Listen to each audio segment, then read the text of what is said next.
All right. Good morning, everybody. I think we are live. If we are, and if you can hear me, I do have the fan turned on me, so listen extra close. I don't want the fan to be annoying, but if I do sound good, if you don't mind giving me that number 1 in the chat.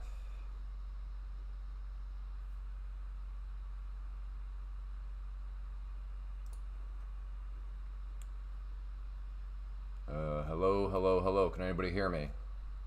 Thank you, Bruce.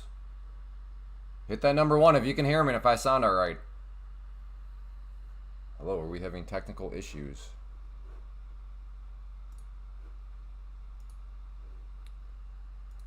Bruce, thanks, Jim. Santosh. Again, I like to get 5 ones. We're at 2 ones. Can I get 3 more ones from people? Voice is not clear. Is that true?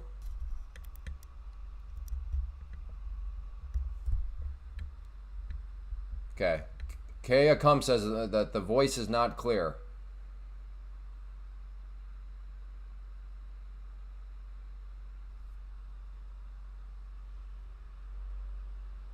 Sounds good to you? Voice is clear. Okay. Yeah, I'm not sure what to say then for the voice not clear. All right. Well, it looks like we are locked and loaded and ready to go. Wow, already at 11 likes. I like it. You were clear on. All right. Sounds good to me. Okay. Yeah, I'm not quite sure then for the person that said I was not clear. Well, it was a very, very, I would say, boring open. Not a whole lot going on. But yeah, as of right now, this is some good action. So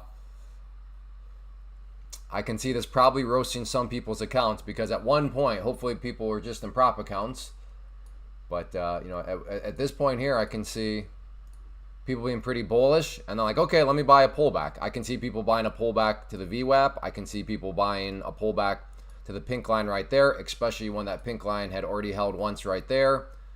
And if they did not use stop losses or if they averaged down or whatever, they, like I said, if it's a prop firm account, they no longer have their account, I would assume. If it's a real money account, or I should say really their own funds, yikes.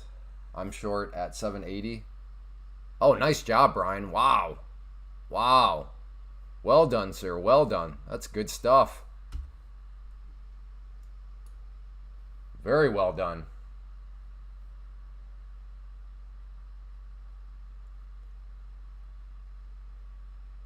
Danny boy, good morning. Alan, good morning.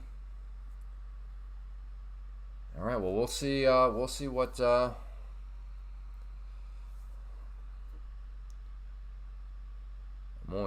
almost wondering if is this another long here?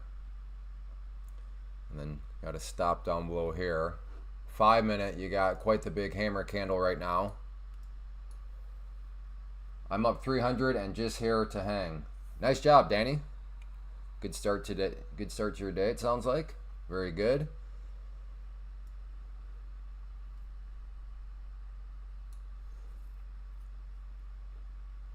Let's see. We may be out of the gates pretty quick with some trades. We'll see.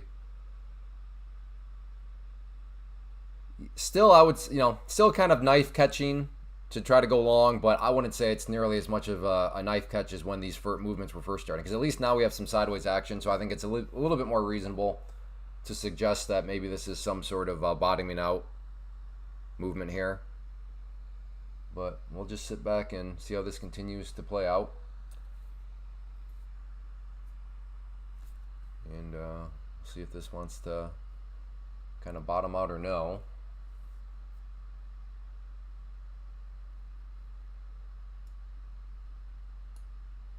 But yeah, pretty wild movement when you consider how the day started off. For me, at least. Maybe you thought today's start was amazing and it was, just the exact type of price action that you like. But for me, that was definitely not the case.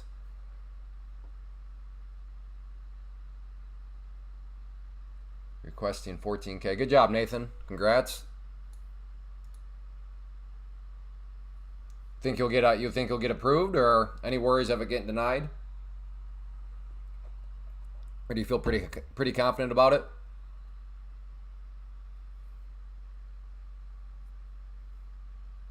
Man, likes. I haven't even asked for likes. This is a very like-friendly group.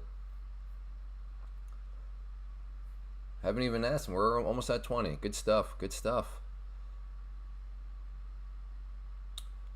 Galen Ho, hello. If I remember right, you're over in India. Hopefully you're having a good day in India. What time is there? Probably like 6 o'clock right now.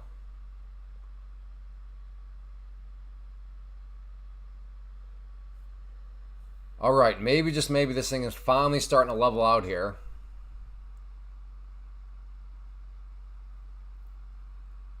Gotcha. Well, hopefully you get approved then.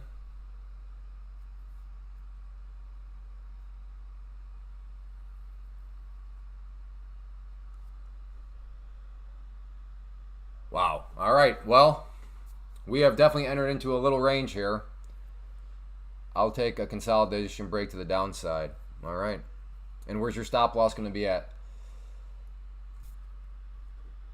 And where are you defining break to the downside? Where's your entry point? Consolidation break to downside. A little bit on the broad side. But if you give us, your entry point, your target, and your stop, then that's a very easy way to turn that. I don't know what a manipulation high is. I don't know what that means. And how exactly can you tell that's a manipulation high? What, did somebody call you up and be like, yo, we're about to manipulate? Like, how do you know? Like, I would just call that like a high. I'm assuming you mean right here, like just the high of that candle. I've never heard of a manipulation high before. But again, manipulation high is still not a number. Like, you can't enter into your broker for an order manipulation high. Like, your broker does require actual numbers. That's why I'm actually asking for actual numbers.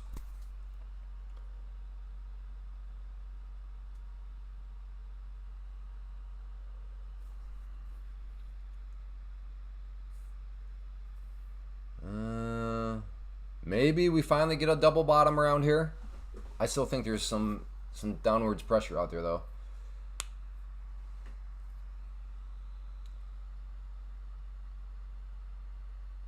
Okay, again, Dominic, we actually need numbers. That's just all broad statements.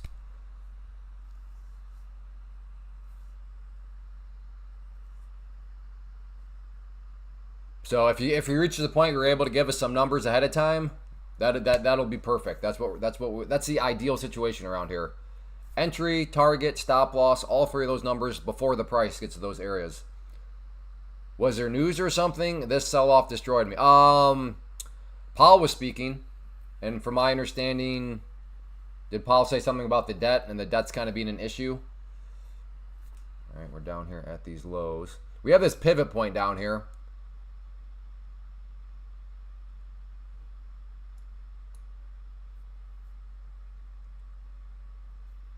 So maybe try to play a fake. So this white line here just represents the lows of the day.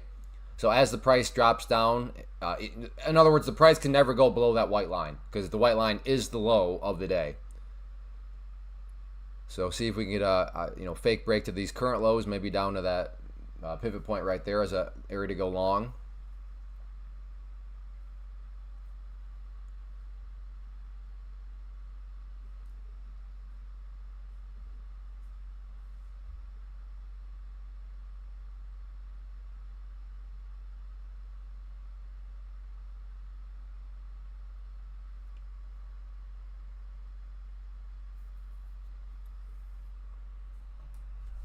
$30-minute time frame right at the 200 EMA.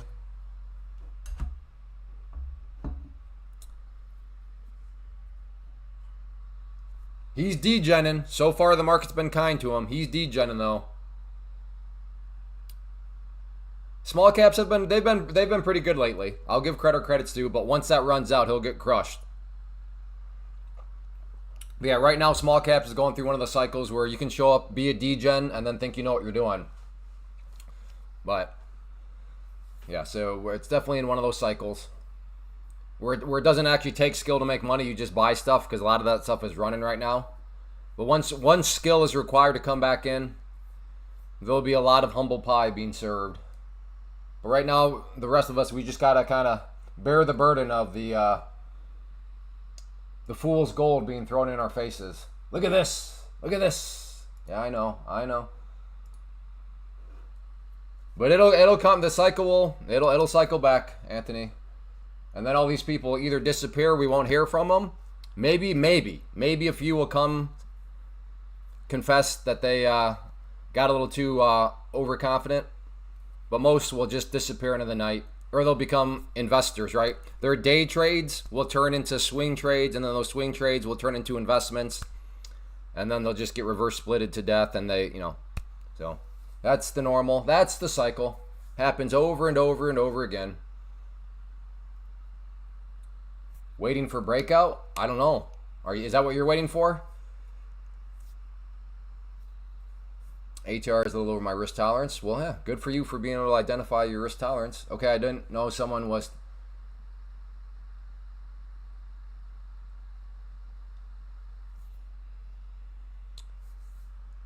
Yeah, come on, evil shit. I mean, with all due respect, my friend, you know better than that. Shame on you.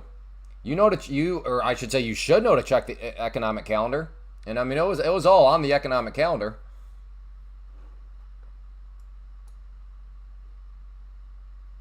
One of those kind of annoying days where Powell was speaking right at 9:30.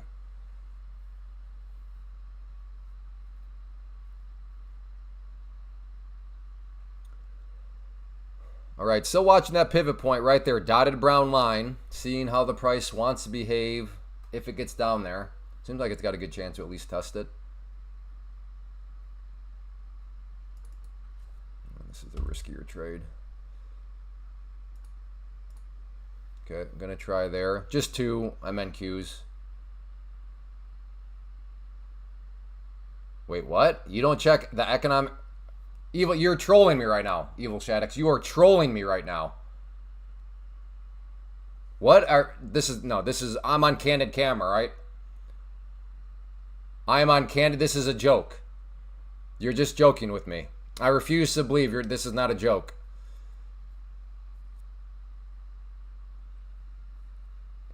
But that does not compute. You're on the live stream.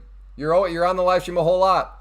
How have you not heard us talk about news and economic calendars and you're part of the private community? I thought what? I'm so. This has got to be who? Hey, Evil Shaddix, your account got hacked. Your account got hacked.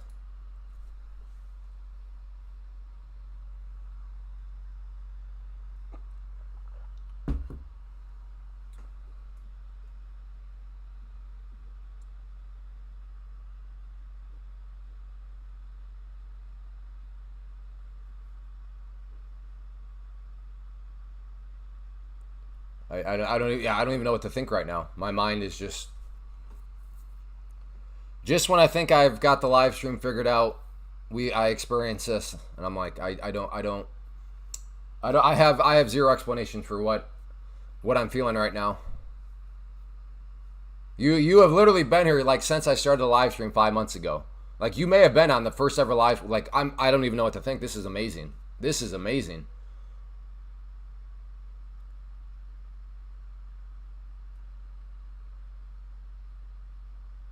All right, well, if this wants to come back down here,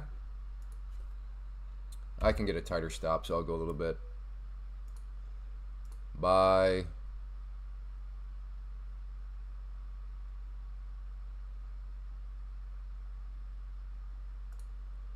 So basically about $100 risk if the price comes back down to that green line.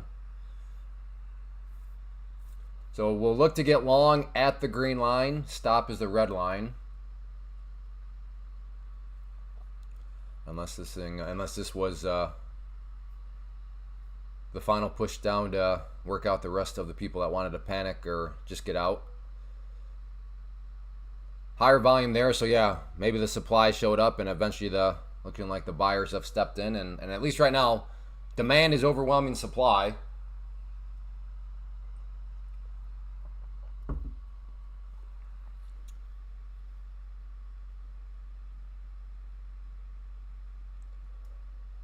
Now it becomes a question of, is this a dead cat bounce? Are we going to be looking at something like this? This is the question. The overall trend right now is down. I mean, that's just me stating the obvious. But is this just kind of a dead cat bounce within the overall trend, or is this... There have been so many V-shapes lately, too, that it can get a little sketchy, a little scary.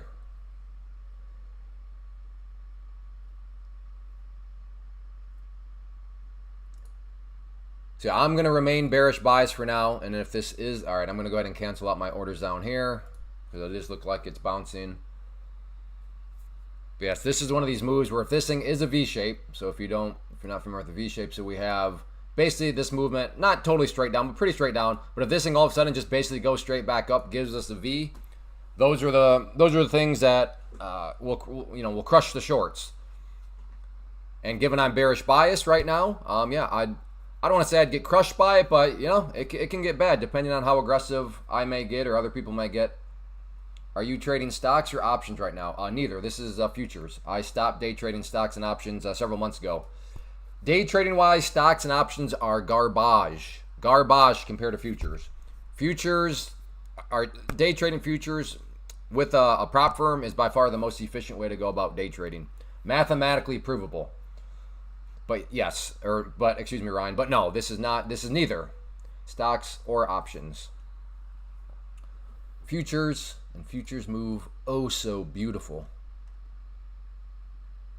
I'm curious to see how the price behaves at that green line right there, which is the 21 EMA. So we'll see. Step one for me, let's see if the price can get up to that level. And if it can, how does the price behave at that level?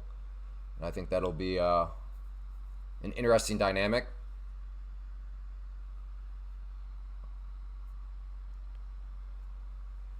Hey, Clay, how about day trade stocks and options through a...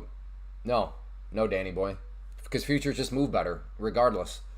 I've got call options set to July 25th, and today looks scary for all of them. Well, you still got till July 25th, but yeah. Today definitely not the greatest of days, but yeah, you still have time. No, you do not. That's one of the beautiful things about prop firms is there is no pattern day trader rule. In fact, what we talk about here is just Pam's plant, which is just an argument of why you should day trade futures through a prop firm. And the number one reason why futures are great for a whole lot of people, that pattern day trading rule, there is none. So yeah. And then the other nice thing about the prop firms is the low capital required. How low? Well, actually, it's even better right now because the prop firm that I'm using and that I recommend is running a 4th of July sale. Usually this is 30% off, but right now it is 40% off. So you could literally get $25K in purchasing power for $90, assuming you use code Clay. So there you go in terms of... it can seem kind of scammy given, if you come from the world of stocks and options, everybody's so used to, well, I got to have that 25,000, got to have that 25,000. Nope, not here. Okay, I got to. Okay, buy. Dangerous trade. I'm kind of stepping in front of. Oh, woo! That was in and out in a heartbeat. Wow. I think probably some slippage got me there. Well, that's what happens when you try to kind of catch those falling knives.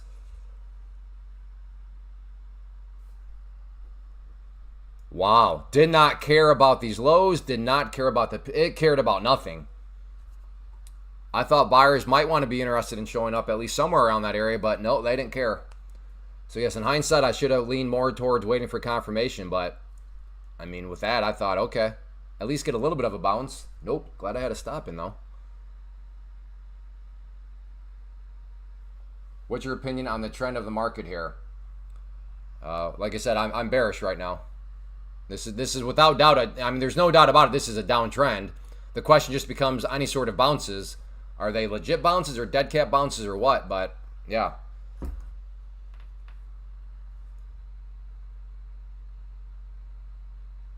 Hey, thank you, Labradabra. I appreciate it. I appreciate you are. I'm glad you are anti-child starvation. You are a good man. Hey, hit that like button. I was running an experiment. The like button was cruising up very nicely without me even asking, but it is all of a sudden stuck at 31 likes. So if you've been here before and you know you're going to enjoy, make sure you hit that like button. As long as the like button is creeping upwards in a methodical manner throughout the live stream, that tells me that this is worthwhile, you know, that people are enjoying. And as people are enjoying, I'll keep things going. So yes, hit that like button if you're enjoying.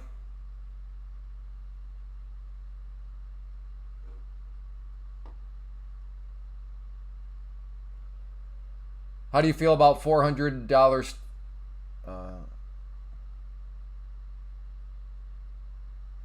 Yeah, Matthew, I don't deal with those prop firms that deal with like the 30% rules and stuff like that. That's why I don't recommend those prop firms. That's why I recommend Take Profit Trader, because they don't have any of those crazy consistency rules. Good morning, Clay. It's DiCaprio. Okay, yeah, I think DiCaprio. That sounds familiar.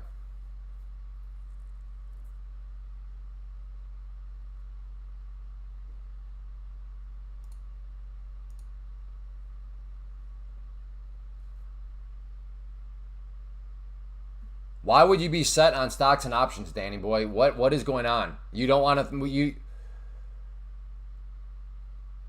Oh, you're not. You're just. It's a hypothetical you're running.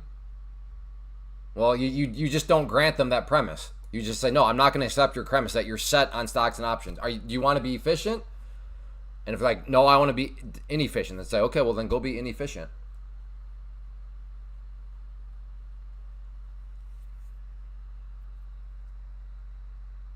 Gotcha. Anyone here take like 3 years paper trading to make $1 million income? I'm not sure what you mean by that. Well, now this is a loss that feels great, right? Sometimes as traders, we'll have those stop losses where it gets hit and then it goes in your favor, and you're all like, oh, stupid stop losses. I hate risk management. Why bother? Well, I'll tell you right now, this is one of these where, yeah, it was a losing trade, but man, that stop loss feels good to have taken.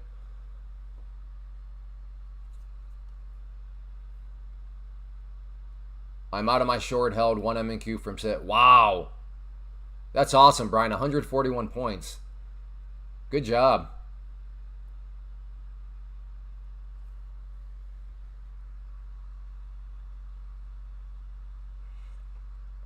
I mean, it seems that way, but Danny, we've had plenty of people open-minded enough to be like, okay, yeah, I see what you guys are all saying. This whole Pam's plant, day trading futures, and a prop firm. Let me give it a try. So we've had lots of people come back and thank us and be like, man, you were right. Futures are awesome.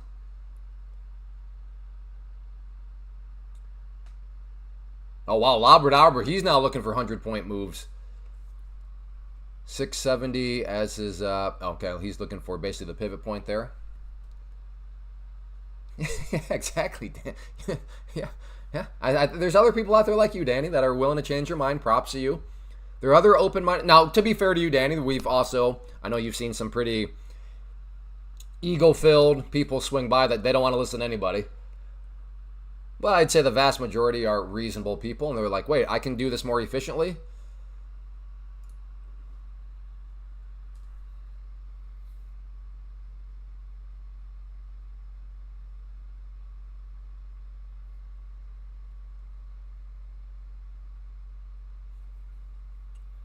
Oh yeah, and then with no theta, yeah, that's what should make it a no-brainer, especially for the day traders of options. For them, yeah, they should absolutely, like this part of Pam's plant right here is like should be the no-brainer thing. For an options trader to be like, wait, I can trade something that moves better than options anyways, and I don't have to deal with theta. I can say goodbye to theta. I can say goodbye to having to figure out what strike price and all this sort of stuff. Yep. So yeah, those reasons alone for the day trader of options, I would think Pam's plant is like makes that a no-brainer choice. So yeah, nothing that I can really seem to do right now. Buying right now feels like a total knife catch. Shorting right now seems like a total FOMO. So for me, it's just, yeah. I kind of got to just sit back and watch this right now. Maybe you see something different, like, oh no, you could be doing this, that, and the other. Okay. For me though, I'm maybe I'll FOMO in wisely, but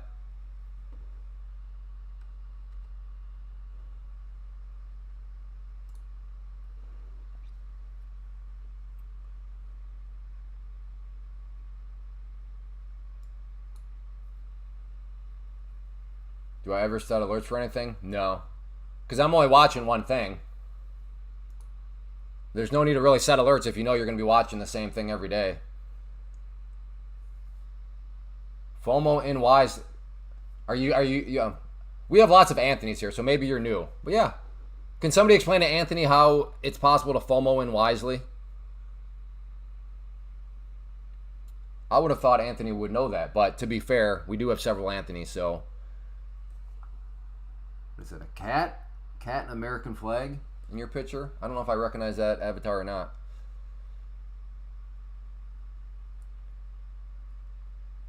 Yeah, you can FOMO in wisely with 3 layers of risk protection. Layer number 1, do it in a prop firm.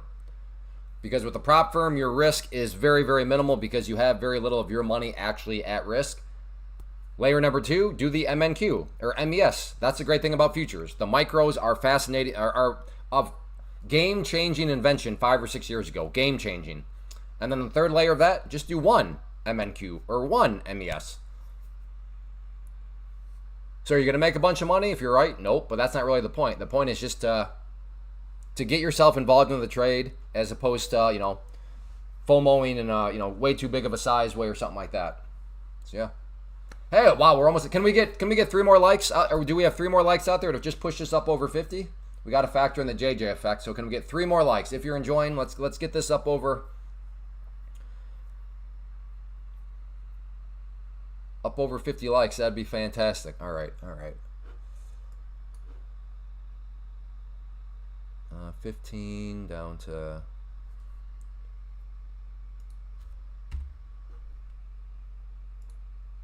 Okay, gonna try it. Okay, I am in long right there. 3 MNQ.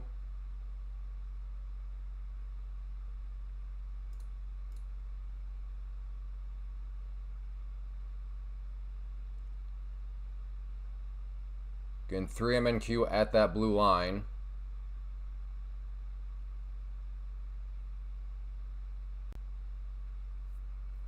Hey, good morning, Nero. Uh-oh.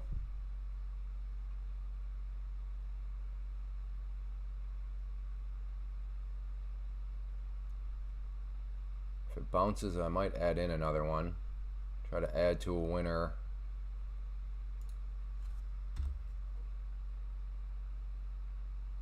Up here. No, this is still relatively risky trading right now. I can't get too big for my britches here.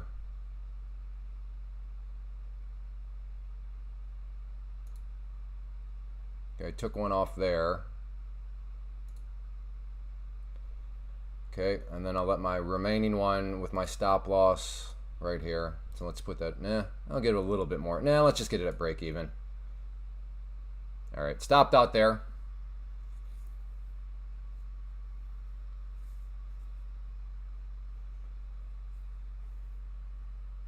Zero good setup for you today personally. Hey, well, sometimes that happens. That was a winning trade, right? I guess I don't remember what that number was before I took that trade. I think, no, that was down in the hundreds, wasn't it?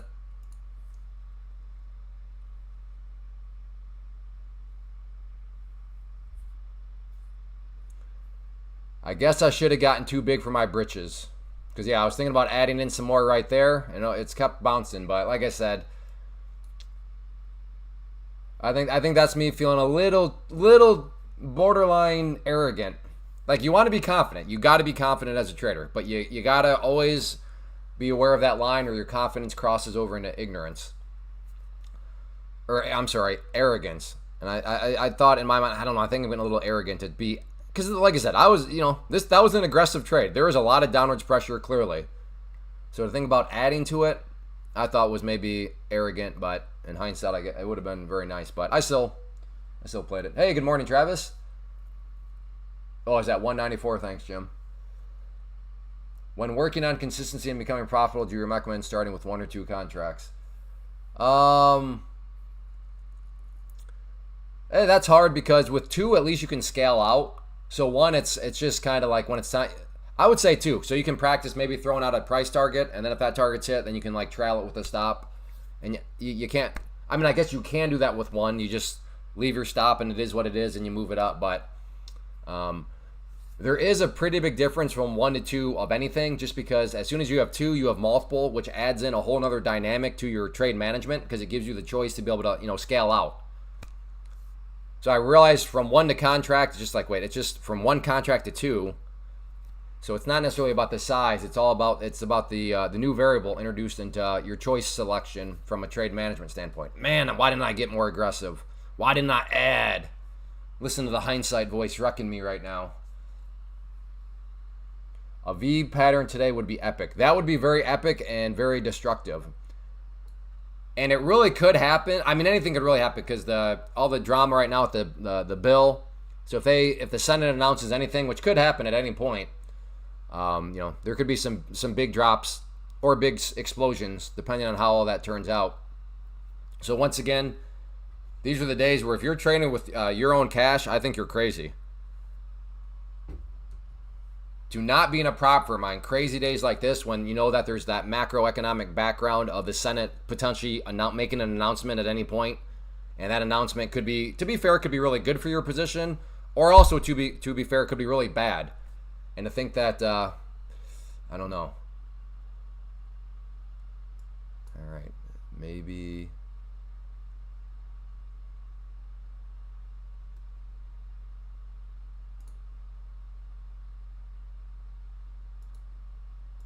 I'm in with 1 short.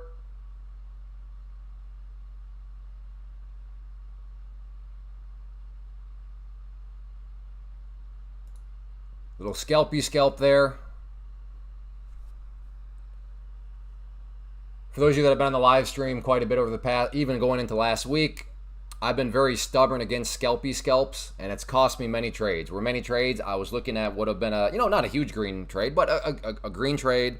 And then because I'm so stubborn, then it turns around on me and it turns into a losing trade. So I definitely want to sprinkle in some scalpy scalps. Also, come on, Shay, is anybody here? Why is the chat box so quiet? What in the world? The quickest way for me to be like, all right, let's just end the live stream and move out is if nobody's talking. Like, I'm here to interact with the chat. I'm not going to sit here and talk to myself for the next 4 hours. So please, there's nothing worse than when the chat box goes quiet. Nothing worse. Like, I think there's some streamers out there that don't interact with the chat, and they just kind of sit there and you just watch them, but they're almost like pretending like you're not there. But that's not, I could not do that. I'm not saying they're wrong to do that. I'm just saying that's not my style. So right here, good example of why I'm glad I scalped out. Came down, gave me some red, and then, up it goes. All right, there we go. Now the chat's back with life. Everyone who is shorting the low is, yeah. Yeah, these are big bounces. If you're shorting these lows, you're right. I mean, that's almost at this point a 60-point bounce. Yeah.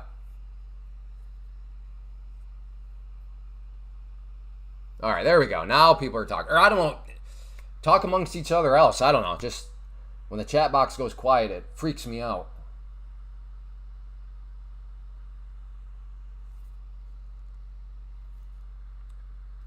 Is there a free Discord chat? Nope. There's a paid for Discord chat, but I'm not that nice. I give away plenty of free stuff already. Not to mention when you throw in a smooth little $99, even if it's $99 for like 3 months, which is crazy. Like, no, I kind of get it. Like $90 for a month. Yeah, I mean that's not like crazy expensive, but like $100 a month, okay. But I mean mine's $99 for 3 months. It's amazing how that keeps out the rift draft. Not that who asked that. Respect shares. Not that I'm saying you're a troll or a pumper or anything like that. I'm just saying it's amazing what a small little number can do to filter out all the riff draft, the annoyance, the drama. I mean, granted, every now and then somebody slips past it, but 95% of the time, it's like a built-in. So like, there's a little business hack for people.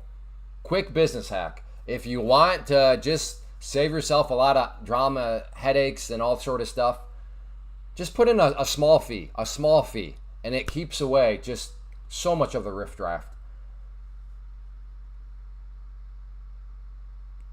How many hours a day do you trade for? Well, before the live stream, 90 minutes at most, but now the live stream has kind of turned me into an afternoon trader, so I trade for multiple hours now. Yes, before I started live streaming 5 or so months ago, 90 minutes would be pretty much the longest. Clay, I'm changing my strategy to scalp when there is still trading DD. It kills my account. When there is still trading DD. I'm not sure what you mean by that. Thanks, Chanito. Trailing. Trailing. Yeah. Yeah, do what you think makes sense to you. All right, maybe another short coming here. Hey, we're gonna right now. This is just a question of: do you believe this is a dead cat bounce? Do you believe that the overall trend is still down?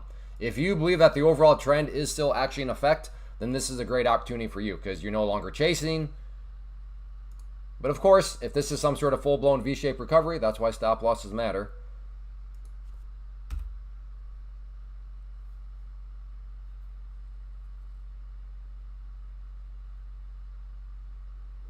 All right, we are. Ooh, it's not even caring about this stuff. All right, maybe I should step back. I was thinking about getting short there, but I wanted to just see for a moment was going to hesitate at all. And as we just saw witnessed, there was no hesitation. It just came up here and warm knife through butter. Both of these areas. Sorry, that has me a little hesitant now on the short side. In my mind, it was going to hesitate, but there is, at least per my definition of hesitation, there is no hesitation. It just went right up through there.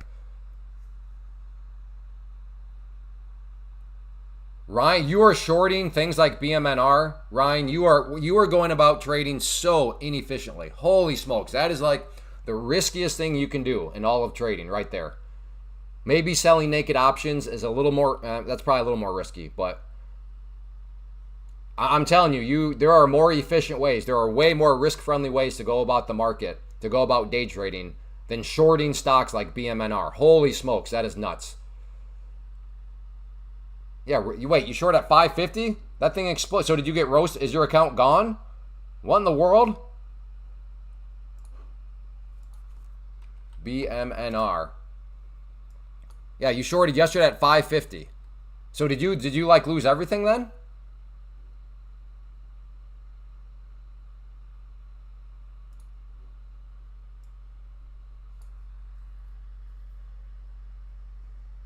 I do understand the argument. What are you talking about, Clay? These penny stocks, these small caps are all garbage. They're always going to go down. Well, to be fair, yes. They eventually go down. The problem is, let's say, you get short right here, and then the price does something like this. Well, it's like, okay, yeah, you're right. Broadly speaking, the price did eventually go down. But if you got short right there, you like your account is gone, margin call, maybe you owe your broker money. Like, holy smokes. So where did you cover at, Ryan? Lost 3K, 100% of my position. So yeah. Thank you for sharing that, Ryan. I appreciate you being transparent, and just because that's how fast it can go. Well, I'm telling you right now, Ryan, if you do Pam's Plant, day trading futures through a prop firm, it's first off, futures move way better than that stuff anyways. As crazy as that may sound, but your risk is very, very minimal. Very minimal. Like you could have gone, instead of using that $3,000 and putting it into a position and losing it or whatever, you could have, taken only $3,000 of that. $90 gets you $25K in purchasing power, and then you could go day trade futures. Because there's no pattern day trade rule in futures either, so you can trade as much as you want. All right, well, we do have basically a bit of a V-shape underway. Easier seen on, now not a V-shape relative to the overall move, but as far as this most current plunge, the V-shape is getting very close to completing. So basically from here straight down, and now all of a sudden, we're not quite, so it's not a total V, but if it creeps up a little bit more, V-shape complete. So these are the moments that I was talking about that if you get too bearish biased or you get undisciplined and you from the short side, you're not honoring stops or you start adding to your position, things can spin out of control in a hurry. And all I'll say is hopefully you're doing it in a prop account and you're just losing your account, not losing thousands of dollars. Yeah, Ryan, if you go to the link at the top of the screen there, that will get you on Pam's Plant. So Pam's Plant is just an argument, the way I summarize why why day trading futures through a prop firm. So these are the reasons why day trading futures makes a lot of sense, and then why going through the prop firm makes a lot of sense. So Pam's Plant, day trading futures through a prop firm. That's what that's the main point of the live stream in all actuality, to educate people on that, make them aware. Because yeah, there's people like you that, to your own admission, you're stressed out of your mind. You just got crushed on this last one, and you're like, is there a more efficient way to go about things? And yes, there is a more efficient way. If you had to start all over but still know everything you know now, how would you do it? And where would type Pam's Plant? Like when I got started, there was futures, but there was no micros, and then there was no micros are just a type of future, and there's no prop firms. But yes, the people that are getting started now, it's amazing. Just the again, Pam's Plant doesn't guarantee success. That's not the claim, but you can get so much more bang for your buck just from a learning standpoint. Because instead of putting $3,000 into an account and then maybe you get roasted and it's boom, just like that, $1,000 gone. With the prop firm world, yeah, your account may be gone, but like if your account, as you see here, only costs you, so in this situation for the 50K of purchasing power, if that account only costs you 102, and then you lose it because you violate the rule, the key rule being you lose 2,000. Well, then you didn't lose 2,000 out of your pocket like it would have been if it was your own money. You only lost the account, meaning you only lost 102. So that's what I would do. If I know everything what I know now, then I would totally do Pam's Plant. In fact, that's why I'm pretty passionate about it. That's why the entire purpose of this live stream is not to prove to anybody that I know what I'm doing. It's not to say that I'm a good trader. I just always concede for sake of argument, say I'm a terrible trader. I don't make any money. I'm a terrible trader. But I'm here to talk about Pam's Plant. For that very reason, Tyson. And for the Ryans and the Tysons of the world. Pam's Plant. Fake banks. Pam's Plant.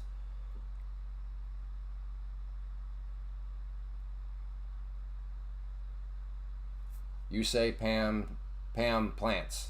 No, I say Pam's Plant. Or at least I think that's what I say.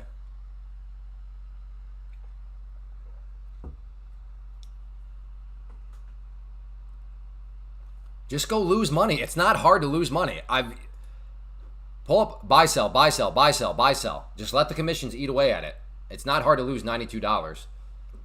I'm using Tradeovate through Take Profit Trader as my prop firm.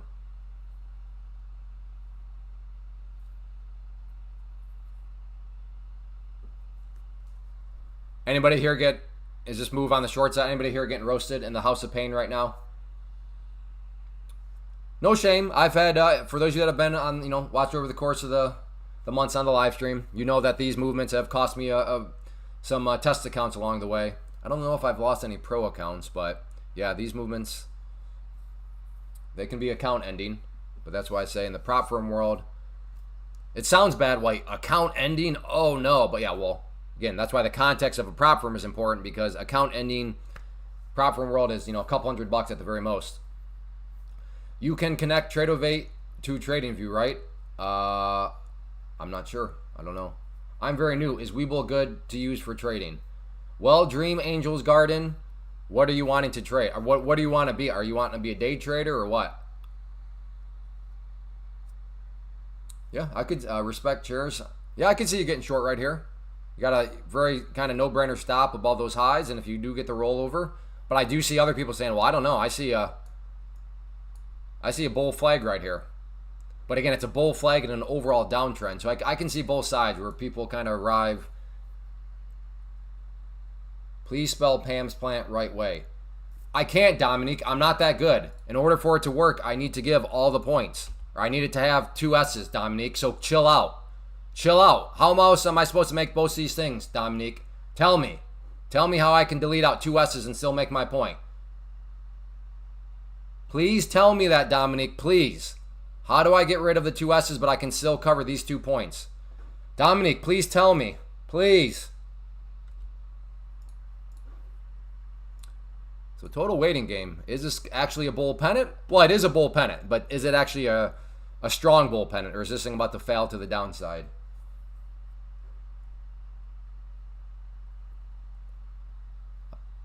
And Darius was on the winning side. Tyson, I see you in class. I sign up. Sounds good. Yes, that's what I do. I'm paper trading through TraderView until I'm confident that I know what I'm doing. Probably a good idea. Yes, day trader and longs. Well, if you want to be a day, well, do you have $25,000? Dream Angels Garden? I know that's kind of a personal question, but I promise it's relevant. Do you have $25,000?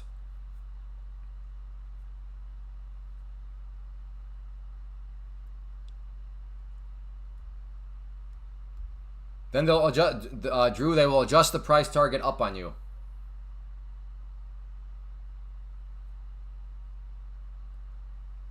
Okay. So here's the thing. You don't even need anywhere close to $25,000. So unless you have $25,000 with stocks and options, you can't even be a day trader. Day trader being defined as buying and selling as much as you want every single day. But that's the nice thing about what we're talking about here with Pam's plant, is that in the world of futures, there's no pattern day trader rule. So Dream Angels, here you are thinking, well, I got to get up to $25,000 so I can day trade. No, because of Pam's plant, you could start to day trade. And the key thing about futures is no pattern day trade rule. So if through a prop firm, you could literally become a day trader. Again, a day trader being defined as buying and selling, having unlimited day trades every single day for as little as for $90. Because right now they are offering a 40% off sale. Usually that's only 30%. So yeah, you could become a day trader in something that moves better than stocks anyways. Futures make stocks look like paint drying. So right there, that's all at the link at the top of the screen, and use code CLAY to get those discounts and to support the channel. So that's what I would say, Dream Angels, is don't even worry about. So Webull, to answer your question, no, don't use Webull. Because if you're using Webull, that means you're using your own money. You're risking your own money. It's way more risk efficient to go with the prop firm, where, like I just showed you there, your total risk, your actual risk is only $90. Because that's the cost of the account, just $90. Even if he did have it, how many 25K does he have? Still risky in my opinion. No, you're absolutely right.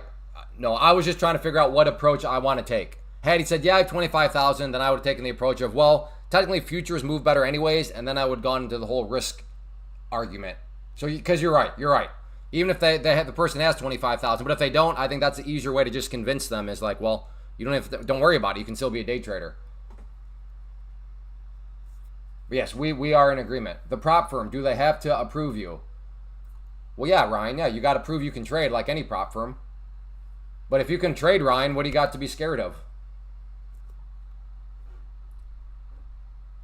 Yeah, prop firm phase number 1. You got to pass the test. And then you move into the pro account. So test into pro. And then these are the accounts where when you make money, you get to keep it, all that good stuff. And then the other nice thing is, in the pro accounts, this goes away. So right now, this is a monthly fee. But after you pass, there's no more monthly fee. So you still get live data. You still get all these things. But there are no more monthly payments. That's something that I think is actually very beneficial. Is you can, with the prop firms, you can get live data for free. Because once you, like I said, pass the test and go to the pro, there's no more monthly payments, but you do get your, you do still get live data and all that good stuff.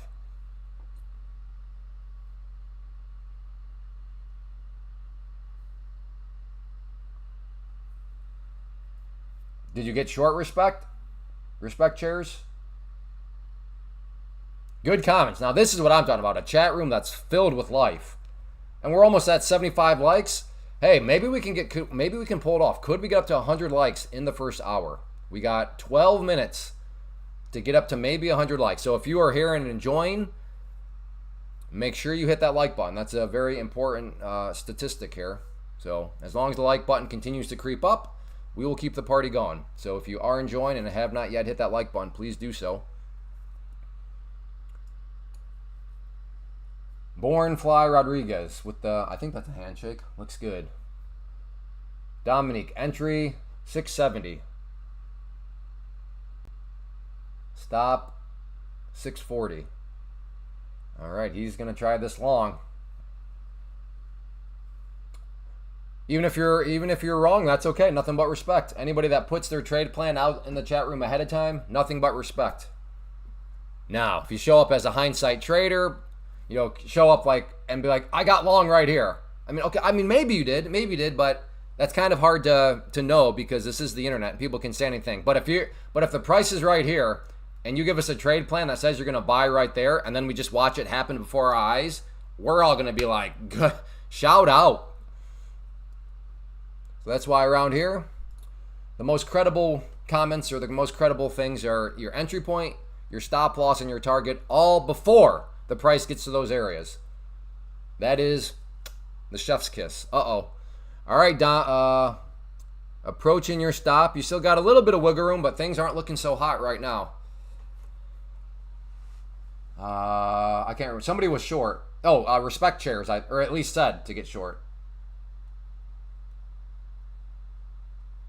Drew down. Just lose the money. Just lose the money. What are you so afraid about losing the money? No, I don't know how the math works, but just lose the money. It works.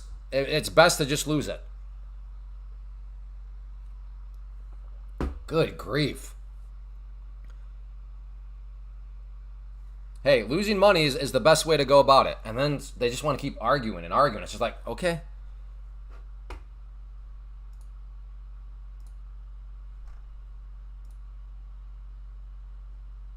I don't know why. Some people they ask questions just to try to get, all they're looking for is validation. They're not actually going to listen. They just want to see if you tell them what they're already thinking.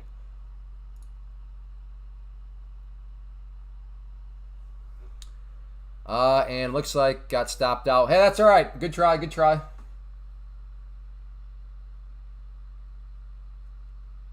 Short now. Hey, respect shares. How? Oh, are you short now, or you're telling me to short now? With skills, what is a realistic expectation on daily gains? I've been trading for 20 years, have algos built in my head. In all these years, I've never ventured into futures or crypto or prop. Yeah, Ryan, that's me. I've been day trading futures stocks and options for years upon years upon years. And my private community has been telling me for years, hey, you got to get into futures. And then when prop firms came along, they're like, hey, the futures world got even better because now there's these things called prop firms. But I was just a stubborn donkey. But yeah, I can say that futures make stocks, and that includes like the small caps, the low floats, just based on how things move and how the math adds up and everything like that. So for example, let me just show you how some of these movements make the small caps look like nothing. So Ryan, for example, I think you could actually afford this because if you can lose $3,000 in a trade, then you could have done this right here. So what you could have done is you could have come over here, prop firms, and then the cool thing about take private traders, you can have up to 5 accounts. So you could buy 5 of these accounts. So each one costs $216 at the current pricing. So let's do some quick math. $216 times 5. So $1,080. Again, I'm doing this because, as you just said, again, thank you for the transparency, that you just lost $3,000 in a trade. So if you can afford to lose $3,000 in a trade, I mean, you could have afforded $1,080. So again, this gives you 5 accounts. Then the other cool thing about prop firms is this right here, where I call it nuclear explosion growth, but you can copy trade them. So you could take one trade, but you could copy that same trade on 4 other accounts. So technically you're now making that trade 5 times. So just keep all that in mind, but the key number that you need to keep in mind is that your risk this entire time is just what you bought the accounts for, which was $1,080.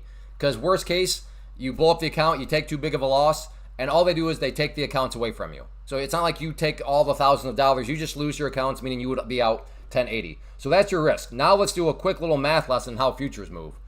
So, and I don't want to take some, so right here, this movement from the top of this candle, 53, down to here is, let's just call it 23 or 33. So I'll go even conservative. So that distance here is a difference of 20. Now in futures, 20 what? 20 points. So that's 20 points, and with NQ, because you like to trade the very volatile things, fair enough. NQ, 1 point equals $20, okay? So let's just do the quick math on that. And this is all per contract. So that was 20 points, and I just said that 1 point is worth $20, so we got to multiply that by 20. So per contract, this little movement here, you know, I said from, where is it? From here, I think down to here, but just 20 points. So nothing drastic, not a huge explosion, not some sort of huge short squeeze, nothing, just a 20-point move is worth $400 per contract. Now here's the thing where things start to spin out of control. For this 150 account, remember that you bought 5 of, all of those contracts where each contract would have been worth $400, you could have gotten 15. Now 15 is pretty crazy. So, but again, you clearly got some risk tolerance in your bones if you're trading things like these small caps and all that. So let's just say you had 10 of those contracts. So, all right, well, if that $400 was per contract, but you had 10 of them, well, we have to multiply that by 10. But there's another but. That's only per account. Per all this, you actually had 5 accounts. So let's just say you copy traded. Well, now we have to multiply this times 5. So there's $20,000 for, like I said, a modest movement right there. But the most important thing was, what was your risk the entire time? Your risk was just the cost of those 5 accounts, which came out to $1,080. So that's where the numbers really start to, because of this fact about futures and the way that they move. So you take the way that they move, then you start to factor in the potential of copy trading, and then you put it in the added risk control about that 1080 and how you protect your own money, because you don't even have that much of your own money in harm's way. It just becomes, in my opinion, a mathematical no-brainer. Like day trading, that's why I say if you're day trading small caps, low floats, penny stocks, it makes no mathematical sense. You're working so inefficiently. You're using way more capital than you need to. You're taking on a whole lot of risk, and not to mention futures move way better than that stuff anyways. So hopefully that makes sense, Ryan. Does all that make sense with the copy trading and how your risk is just what you paid for the account?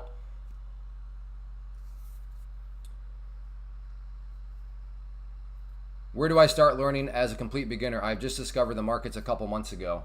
I'd recommend this, Carlos. I'm offering a free class.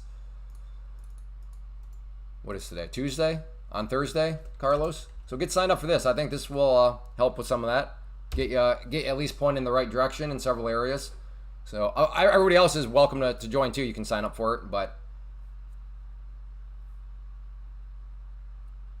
I've been seeking liquidity. You will get liquidity beyond your heart's desires in futures.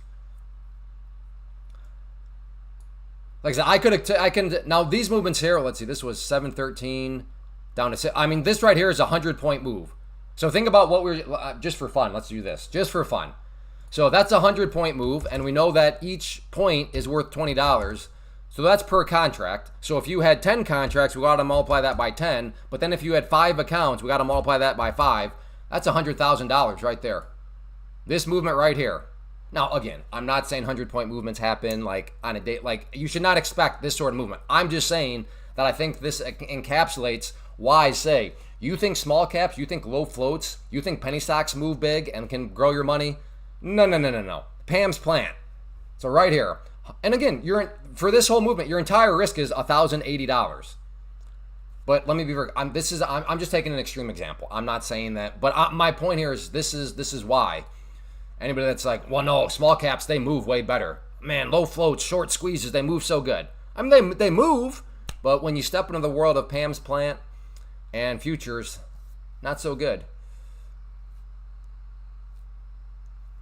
Probably wouldn't get paid. Sure you would. With Take Profit Trader, you would, Godzilla Kong. Sure you would.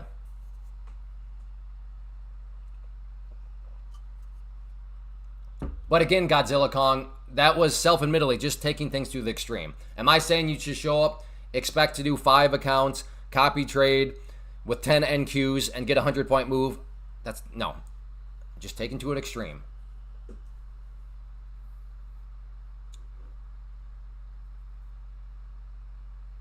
I will take me a little while to absorb the copy trading. Yeah, and don't even start with copy trade, Ryan.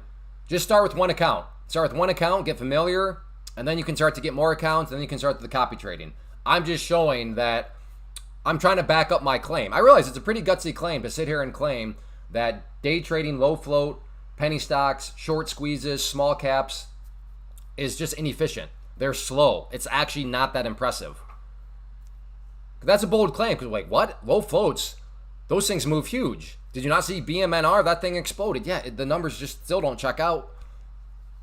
Especially when you factor in the risk that's being taken. Like if one of those things, because those things, they do move, but that they can move against you. And as Ryan was just saying, thank you again for his transparency. He got burned by one. Cost him $3,000 just like that.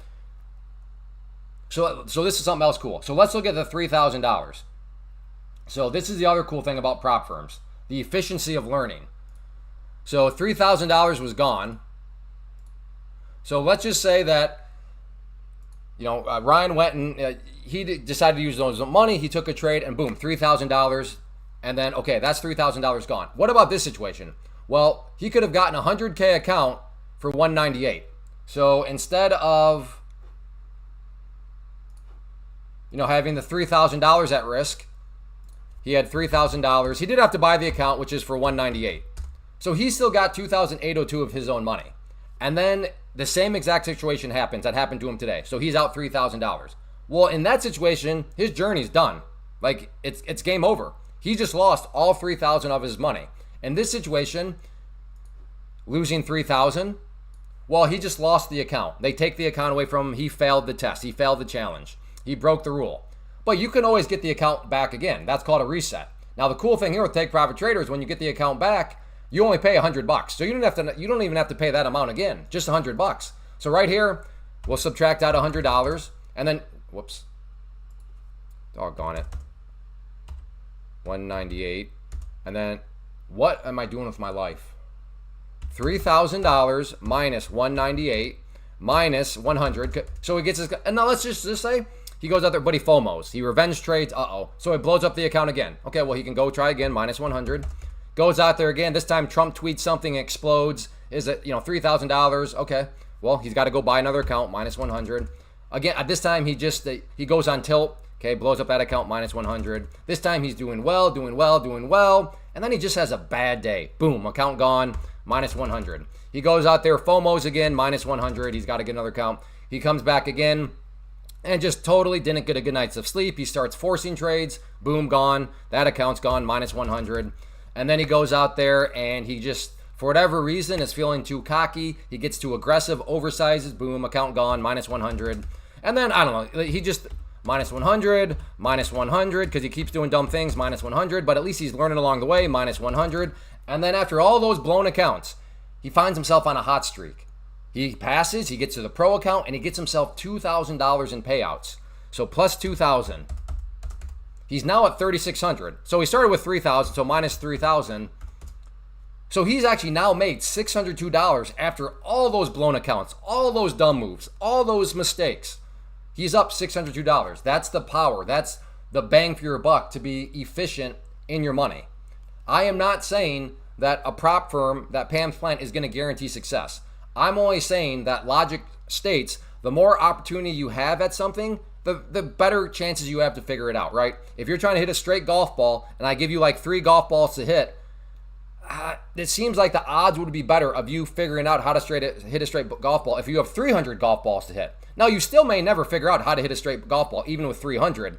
But my point is, this is an argument of efficiency. From learning efficiently, I think logic states that the person with 300 golf balls has a better chance than the person that gets 3 golf balls. And when you're using your own money, yeah, it can be a very few swings before it's gone because things can move very quickly. But as I demonstrated here in the futures world, you get yourself more golf balls to hit.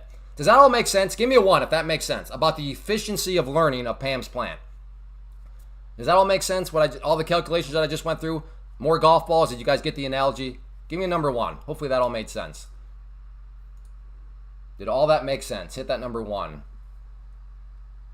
In my mind, I explained it, but sometimes my mind explanation doesn't quite translate to the real world of people understanding. All right, good. Yeah, Jim, you would like the golf. All right, good. Jim would like the golf analogies. So there we go.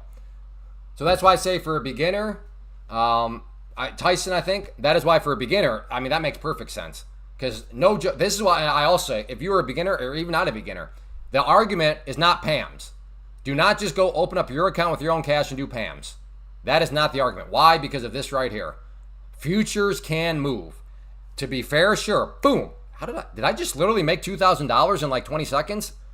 That is totally possible. But again, that's a two-sided coin. Poof, it could be gone just like that. That is why I don't say do Pam's, especially as a beginner. It's Pam's plant, because you need that layer of risk that I just went through about how if you blow up an account, it's okay. You're just out the cost of the account. You can reset it for the 100 and keep on trying, and you just get more golf balls to hit. So I repeat, do not just go and do Pam's. It is Pam's plant. That is a specific strategy. So I don't know if Tyson is still here, but you asked if I knew what I know now and I was just getting started as a beginner, what would I do? I would do Pam's plant for that reason. It's gonna give me more golf balls to figure out how to hit a straight shot. Thanks, Ryan. And yes, if you it sounds like you're gonna go this route, but use Code Clay. Code Clay is a way to not only get the discounts, get the better pricing, but it is also a way to help support the channel, support the live stream.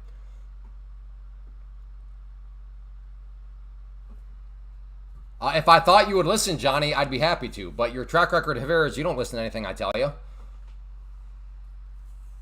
So with all due respect, no. You've already proven you don't you don't listen to what I have to say. So no, I'll pass with all due respect. Hey, can we get 7 more likes? Let's get this thing up over 100 likes.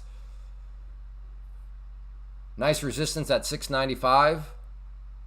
Yeah, got this area right. Oh, and we got the 200 period sloping down too.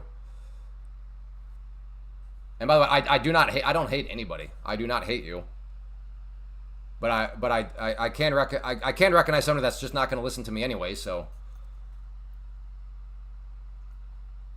but no, I definitely don't hate you.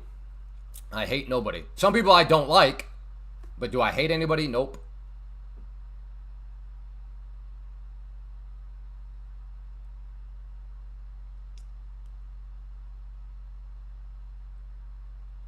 I totally agree. A lot of people just scared they won't get. Well, that's fine, Tyson, and that's a credible threat. Like if you sign up with a prop firm that started last week and they're based out of Somalia, yeah, you might be getting scammed. But Take Profit Trader has been around for a while now. I've been paid by them multiple times. A lot of people in here have been paid by them. So yes, I only talk about 2 prop firms just because. Not that means I'm not saying that they're the only 2 legitimate ones, but no, that's a fair worry. But also, prop firms are not new. They've been around long enough where there's been enough prop firms out there that have built a track record. And that's the nice thing in prop firm world. Like if some prop firm goes sketchy, social media lights up and they get ripped to shreds, and in a hurry. So that was my complaint. That was my worry. A few years ago when they first came out, I was like, that sounds too sketchy.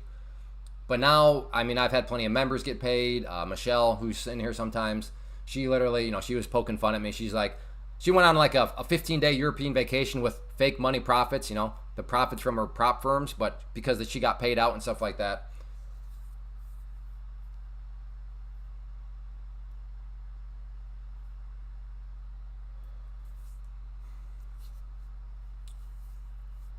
Lulu and Nike are freaking bullish. Please chart long-term price. I'm not gonna do that right now, Terrence. I'm trying to watch futures and other stuff, but maybe at some other point I can take a look at those ones. I want to do futures, but I feel like there would be less trade frequency compared to stock sometimes. No, that would be false. If you just look at ES or NQ, you'll have multiple trade opportunities every single day. And the best part about when you do futures, as opposed to stocks, you get to right here. Stop scanning. Oh man, it's so nice. It's so nice to know what I'm going to be trading every single day. Don't have to look at, I can't remember the last time I've looked at any sort of like scanner to find, well, okay, what's the news? What's this? What's running? What's not? It's like, nope, don't care. This is how my morning goes. And some of you already know this. I wake up, I give my wife a big smooch, and then I roll out of bed, I walk her, I plop down, and here we go, time to trade. Notice in that routine was I sit down, I got to run my scans and check the news. Nope, I just sit down and I already know what I'm going to trade. But ES and NQ are correlated though. So at the end of the day, wouldn't I just be picking one or the, yeah, pick one or the other. I just gave those as the 2 you could pick from. Some people do both. I don't. I just stick with NQ and MNQ. Yeah, this is the NQ chart. Like, lots and lots and lots of trading opportunities. In fact, as I speak, I should be getting this trend line into play right here.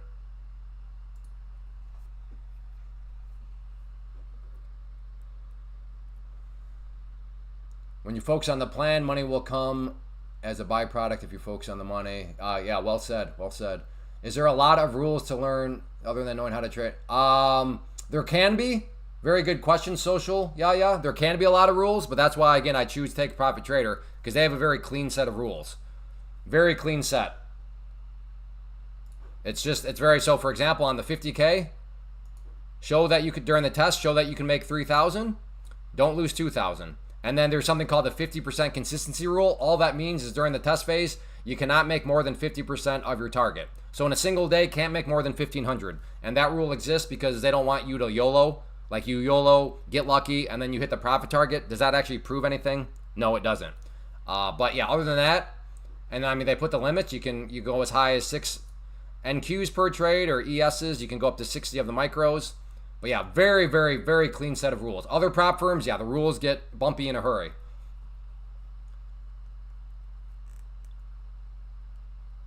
Because Ahmed, you tell me, Ahmed, take a guess. I know you're a smart guy. You can answer that question for yourself. Just think about it. Put on your business cap for a moment and just think about it from a business standpoint, Ahmed. I bet you can figure it out because I know you're a smart guy.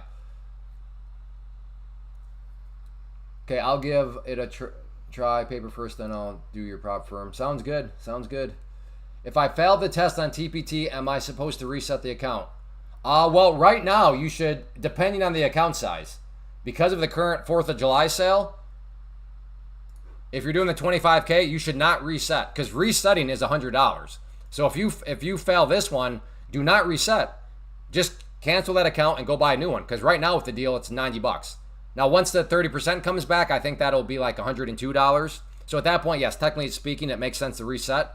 But yeah, so depending on what account you're in. Now, any of these other ones, yeah, just reset, right? Because even the 50K, if you cancel and go buy a new account, technically you're paying $2 more than what you would need to. But yes, right now, under the current deal, it does not make sense to reset on the 25K because the reset actually is $100, whereas right now it's only 90. It is, yes, it's unlimited resets. Yep.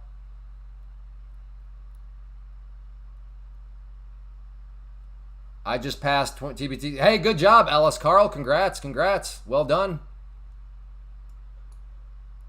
I'm very interested in this trend line here. Maybe get some sort of short from it. So that's what I'm watching right now.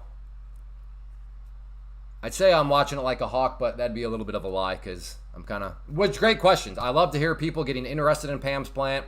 And I'm batting, the chat is batting 100%. And I say the chat because now we have people that...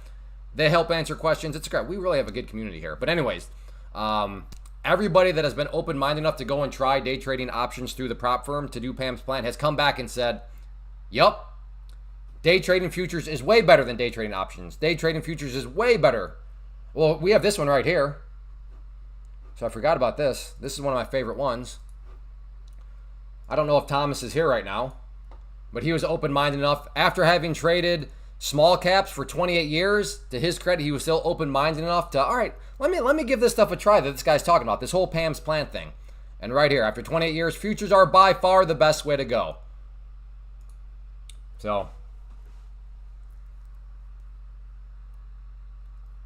there you go. All right. Oh, okay. No.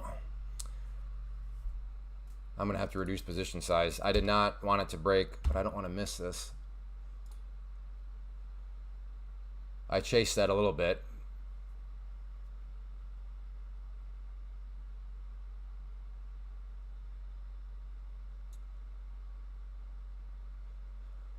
Let's see if it wants to come back down. What's your average R? You tend to way more than anything else. I mean, like I said, you can, the amount in which futures can add up is scarily like scam-like. It's scam-like results sometimes of how much money you can make in such a small amount of time. But once again, that is a two-sided coin. And that's why it's Pam's plant. Because with the prop firm, you have in that buffer of risk protection. Because thousands of dollars can disappear very quickly too. I knew better. The good thing about futures is no Greeks. But the bad thing is also no Greeks because implied volatility can really help on a. Yeah. I can see both sides of that, but that's also that's a very messy equation. All the Greeks at work. I mean, there are just more mentally straightforward ways to go about it. Because implied volatility can also really work against you. So again, just the more things that. To be fair, yeah, it can help you, but again, one of those things that can also work against you.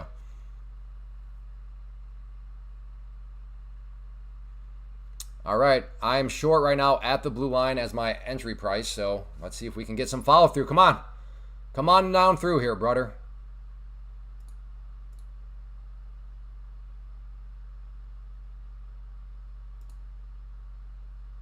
All right, I took off one just because, like I said, that entry point was still kind of a chase. So still have one. See if we can actually get some follow through.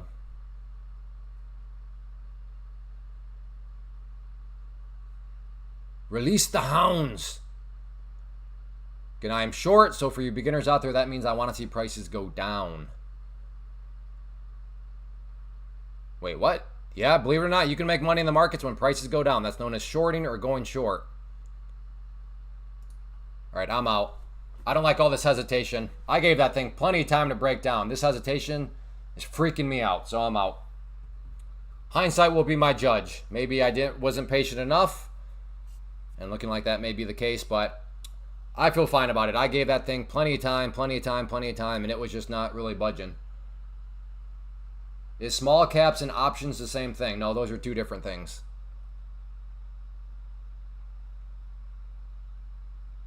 Good job, X-Shot. Ike thinks it's going down the toilet. Yeah. And it still may. I just was not patient enough for it to swirl around and go down the toilet, but we'll see. Yeah, now we'll crash 50 points. Probably. So better get short.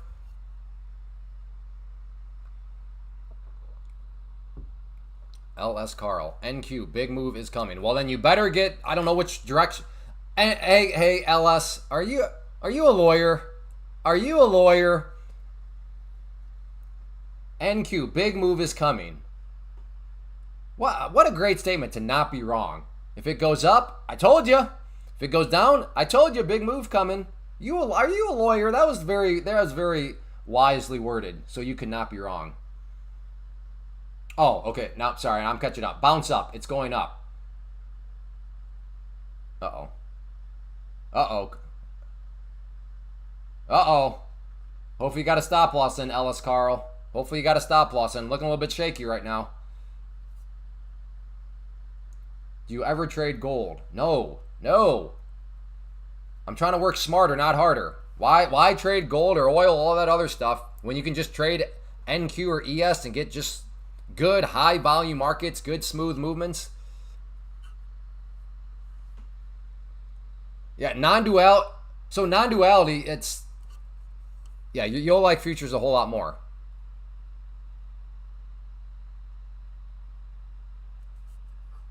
Gold is good overnight during Asia. See, you have a faulty premise, though. You are assuming that I want to be trading in the middle of the night. Like, dude, I have 6 kids. I have a family. I have a life outside. Believe it or not, I know it's actually very hard to believe. I have a life outside of this. I have a family. Believe it or not, there is one woman in the world that found me good looking enough to want to marry me. So, like, I guess, sure, I could trade, but, like, my goal is not to be, like, glued to this computer for, like, 24 hours a day.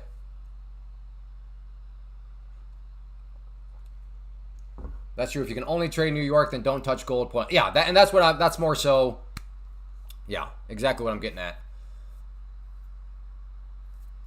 What indicators are you using for futures? The same ones I've used for stocks and options. Some moving averages, some candlesticks, a couple of trend lines.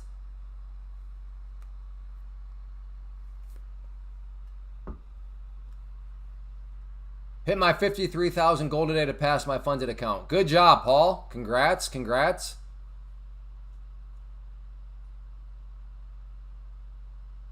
Thank you, Chris, for helping answering some of G's questions. That's very kind of you. That's what I'm saying. I mean, I'm obviously biased. I'm totally biased.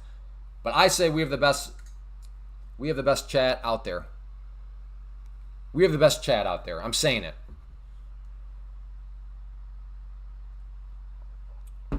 We get trolls every now and then, but mainly we got a bunch of people helping each other out in here. That's good stuff.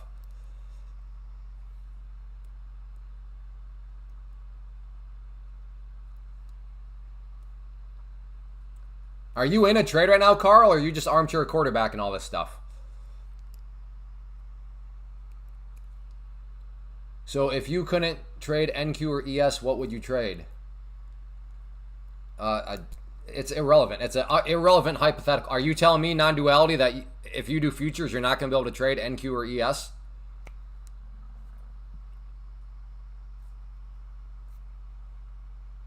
Or I guess, what is the point of the hypothetical? Hey, Jocko. Yeah, same to you. Non-duality. Stop. Are you an engineer or something? Stop overthinking this non-duality.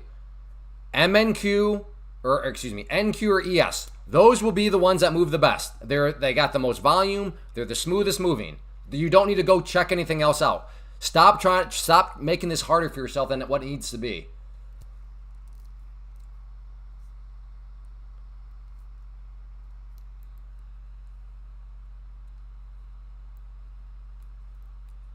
And you already know how to trade futures. Because correct me if I'm wrong, you already use charts in your decision-making process right now with what you trade.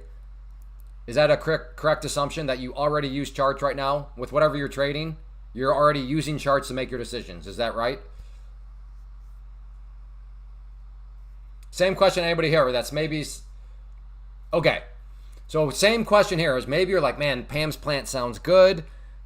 Man, futures look awesome. The prop firm thing, I get it. This whole argument makes sense, but where do I learn futures? How long is it going to take me to learn futures? So if that's you, my first question, what do you already trade? And if you already trade, do you use charts? So non-duality is saying, I've traded for 9 years, traded Forex, and he's used charts for his decisions. Well, you are 97% of the way there to understanding futures, because 97% of futures is just using a chart. So now let me walk you through the final 3% here, non-duality, and you'll be ready to start. So right here, non-duality from this distance up to here, if you look closely, is a difference of 20. Now 20 what? In futures, things are measured in points. Now I'm opening this up to anybody that's maybe intimidated because I want to show you you actually already know how to trade futures, assuming you can figure out this math here. So 20 points. Now the key thing here, and let's just assume this is NQ, the key question with futures is you always have to ask, how much is 1 point worth? How much is 1 point worth? So with NQ, for example, 1 point is worth $20. And this is all per contract. So now I'm going to ask you a quiz question here, non-duality, and everybody else that's maybe intimidated. Let's say that Trader Tom, he buys right there and then sells right there. So in other words, he makes 20 points. So Trader Tom says, hey man, I had one NQ and I just made 20 points on it. How much dollars and cents did he make?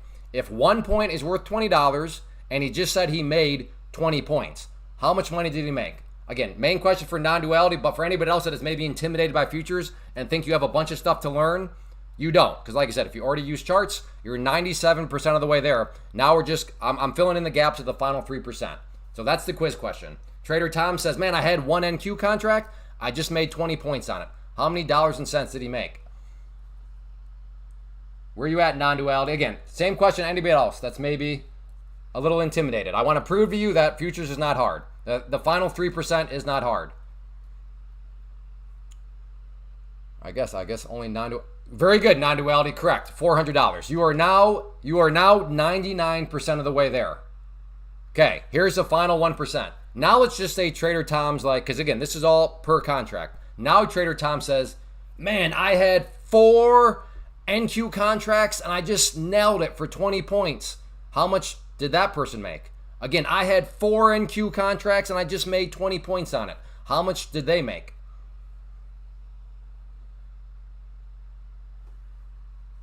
So this is the final 1%. If you can get this math right, you understand futures. You can now trade futures because, like I said, 97% of futures is just charts.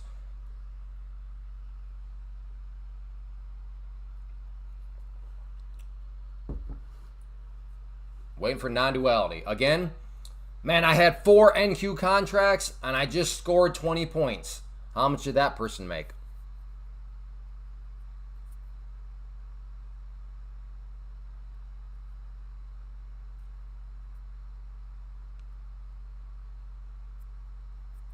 No, I am teaching something, Miles, because this is the one difference. In stocks and stuff like that, things are all measured in dollars and cents, right? A stock moves 30 cents. But in futures, things don't move in dollar amounts. They move in points. There you go, non-duality, $1,600, correct. Because if each contract is worth $400, but then I said he had 4 of them, we'll multiply it by 4, and there you go. There's your $1,600. There you go, non-duality. You now understand how to trade futures. Right? That is why charts are so powerful, because a chart is just telling you a story of the price of something. Whether that something is Forex or crypto or stocks or options or futures, it is what it is, right? If the story is a bull flag, well, bull flags exist in futures, bull flags exist in Forex, bull flags exist in stocks, right? Because a bull flag is just a bull flag. It's just a question of, well, is this bull flag happening on a stock or on a futures contract? So there you go. For anybody out there that was intimidated, you can now see that assuming you already use charts, if you do use charts already, the only difference for you would be instead of using charts that day trade stocks, for example, you're now using charts that day trade futures. And then the final 3% is just understanding how the points work.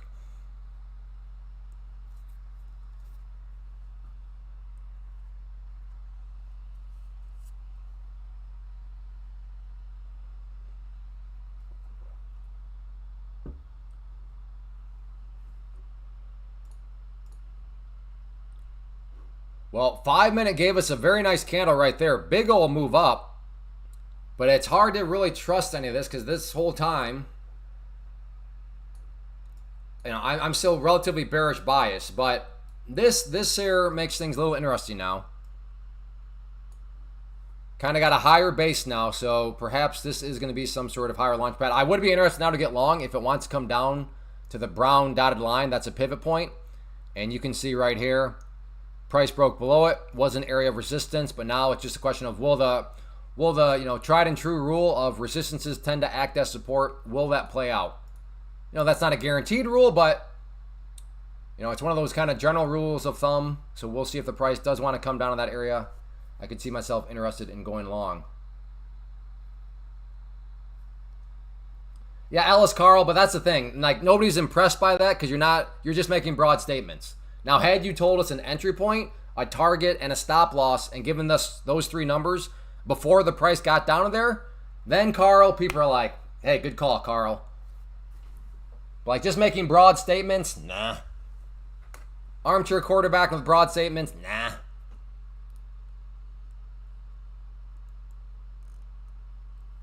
And, all right, non-duality. You might want to map out where your stop loss would be. And by the way, non-duality, just to save your finger some typing, you can just type the last 3 numbers. Like the 22 is implied.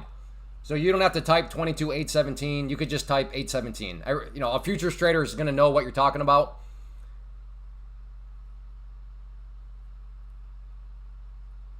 So just as a pointer, new to the futures world, save your fingers a little extra typing. Is take profit trader good? Well, what in your mind makes a prop firm good? Do they pay out? If that's your definition of good, then yes, they are definitely good. Do they have a very clean set of rules, a very small rule book? If that is your definition of good, then yes, they are good.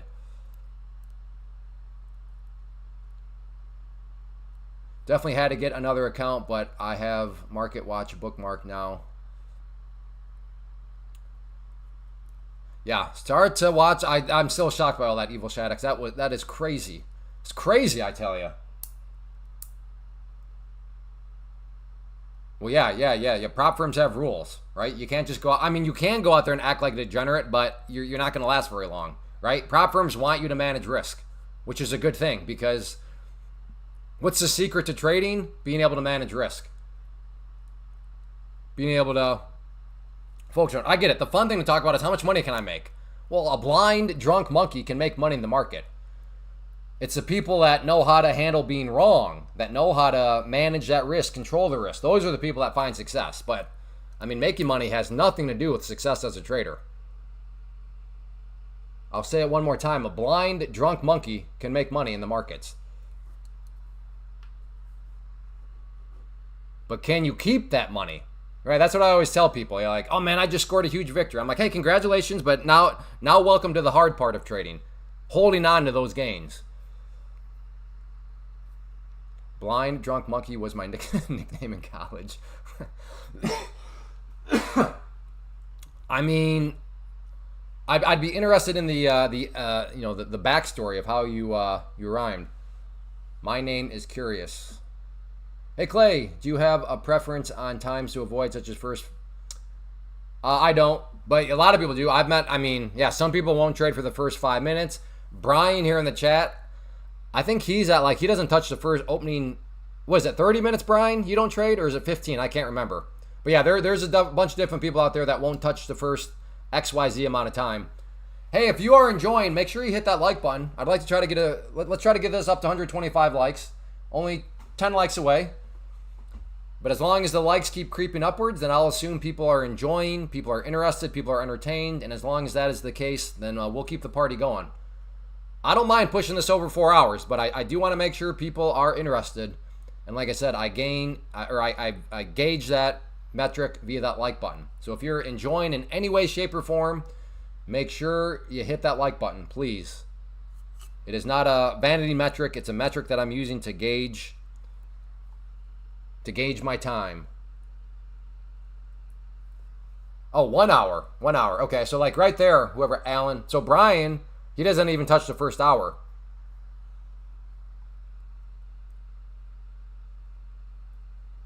Yeah, non-duality, I think you're really going to enjoy futures.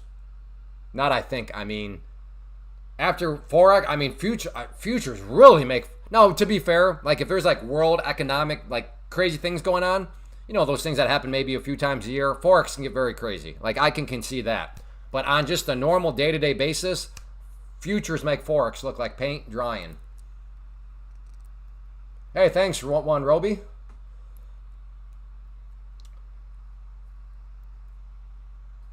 Yeah, exactly. If you're looking for movement, futures is where it's at. And as a day trader, I think that's one of our primary concerns. We want movement.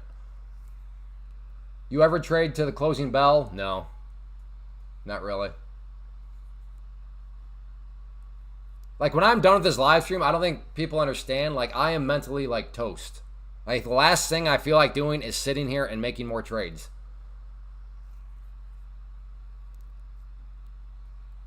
I suppose I could make my life easier by not talking for the entire, 3-4 hours, however long it goes. But to me, that would just be, I don't know. That seems boring. And I like to interact. It's cool. People from all over the world can show up. So, but yeah, I am when I end the live stream, I'm spent.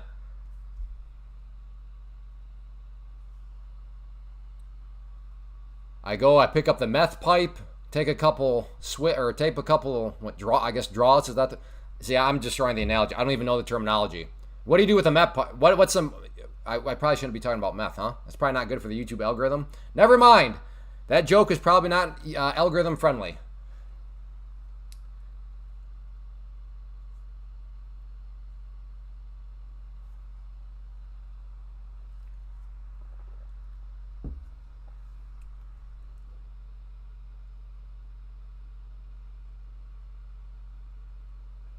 Yeah, Dr. J. That was. I should have thought about that joke a little bit more before I. Yeah, up to score. Yeah, this is gonna turn into a Breaking Bad episode real quick. All of a sudden. Scalping on 1 second today. No, the half second chart.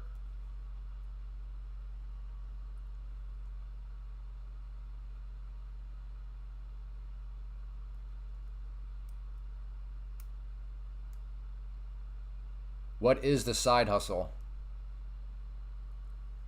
Yeah, Tradovate's having some issues. It happened. Started last month too. I could dig up the email they explained, but it's something the way that Tradovate on their end, the way the data is partitioned, certain partitions. I don't know. Yeah. Yeah.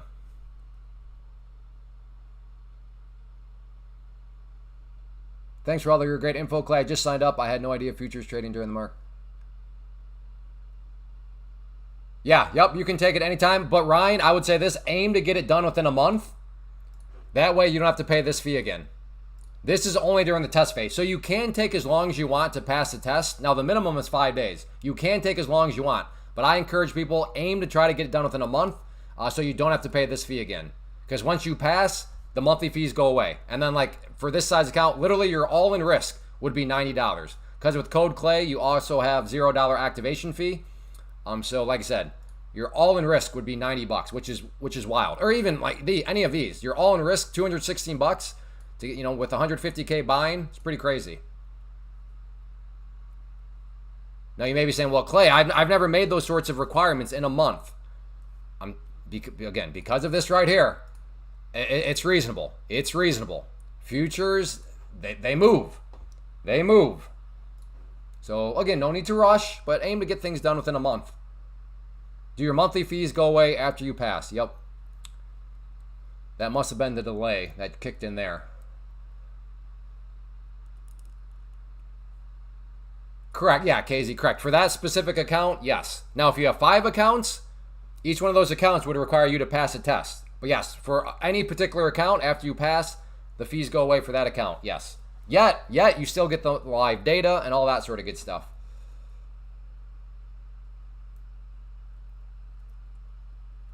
Who are you?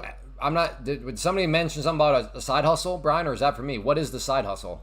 Were you talking to me or somebody else?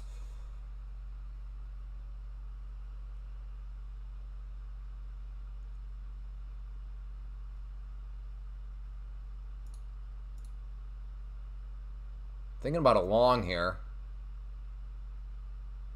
All right, we're getting quite a bit of volatility, though, because past days like this distance right here might only be, I don't know, 10 points or so. Now it's like 80 yeah, now it's like, could be like a 15, 20 point risk.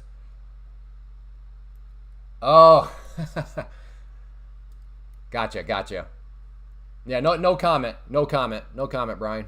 Don't worry about it.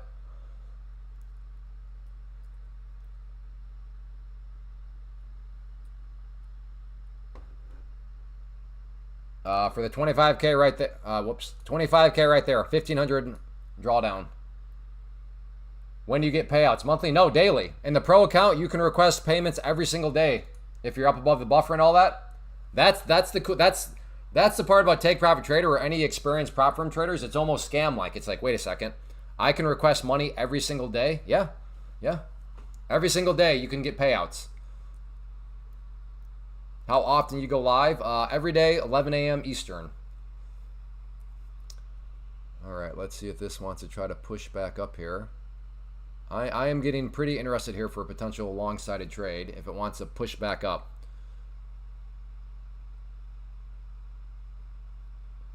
We'll see if it wants to do that or not.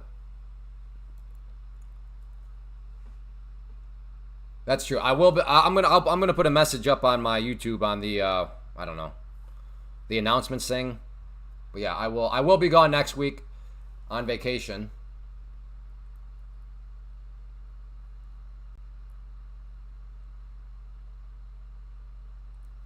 Yeah, same to you. Well, Ryan, out of curiosity. Well, two key things. First off, what account did you go with?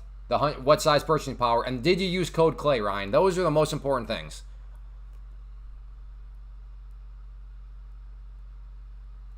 I know.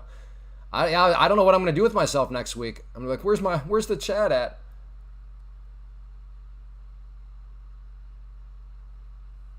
$11 a.m. Eastern. What time is that in San Francisco, California? I believe 8 a.m. I think you're 3 hours behind Eastern time, Carlos.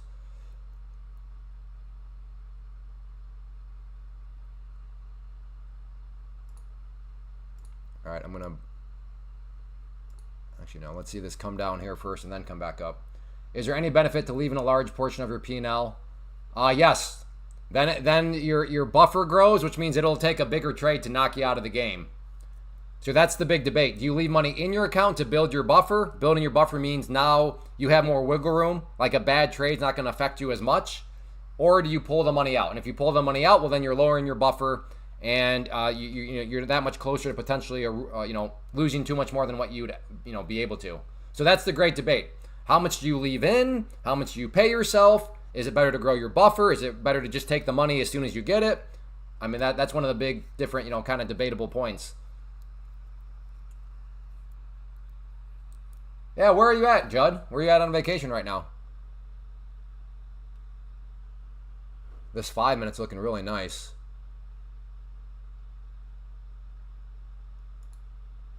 All right, I'm going to try to get long at that green line there. Florida? Very nice. So where's the meetup? In the middle of a cornfield somewhere. Is the market closed Friday? No, I guess it's open for a little bit.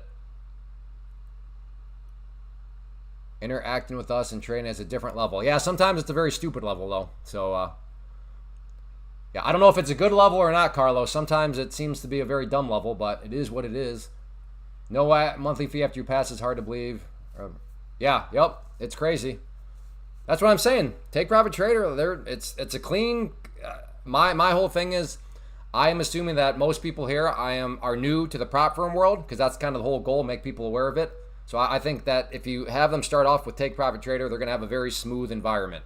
Other prop firms, again, they're not scams. I'm not saying that, but they just have more rules. There's more other things. The payment process isn't as it's a little bit more rigid. If you leave a 15K buffer, for example, do you still have the daily drawdown? No. If you have a 15K buffer, now you have a lot more wiggle room. Like in theory, you could lose $8,000 on a trade and you'd still have your account because your buffer is $15,000.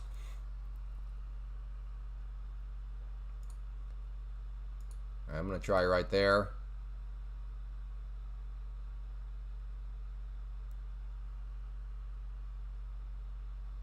Again, looking to try to get long at that green line right there.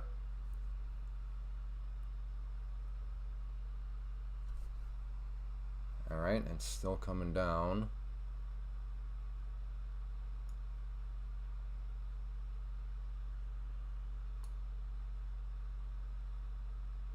Okay, I'm in on the long side.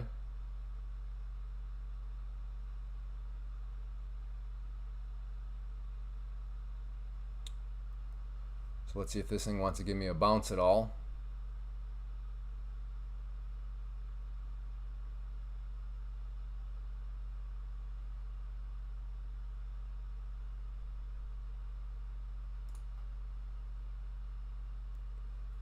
Little scalp there. Have you tried? No, I'm in the United States. People in the United States do not need to be using plus 500. That's like for like international people. Isn't that like CF? No, Carlos, stop. Oh, Trump's speaking right now? All right, thank you for the heads up. I'd wait for an inversion off of. Okay, well that's again. We need specifics. You gave us one number, and I don't even know what's the significance of that number. Is that an entry? Is that a stop? Is that a target? 1 TS, just B. Okay, so you're going to wait for an inversion. Fair enough. My question to you as another trader is, how will you make money off of this inversion? So could you give us an entry point, a stop loss, and a target before the price gets to those levels? That'd be fantastic. Okay, again, we need actual number. Oh, go ahead. Now it makes sense. I've noticed that the people that use FVG and all these sorts of talks, they struggle to actually give a trade plan. They love broad statements, but they have a hard time narrowing it down. Where you been, John? You're late.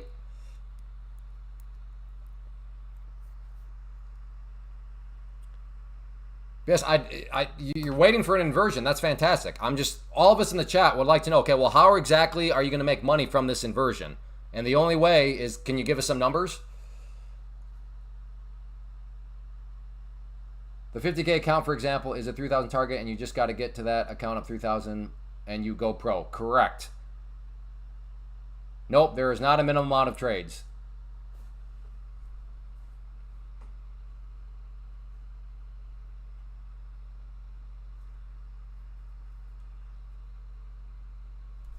But you do, Trail Daddy, you have to manage risk, because a drawdown on that is 2,000. So if you go out there and you're, and take a $2,000 hit, well then that account will be gone.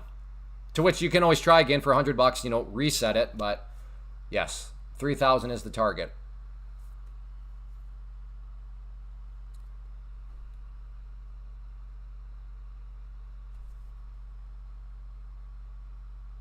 Tradeovate wasn't working for you this morning. Yeah, first of the month it gets a little squirrely, seems.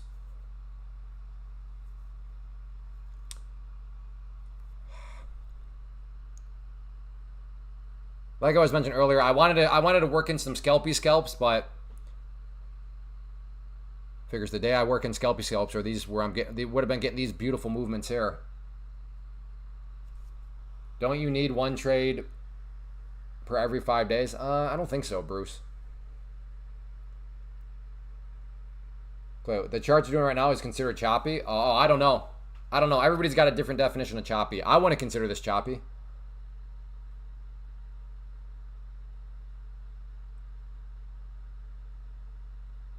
Wait for a closure below 22.67. Then set a limit order at, okay, so we got an entry point with a 20-point stop, okay. All right, we kind of got a trade plan. Hey, Jeff, good to see you. Carlos,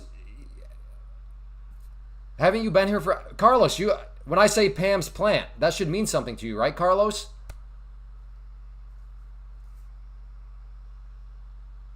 Pam's plant. I think that should mean something to you. I've explained this quite a bit already while you've been here. I'm very shocked by that question.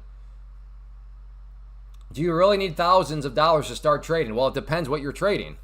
If you want to be a day trader in stocks or options, then you need $25,000, or else you're going to be stuck under the pattern day trader rule. Yes, yeah. Simulated account, but it's all real-time data.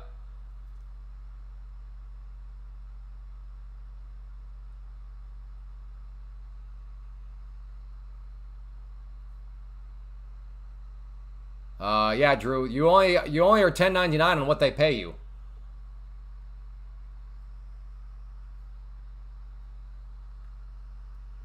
But please speak to your local tax professional.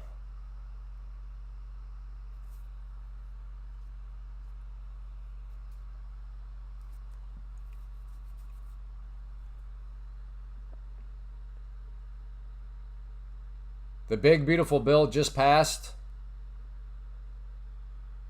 Interesting. I would have thought there had been a bigger jump.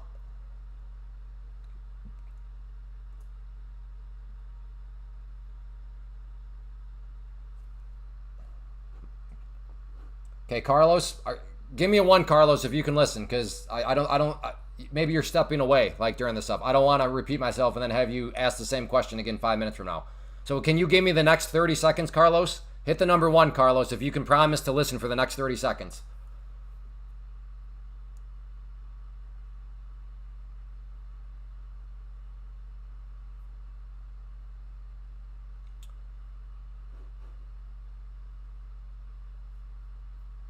Okay, Carlos, you can get started. You don't need thousands of dollars. If you choose to do day trading in futures, there's no pattern day trading rule. So you don't need any sort of minimal amount. You do not need thousands because there's no pattern day trading rule in futures. But I would do futures through the prop firm.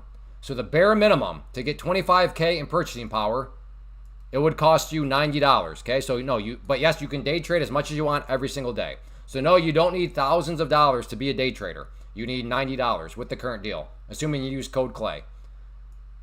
And that'll give you 40% off. Usually it's only 30% off. So right now, 4th of July sale, they're doing that. So that's all you need, Carlos, $90.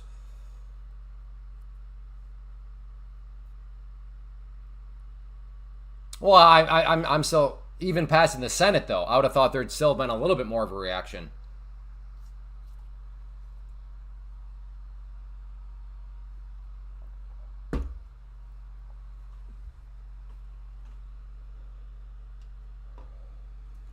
You're welcome, Carlos. All right, let's see if this... Just gonna get rid of that trend line right there.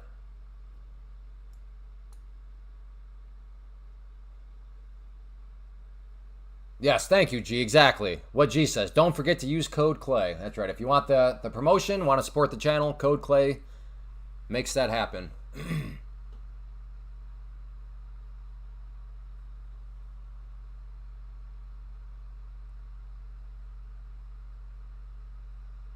I am tempted here for a short. What would my stop loss be? Still 8 points on that? It's wild.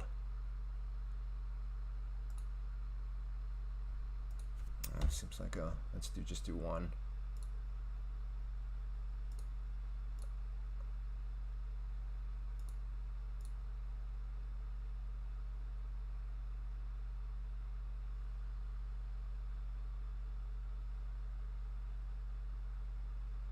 Yeah.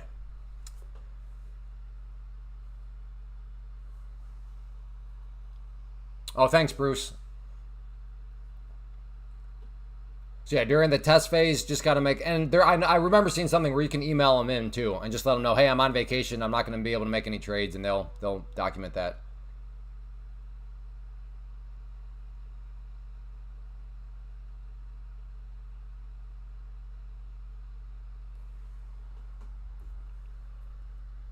All right, so this is a pretty interesting. In fact, let's get them mapped out. I mean, if you're watching this for a breakout, I'm not calling you crazy at all. In fact, I might start watching it for a potential breakout.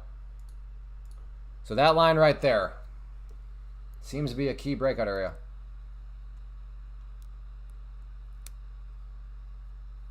Yeah, sounds good, Carlos. Sounds good.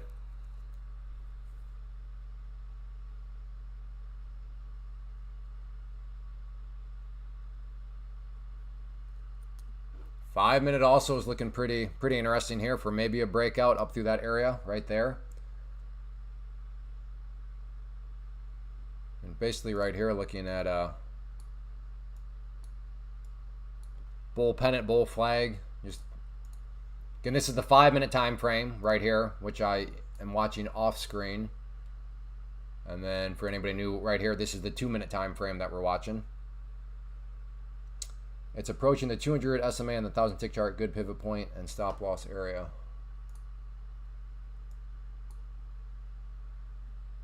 Yeah, it is. Looking over here at the 1,000 tick chart. All right, well, right now, we just kind of wait and see in regards to that green line right there. See if it wants to push up through there or give us a breakout. Can't you pass more than 5 evals and have backup accounts? Yes, a take profit trader you can. That's one of the built-in really cool things about them. No non-duality. I don't like other people's names in here because I don't know who the vast majority of people are. I've always kind of kept my head down, and I don't want to risk driving people, funneling people to maybe someone that's got a just not a good person or not a, whatever. Again, I'm not saying that I'm the only good one. I'm just saying that I don't know who a lot of people are. But thank you for asking, non-duality. I appreciate that. Instead of just doing it. All right. Well, we got a bit of a pullback here. I suppose this it's kind of like a, not kind of, but we got this wedge. So there's the resistance part of the wedge. Here's the support part. So it's kind of just, is it going to bounce back and forth and then maybe get the break to the upside? That is the question. Now one of my better question marks over the years. I learned back in 2006, so that was a long time ago. It is a totally different day and age. I don't know how people learn on their own in this. So much information out there. A lot of trial and error for me. Again, Carlos, did you sign up for that free class I'm offering? That's one of the things I cover in that class.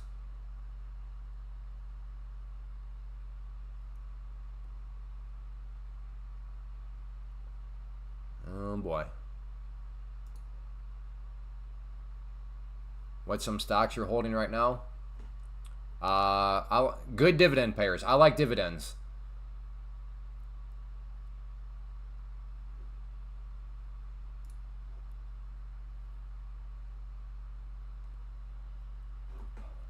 What does have me worried, though... Oh, wait. Sorry, I was looking at the wrong chart.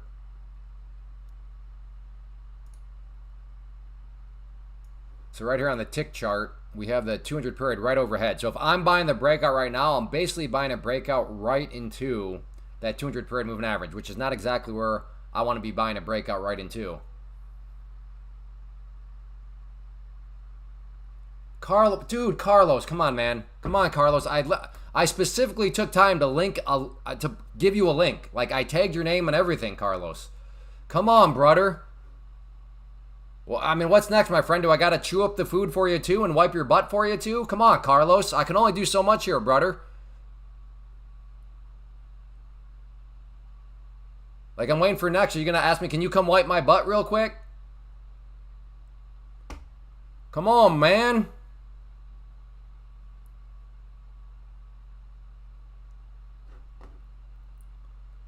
You seem like a nice guy. Let me help you out one more time, brother. Here's the class. I'm going to link this to you, okay? There you go. There you go.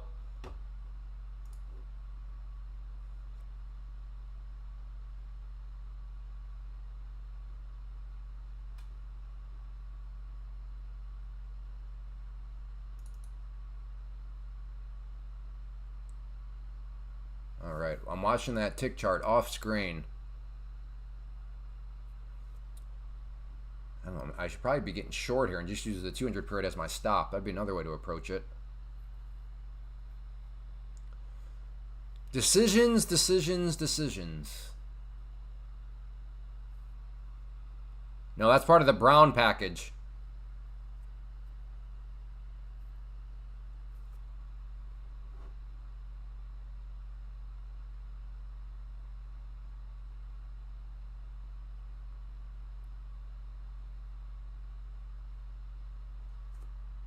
Yeah, it is. Right in front of your face, Carl. That's all right. That's all right.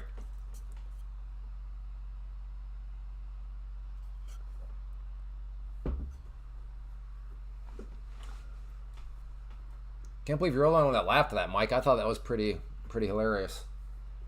Or maybe it's just humor that people don't appreciate. Like, what are you, 13 years old?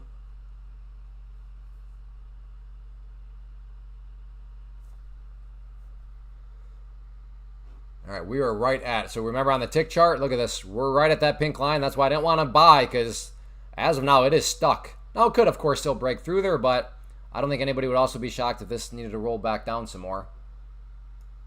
But that is why I was not, that's why I was worried. So thank you, Mark, for the heads up. I lost track of the tick chart. So Mark, appreciate you bringing that to my attention.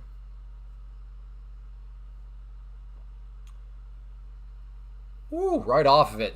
Look at that. The power of charts, the power of the two. Look at that. What a coincidence, right where that happened to get rejected. Amazing. Hey, Tragic Caesar. Been a while. Where you been? We'll see if it wants to pull back a little bit more. Feel the power.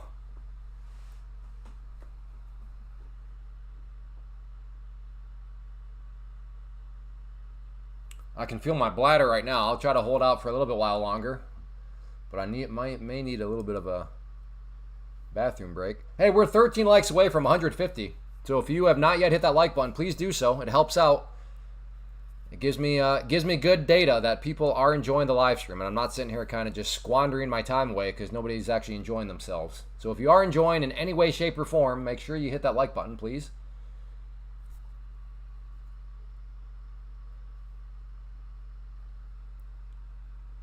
Yeah, just watching the wedge over here on the tick chart. So basically, if we just use the 200 paired up here, I gotta get myself a new mouse. I think my mouse is slowly dying. It keeps jumping around like that. But anyways, if we use that as like the top part, and that use the 21 as the bottom, kind of see this little wedge. So who is gonna win this battle? That is the question.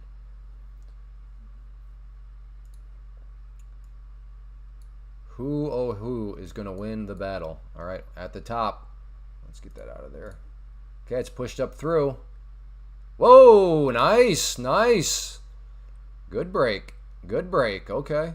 Let's watch this back here on the 2-minute now.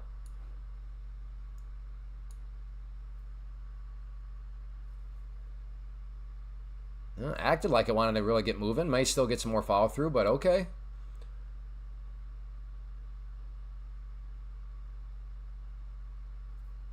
Let's see how she wants to continue to, if it wants to follow through. All right, chat, you've gone quiet again. We had this earlier. Remember, please keep the chat moving or else it gets very lonely and very awkward in here. Whether you're talking to me or asking questions or talking to each other, a dead chat box is no good. No good. And we are 2 likes away. Do we have 2 more likes out there to push us up over the 150 mark?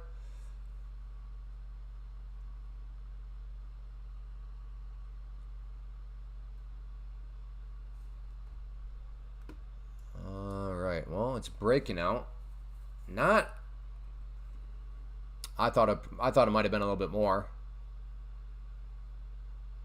That's true, Nathan. Yeah, I guess sometimes it's be careful what I wish for.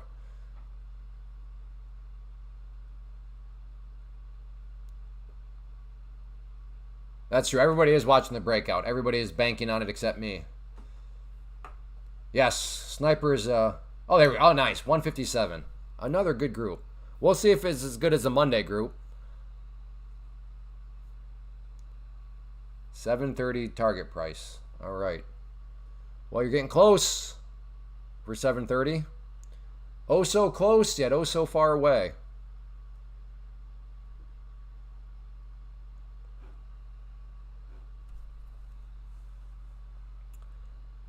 What's the ES up to right now? Ooh, all right. So this orange line here represents the close from the previous session. So this is a tricky little bugger. 2 fake breakouts so far. Broke out there. Nope, just kidding. Broke out there. Nope, just kidding.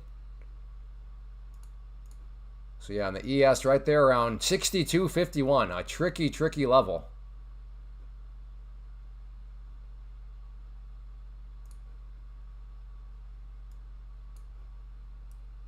We'll have to see what happens with it. I think in 1 hour it will look better. Okay, and what leads you to believe it will look better in 1 hour? That seems like a very specific amount of time. So in what way will it look better? First question, and then second question, where is this 1 hour coming from? Just curious. You think it will look better in an hour, okay? Well, tell us what look better means, and then why an hour? Why not 2 hours, or why not 30 minutes?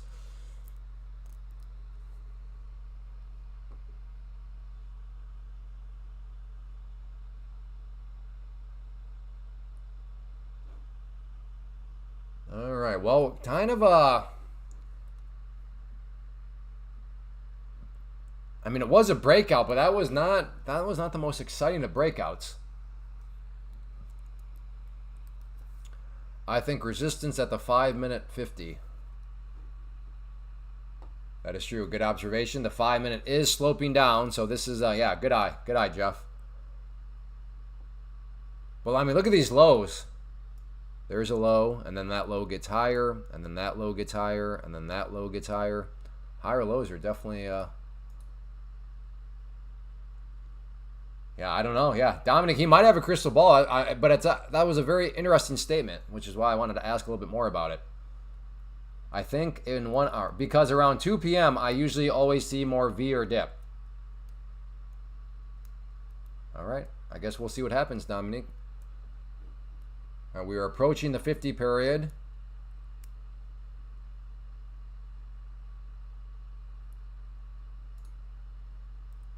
Okay, in there short. Just one.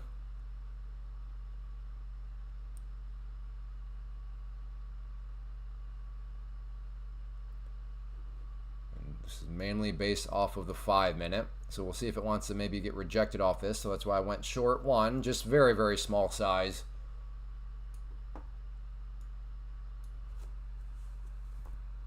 Momentum should increase. Yeah, we'll see. Hopefully not for me right now.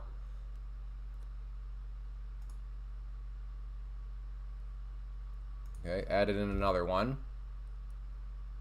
So I'm at a whopping 2 MNQs. A day without chats is like a day trader without... Yeah, exactly. Well said. True, that's true poetry right there. All right, I am in short right now too. Average price is that blue line.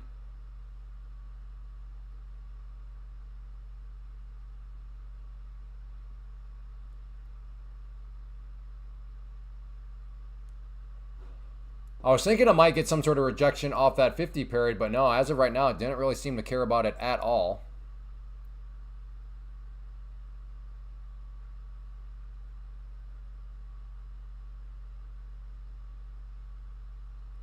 And right now, I'm kind of just putzing around here.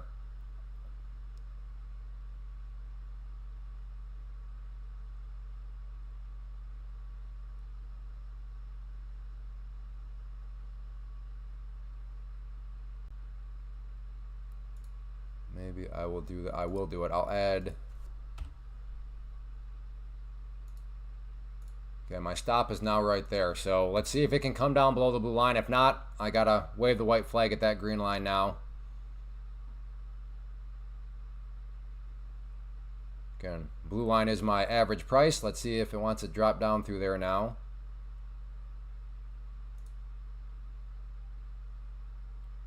Yikes, couldn't even get out a small little modest attempted. Come on now.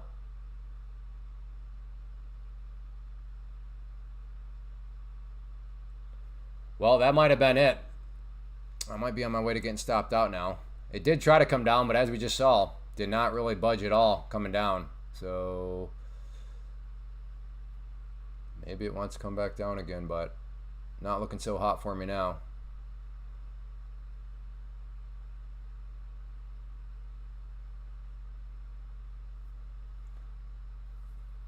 Got a scalpy scalp on the pullback. Good job. I'm about to get stopped out. And I am out.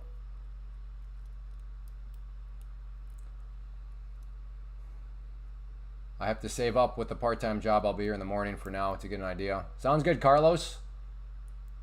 Lots of trap sellers here. Momentum to upside.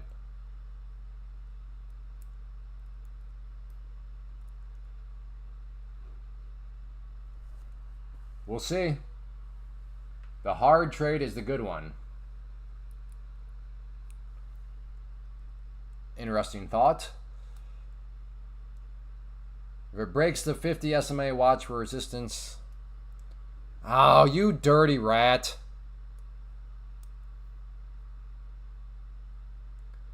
Nothing like having to come up here, stop you out, and then it rolls over. This is exactly why broad statements are a joke. This is why I'm not impressed by anybody, myself included, that makes broad statements. Because think about the broad statement. I think this thing is going to want to go up and then come back down. It's going to be a fake break of that 50 period. That's what I was thinking. I think it's going to be a fake break of that 50 period. And guess what? I was right. It was. It broke out and it's come back down. But notice how I actually lost money even though I was right. Why? Well, because trading is a little bit more detailed than broad statements. That's why I'm constantly asking people, don't give me broad statements. Because as you see here, my broad statement was correct. I think it's going to go back up and come back down.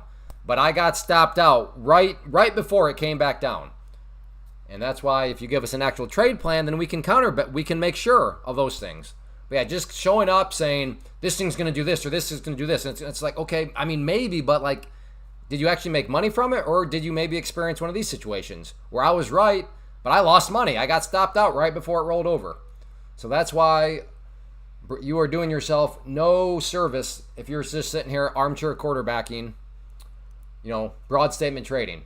Because again, let's just say a new person was like, okay, I think it'll go up and go back down. And they're watching and they're like, okay, it went up and it came back down. Man, I was right. I would have made money. Well, no, that's as you just witnessed here, that's too big of a jump. That's not quite how the markets work.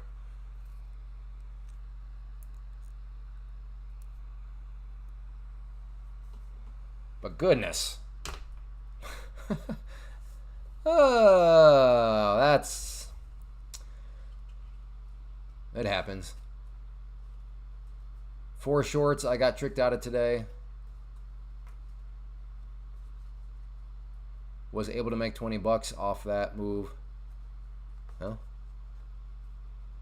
yeah, holding winners. I argue, I think the hardest thing in trading is not cutting losses. Now, don't get me wrong, I think cutting losses is hard. But I think the true hardest thing to do is letting a winner win.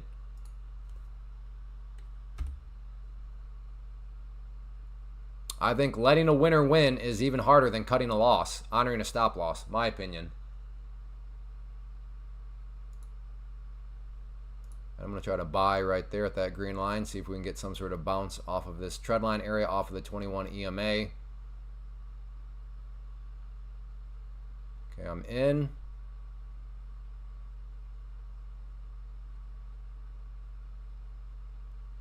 Price rejected the...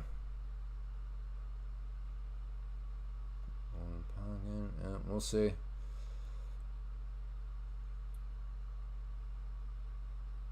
See if it wants to push up at all.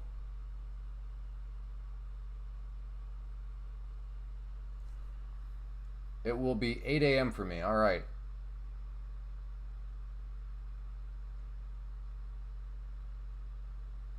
Stay bullish, in my opinion. That's what I mean by broad statements. Like, what does that even mean? Like, tell us how to make that a practical trade plan. Staying bullish, okay, well then how do you make money by staying bullish? I'm assuming you mean go long. So like, where are you going to go long at? Where's your stop loss going to be? Then where's your target?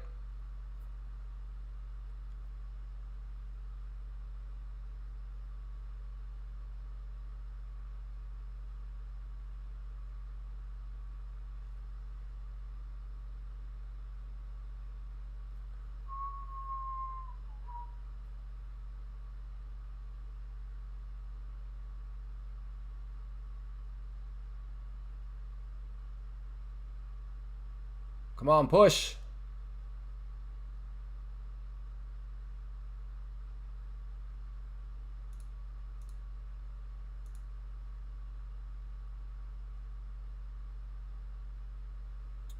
I took one off there. Let's see if we can get another push back to the upside.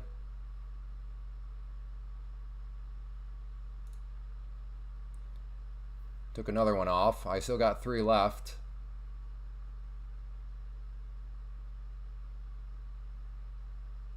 I do not like how it's hesitating here.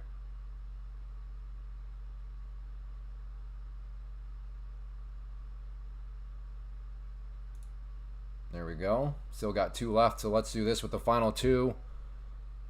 Put my stop loss at basically break even. Now I'll just start to follow it up. So this will be a winner. Just a question of how big is the winner going to be, because I don't know how high up this wants to go. So I'm just going to follow it up with my stop. I will do this just in case we get some sort of spike. Let me throw out another one up there. Okay, let's move my stop now here. So again, I'm following it up with my stop. So the higher this goes, the more money. So this is a great spot to be in, the sweet spot of trading. Not if I make money, but how much money am I going to make? Because I don't know how high up it's going to go.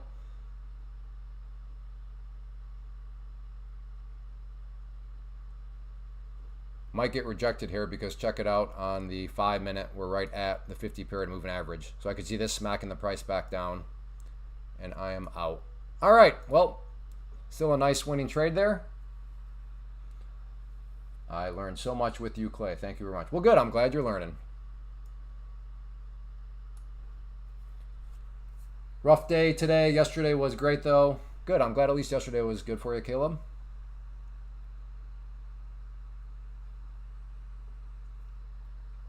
This is fun to watch. Someone actually trades in real time. Well, it depends, you know.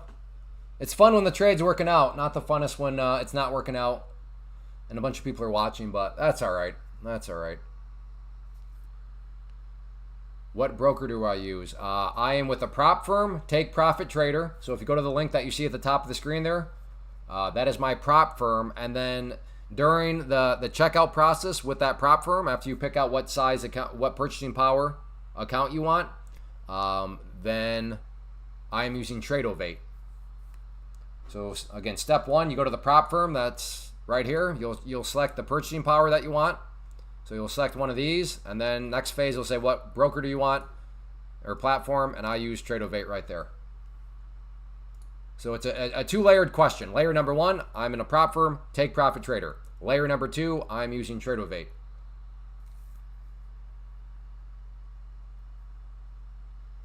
Wow, Nathan with the sign of gesture, with the gesture of kindness.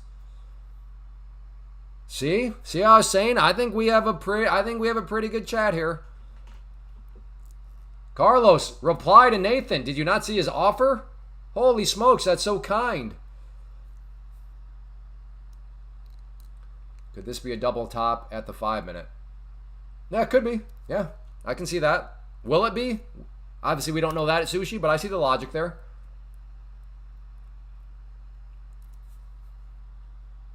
Carlos, what are you doing? Reply to oh, I guess you don't know him as Nathan. Big Tick Energy, reply. Do you see his gesture?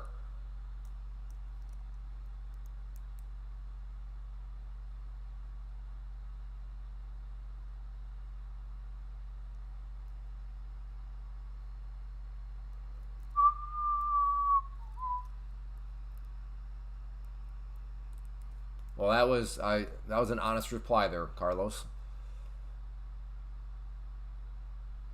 All right. To go long again or to not to go long? That is the question.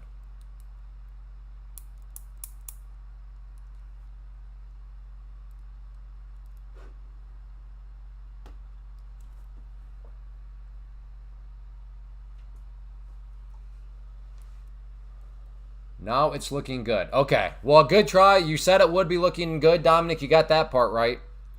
But your hour prediction was a little off, but that's okay. Still batting 500. Not too bad. Not too bad.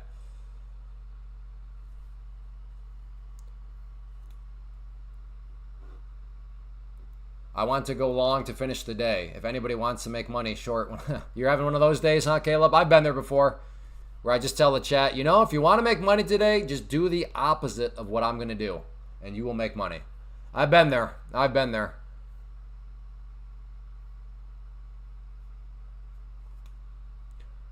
Well, hindsight, should have kept my stop below these lows. I would have survived all that. I'd be getting paid more, but that's all right. What is your sentiment, long or short? What's yours, V. Gabor? You tell me first. All right. Dominic is in. He got in at 719 on the break. His target is 760. Okay. And then where's your stop loss? 699. All right. I appreciate it. Dominic, everything ahead of time, nothing but respect. Even if you're wrong, it happens. But good job to you. Well done. Kershid, that's a little rough. Long. That doesn't mean anything. That's just same with V. Oh, I'm sorry. You're answering that question. Short. All right, V. Gabor. Then you better get. Then you if you're thinking short, that's cool. Your sentiment matters more than mine because you know your trade plan better than I do. I am not long. No, I get it now. You were just answering that question. It makes sense now. I get what you're saying. I get it. Just thinking long. Okay, well, again, if you want, I'm trying to help you out, Kershid. You're not really doing yourself any service by saying I'm thinking long. That's way too broad.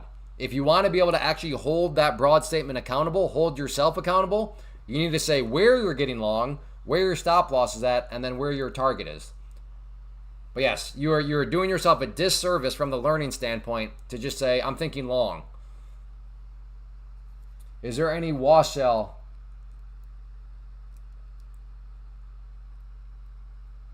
Yeah, I'm not a tax attorney. I'm not a tax professional telling that. All I will say is that the nice thing about prop firm trading is tax reporting is easy because the prop firm just sends you a 1099 and that's it.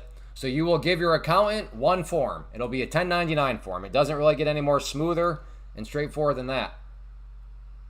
Okay, is there any way to explain the drawdown for dummies?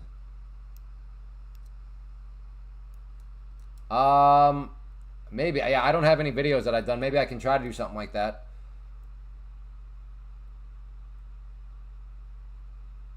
Okay, Dominic has changed his partial to 740.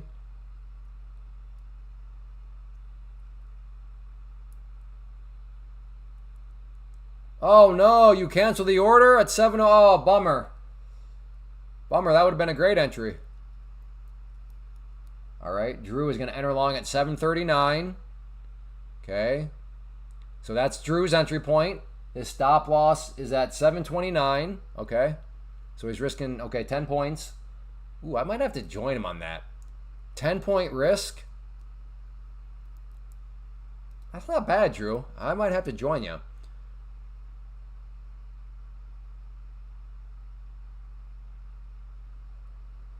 I want to see if this wants to consolidate out, but I like where you're at. I want to see if this wants to consolidate out here first. Maybe that's stupid, and maybe I should be getting in right now with you, but assuming it hits 739. But I want to see it consolidate. Okay, Drew is in.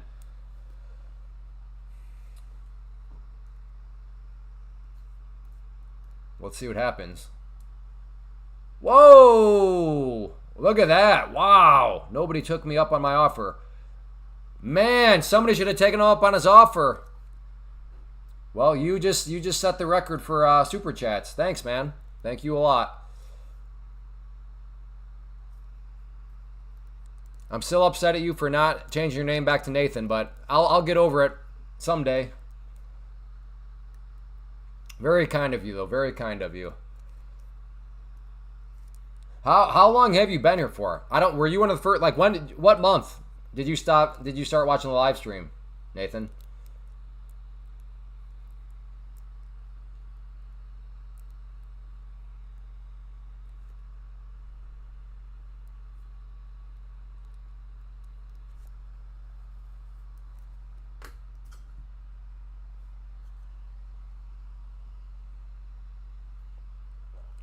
It would have been Mikey, but you didn't take him up on his offer. Man. I mean, he tried to tell you. He said earlier he's getting $14,000. Oh, by the way, how much did you have invested? What was your risk, Nathan? Because you're a good example right now of just the power of the risk in with the prop firms. How much did all those accounts cost?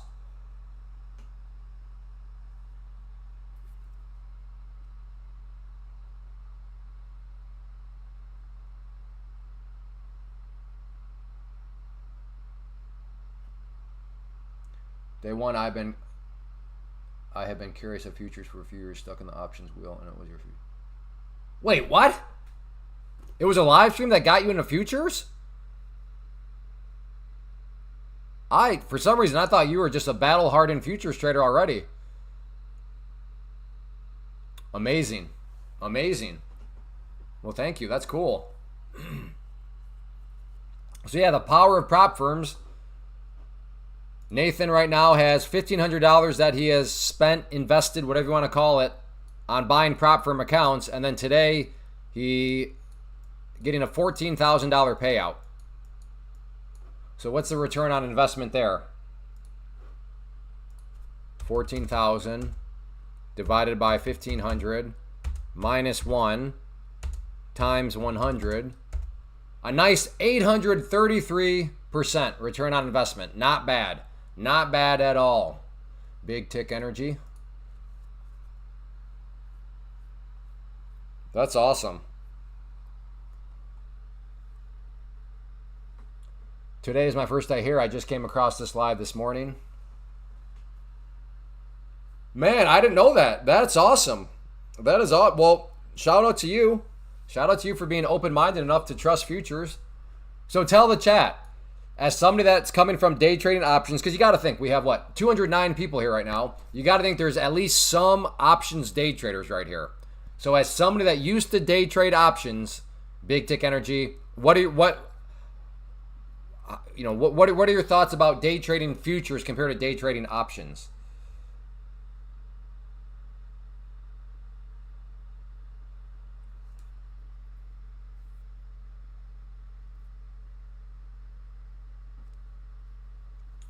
Yeah, Caleb, I'm aware that you just changed too. Yep.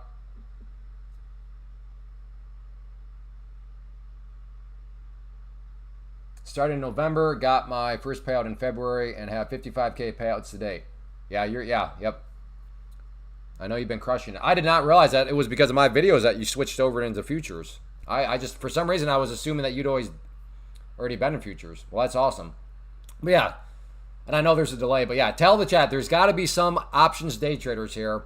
And when I say day trading options is pure and utter garbage compared to day trading futures, I mean, would you agree with that, Big Tick Energy?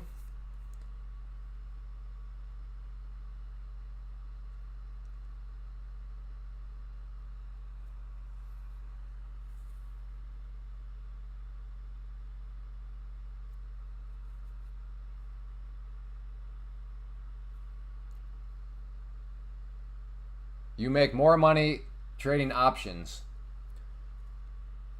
I mean, to be fair, maybe you make more money, Jimmy, but I'm telling you right now, you could be making more money with futures. That's for sure.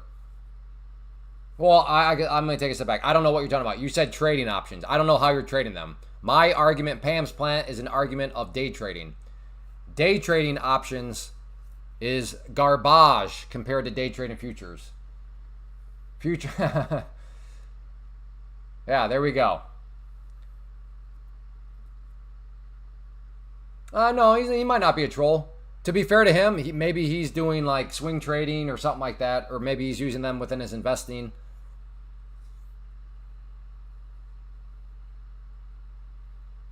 When I would blow options accounts, it would be 3 to 5K of my money. When I blow prop, yeah, 100 to like 500. Exactly. It's just right here. What he just described in the chat is this point right here about prop firms. The added risk control, specifically, you protect your own money. How do you protect your own money? Because very little of your money is actually in harm's way. Passed my TPT account today. Need 2 more flipped. Nice job. Yeah, oh, I'm so excited for you, Apex. Because if I remember right, you've never used Take Profit Trader, right? You never had a pro account?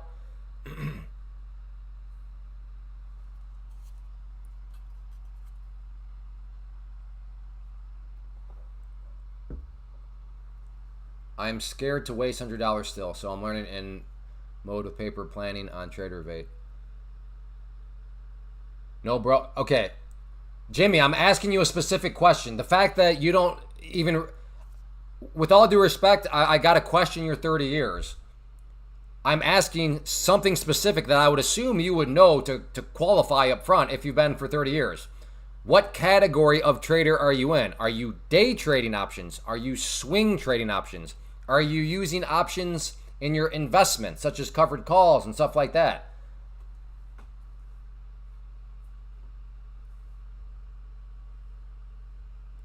So I'm a little skeptical.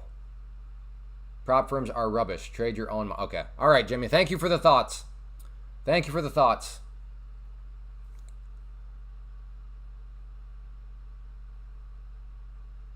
We got Nathan here who has $1,500 invested into accounts and he just got a $14,000 payout. So I don't know, $1,500 into $14,000, not too bad. But hey, Jimmy, you do what you think is best for you. Congrats on all your success over the past 30 years.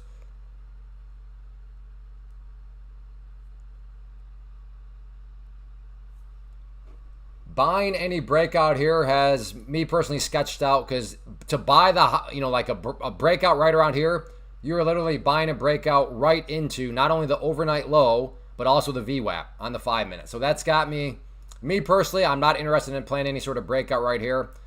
And I guess you could do a scalpy scalp. And I'm not saying that it can't break and then break through these areas too. I'm just saying to buy a breakout right in front of some other key areas of resistance, little sketchy.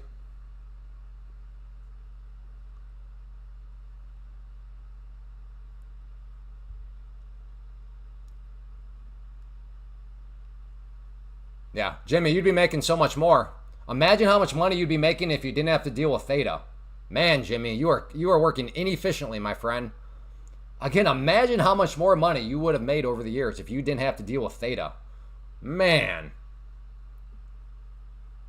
So here's the thing to any options day traders about how day trading options makes no mathematical sense, right? So the way options work is if you buy, the obvious way to make money is if you buy an option, it goes up, okay, you make money. Obvious way to lose is if you buy and then it goes down, okay, of course, yeah, you lose money. But remember, anything with a value or price can do 3 things, actually. It can go up in value, it can go down, or it can just go sideways. Now, the rational person can say, well, if it goes sideways, that is the neutral thing to do, right? Or that's just neutral. It doesn't go up, doesn't go down. So it's therefore neutral. Not so in options. In options, you lose money. Why? Well, because there is this thing called theta. So think about it. Of the 3 things that a price can do in the world of options, 2 of those 3 things will cause you to lose money, meaning you have a 67% chance to lose money. Again, the argument is not you cannot make money day trading options. The argument is you are working inefficiently. You're working harder, not smarter. So maybe you're sitting here saying, but Clay, I make money day trading options. That's impressive. Well done. My question to you is, can you imagine how much money you would be making if you did not have to deal with theta? And that is the power of futures. First off, futures move way better than options anyways, but even if we just assume that they move the same, with futures, you don't have to deal with theta. Yeah, they're both contracts, but the key difference here in the contracts is with futures contracts, there's no theta. You don't have to deal with that. You don't have that 67% chance of losing money because sideways action doesn't hurt you. So yeah, day trading options, again, you just saw the math right there. Why choose to trade something where you have a 67% chance of losing money when you don't actually have to? Not to mention, I was just assuming that options and futures move the same. They don't. Futures move way better anyways.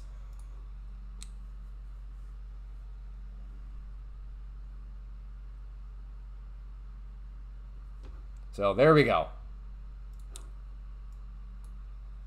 You can always tell who doesn't listen to the argument. Well, I make money. Again, it's not an argument. I'm not saying you can't make money day trading stocks or day trading options or day trading forex or day trading crypto. I'm saying you're just working inefficiently. You're using capital inefficiently. You're taking on more risk than you actually need to. You don't know what you're talking about. That was a good argument. Good job, Jimmy. I just provided math. You provided you don't know what you're talking about. Okay.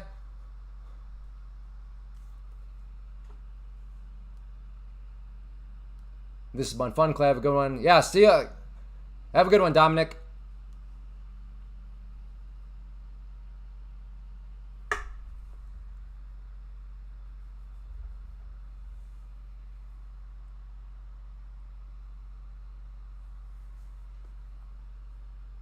You know, theta is no, theta matters. Theta always matters. Now, does it matter as much? Maybe not, but theta is always there. But I also realize, Jimmy, you're old. You're like me. You're old and crabby, and you're stuck in your ways. You think you got life figured out. So I understand. You know, your skull is as thick as mine. You're not going to hear anything. So, but to anybody else, you saw the math. Yeah, no. I brought the math. You didn't bring anything. Because of theta, if something goes sideways, you will lose money. For you to say that if you buy at the money, theta somehow no longer just disappears, what are you talking about? Yeah, exactly. You can only 30 years and he thinks he can make theta go away. Amazing. That's a logical fallacy. I've been trading for 50 years. Does that mean I'm right because I've been trading for 50 years? No, that's a logical fallacy. That's irrelevant. If that's all you're going to bring to the table, Jimmy, you got to do better. And nobody got time for logical fallacies. I've been trading for 60 years, Jimmy. 60 years. What does that prove? Nothing. You worked for Lynch and Goldman. Who cares? All these are logical fallacies. You're appealing to authority. Like, what does that matter?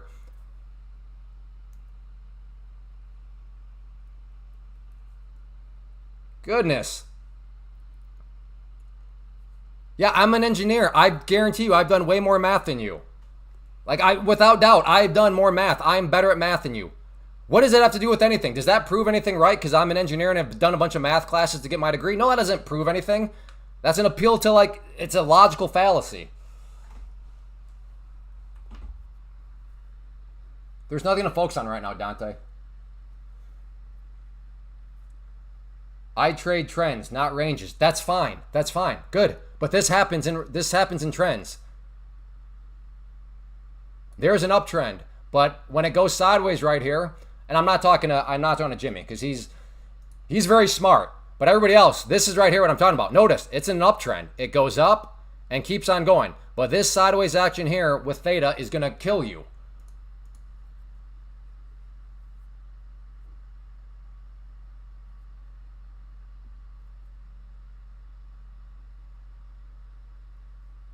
Because it's irrelevant. All right.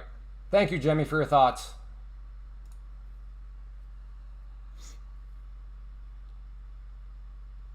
You would think somebody that works at Goldman would understand logical fallacies. Again, I've been trading since 2006. What does it have? Does that mean that I'm right about what I'm saying? Because no. That's why I'm backing it up with math. If you don't believe me, go research theta. But in other words, you could have just started trading yesterday and you could have explained all this. And according to his argumentation, how long have you been trading for? Well, I just started yesterday. Well, then shut your mouth. Wait, what? No. It's how long have you been a weatherman? Oh, I just started a couple days ago. Well, then how can you say it's raining? Well, I mean, look outside. Yeah, well, how long have you been a weatherman for? Yeah, it's all logical fallacies.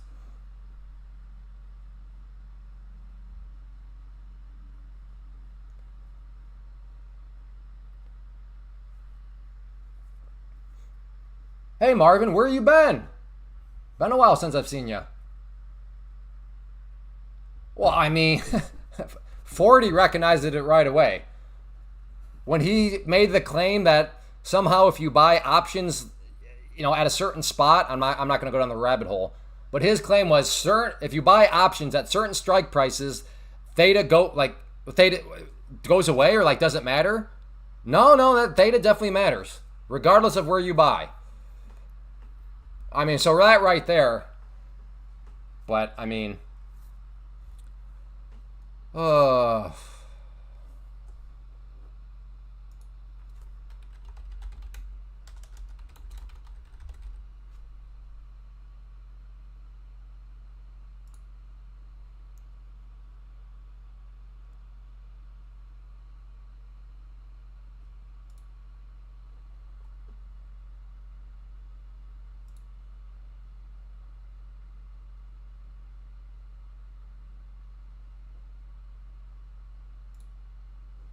so we got to do our little philosophy 101 lesson.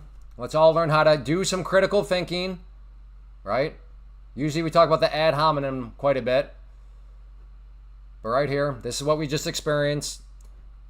The appeal to authority asserts a claim is true based on the position of an assumed authority, right? What he was trying to get at is, had I told him, well, I've only traded for 5 years. Oh yeah? Well, I've traded for 30 years. Therefore, because of this position of assumed authority, 30 years, a claim is true. No, that's literally the appeal to authority, logical fallacy. So other names, argument from authority, appeal to a false authority. Yeah. Just because you've done something for 30 years proves nothing. I mean, you could have done something really dumb for the past 30 years. That is completely irrelevant to the truth of the matter. So there we go. That concludes our Philosophy 101 class of the day. Marvin's been lurking in the chat. All right.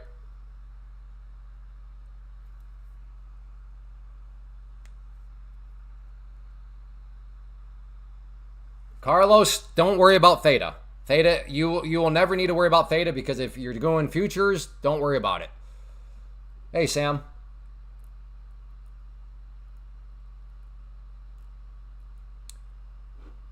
I know right now there's not a whole lot. Clay, why aren't you talking? There's nothing to talk about. We're just sitting here chopping around waiting. Again, I'm not willing to buy any sort of breakout here. To buy the break of that trend line has me worried, because you're buying the breakout and then right overhead you have the VWAP, you have the overnight low, you have the 200 period moving average, then we bring over the 5 minute, and if you're buying any sort of breakout around here, as I already explained, you're buying right into the VWAP, the overnight low. So this is kind of like a good time to go down some rabbit holes. Okay, but here we got a bit of, okay, now we're pulling back some. All right. Actually, I don't know. Maybe I should. I'm talking to myself right now. Actually, I don't know. Maybe I shouldn't. Yeah, we'll see if this trend line.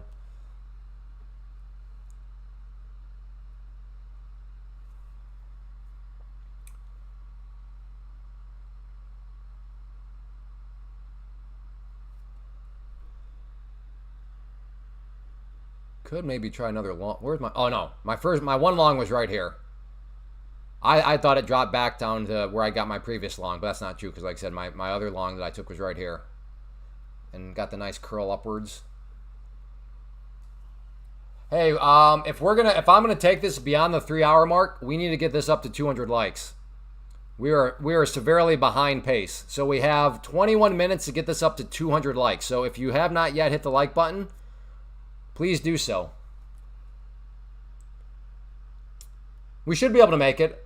I mean, we have almost 200 people here. So if you want to help contribute to keeping the party going, make sure you hit that like button. Again, we got to get up to 200 likes in the next basically 20 minutes. So we need to get 23 more likes. So if you are enjoying in any way, shape, or form, and you have not yet hit that like button, please do so.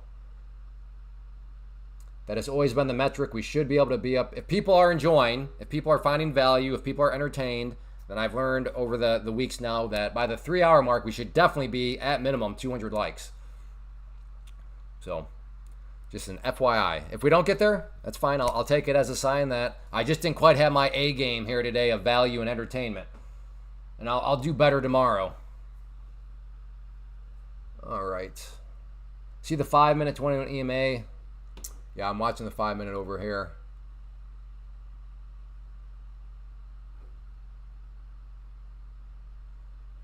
just wondering, is this a short right here down through this trend line? Try to get a scalpy scalp down to that line right there.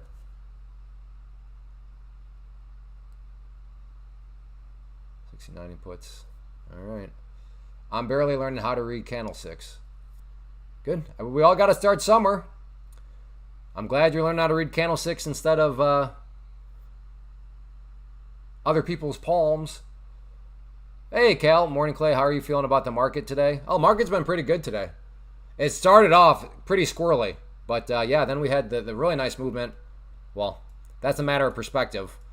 People that were buying this and averaging down, they didn't really have too much of an experience. People that shorted this didn't really have. But, yeah, overall, been happy with today.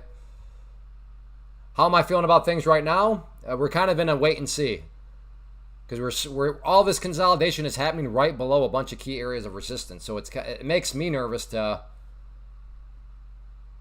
want to buy right before those breakouts. But there could be a scalpable opportunity in there somewhere maybe.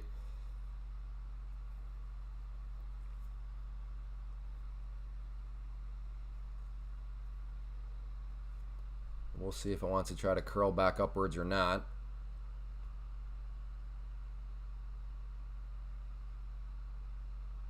Where are you from, Clay? I am in Iowa. I am from Ohio, then to Missouri, then to Michigan, and now in Iowa. All right, we're getting a pullback here. Yep. Doggone it. You all heard me say it. Well, to be fair, it has not yet hit that line. So maybe my trade would not have played out. Okay. In a weird way, I don't want to see the price coming on that level.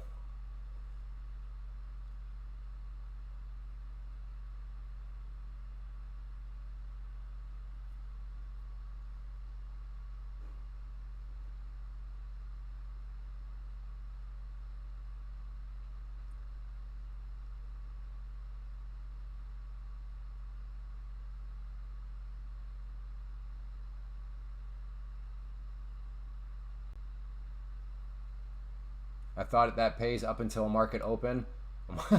No. You should have. I would have had to respectfully decline that. That's funny. Clay, I thought that was until Friday, all the way through July 4th. Who just told me about the 21? Who was that? Drew. Did you buy it? Drew was telling me about this before it even happened. He called out the 21 EMA in the 5-minute. And look at that. Once again, it bounced right off it. Please tell me you bought that, Drew. Please. You bought that, right? All right. I am very proud of myself. It's had been at least 45 minutes. It's been a good 45 minutes of me just holding my block. P-break. Be back in a second. All right. I'll be back.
All right.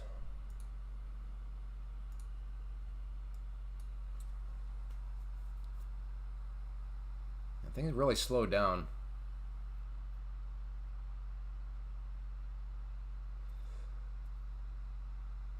So just waiting to see what this actually wants to do.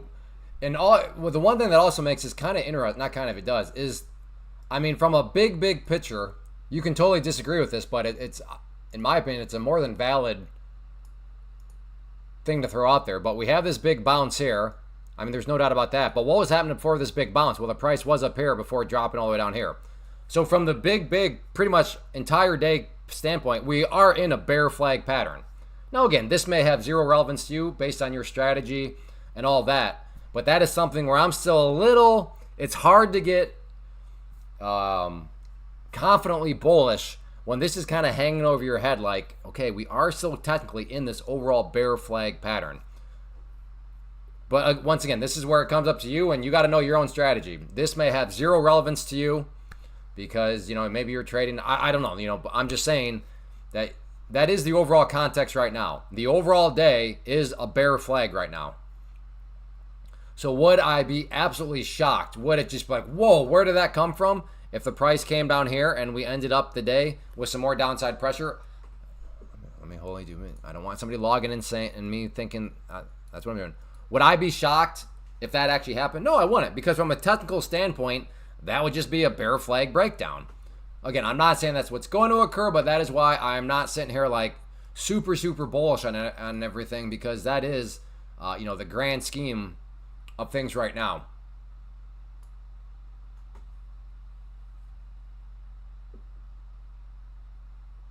Do you see short picture?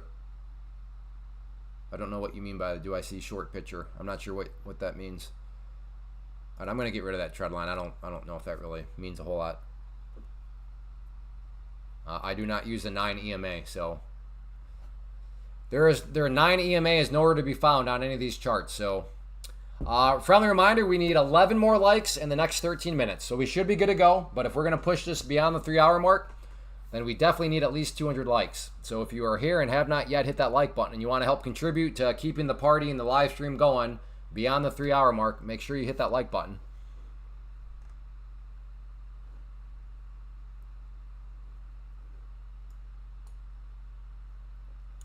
Yeah, this thing slowed up a little bit right here.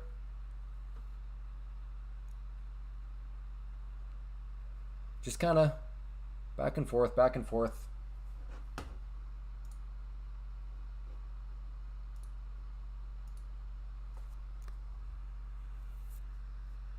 Once again, the 5-minute, though, is holding at that EMA.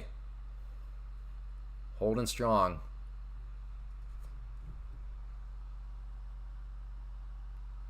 Oh, don't know who that is.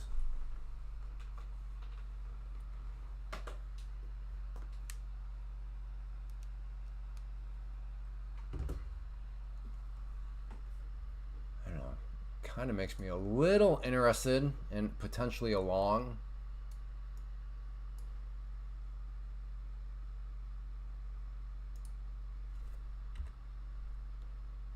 Yeah, but where do I put my stop?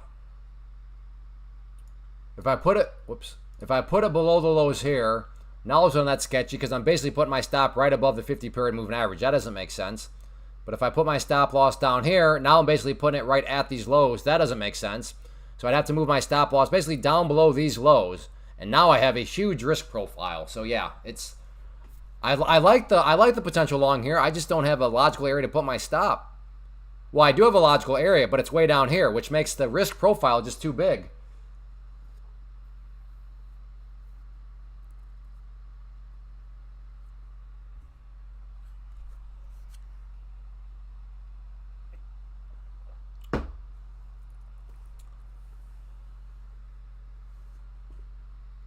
You got 99 to, that's probably a fair point, but we also should have no problem getting up to 200 likes either, and we're not. And we need 3 more likes, so I think we'll be able to hit it.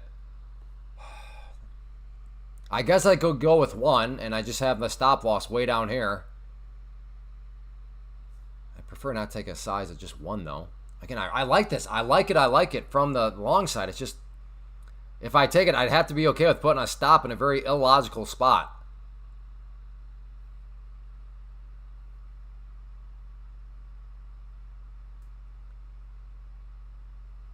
Or like Caleb. Well, the thing with, if you're going long here, that implies that this little bear pennant, so we do have a little miniature bear pennant.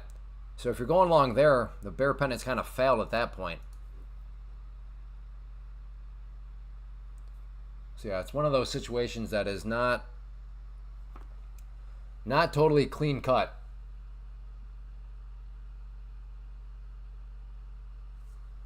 We'll see what it wants to do.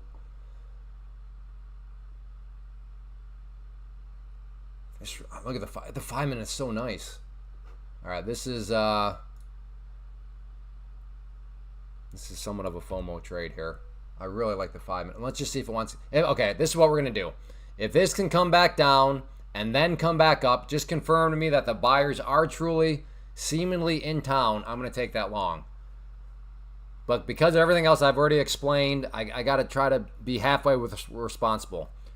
So let me try to get a little more confirmation that the buyers are indeed in town. So like I said, if this wants to come down here, let's call it right around 7-11. If it wants to come down here, get a Slurpee.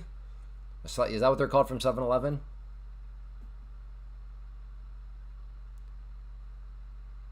Yellow is the VWAP. Scalped it, Clay. I don't know. But look at this though. Look at this. This really, this is a great setup. I like it. Look at this. Look at this. That seems like more than a scalpy scalp.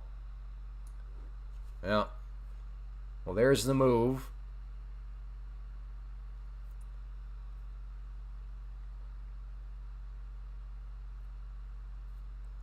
True, I figure the market will hunt.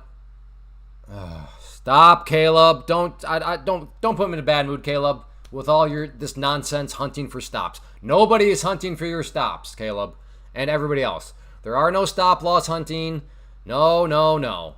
Because if you've traded for a long time and you can be intellectually honest with yourself, there's going to be several moments over your career where you could have sworn you were going to get stopped out, but then you never did, and it actually turned into a winning trade. So the question becomes, what's up with those stop loss hunters? Like, your stop loss was right there. Why did they not just grab it real quick? Is it because there's not actually stop loss hunters, and the supply and demand just happened to work itself out before it got to where your stop was? Is that possible? That the equilibrium point, you put it right above the equilibrium point where things equaled out and then started to go the other direction? Or does it always have to be some sort of magical, mystical, evil thing? I know as humans, we love a good story behind everything. We love a good conspiracy about literally everything. Basic explanations of supply and demand don't satisfy our craving for conspiracy. 7-11 is my birth. Oh, nice. I didn't realize you had that many kids. How many kids do you have, Nathan? I don't know if we've ever even talked about this. If we have, I forgot. I apologize. Hey, we are up over 200 likes. Fantastic. Thank you, everybody. The party shall continue beyond the 3-hour mark. We'll see if we can make it up to 4 hours and maybe even beyond.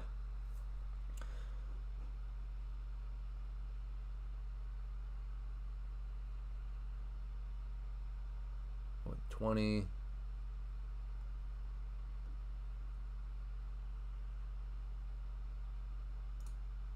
All right, I'm in. Let's see if we can get some pushing upwards here now.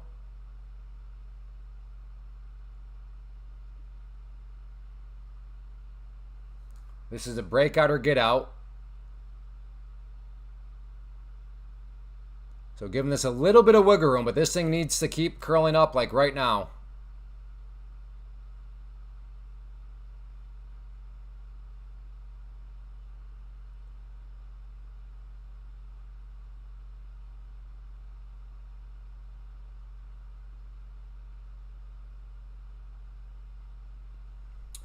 Thanks, Clay. These lives are awesome. I hope they continue for that.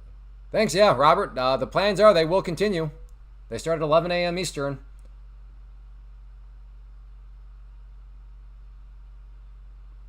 How long do you trade every day? Well, I don't know. It depends on if people are enjoying the live stream or not.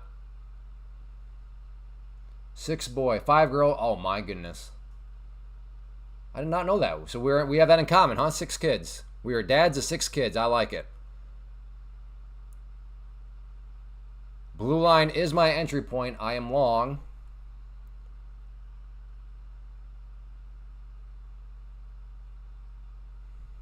New York strip instead of hamburgers for the kids tonight. That's right. Not gravel.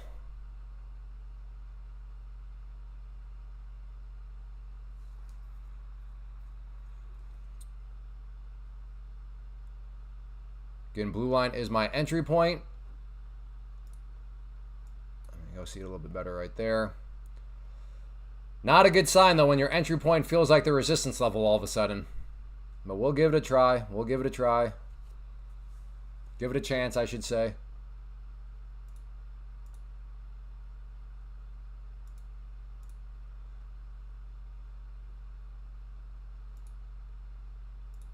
So those red lines are my first two profit targets.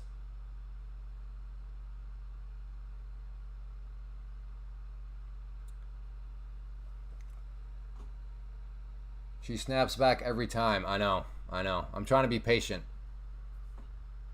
Trying to give this thing a chance because I really do like the 5 minutes. So I'm trying to just be patient.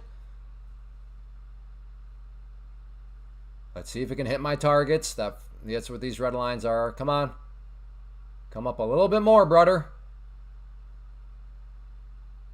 Little bit more. There we go. That one is hit.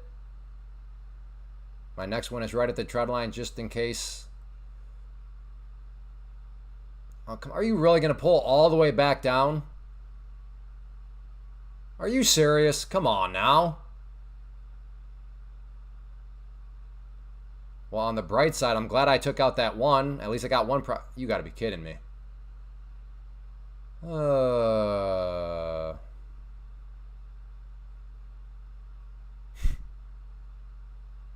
Isn't it amazing how one moment you can be feeling great and then just like that, it's like, all right, well, all right, I'm out. That was my mental stop below there.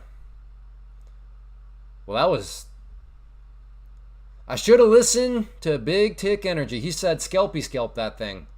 I did not scalpy scalp it. I wanted to give it a chance. Again, I'll try not to complain too much. At least I got my first profit target hit, but then right back it went. That was annoying. I'm just wondering if we're going to get another flush today. Well, that'd be a good... Hey, if you figure it out, Cal, let us know.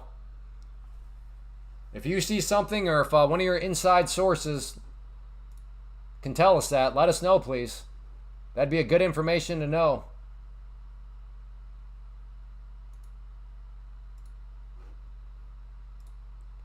Hey, brother.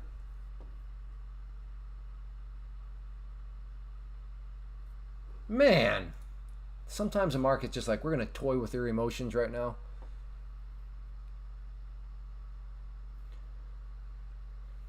So yes, everyone, Clay, that was a mental stop the whole time.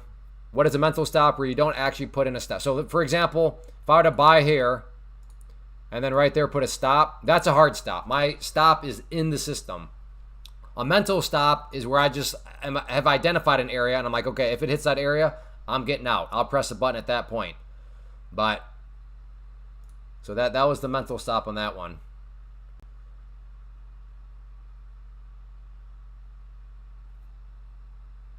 She snaps right back every time. Oh.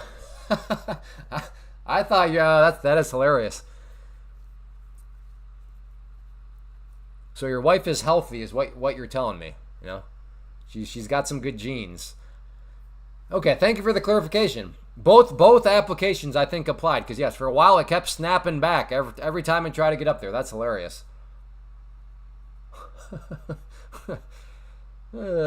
See, context matters, folks. He's talking about his wife. I thought he was talking about the price action. Both things were true at the same time. We're talking past each other a little bit. That's funny.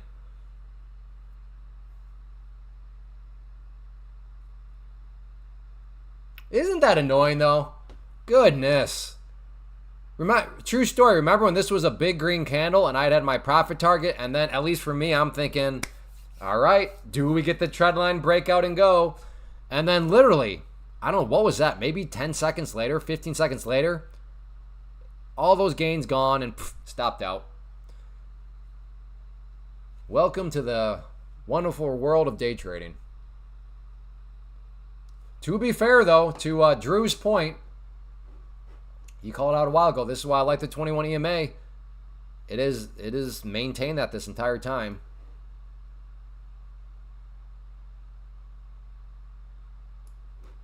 Are you in this, Drew? Assuming you're still here, Drew. Coming back up. Oh, let me extend this out.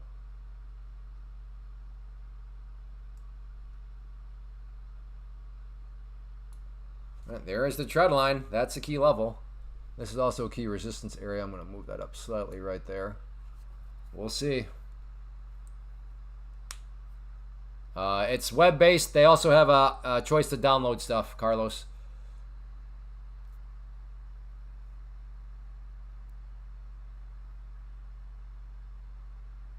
The green line is a 21 EMA. Green line is 21 EMA. Oh, there we go. I don't have the heart. I'm too jaded right now. Recency effect. I'm still pouting about that previous trade. So it'll probably go now. And we'll have a great example of why the recency effect, you should not allow it to affect you. But right now, I'm still all jaded. I am jaded about the last one. I'm saying, no, it's not going to give me any follow-through. And as we're witnessing right now, there's the follow-through. So don't be a jaded trader. Look at that. You dirty rat.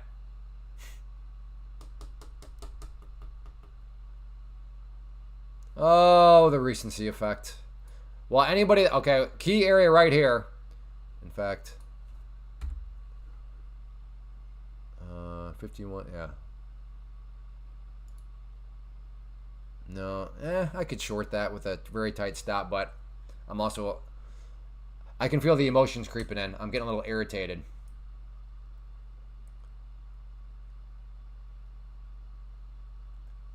Yeah, the one that I'm using, Carlos, it does depend on the prop firm, but the one I'm using is web-based, but you could also download stuff directly to your desktop, too.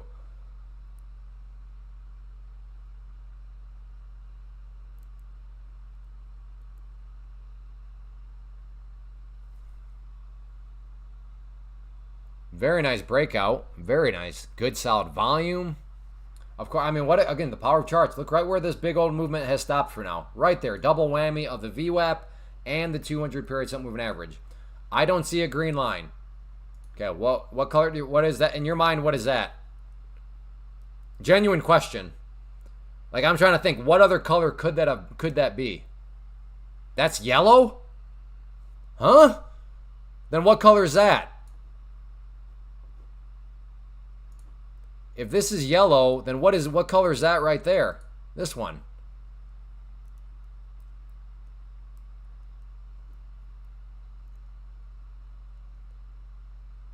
It is lime light green.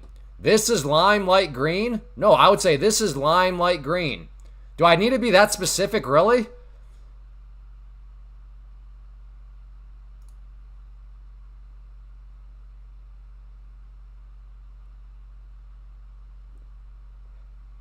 Okay, well, what's this called? Because is that like Manus magenta? No. Oh, so now all of a sudden you're okay with purple? What are you talking about? That is green. If you're really expecting me to be like the lime light green one, what are you talking about? Lime light green. There's always a first for something. Technically speaking, that's not green, Clay. That is lime. Light green. Sorry. I'm sorry for calling that green.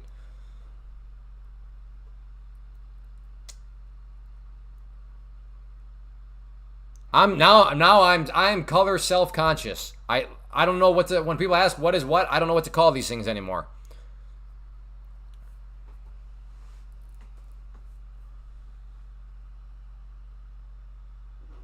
I'm scared. I'm scared.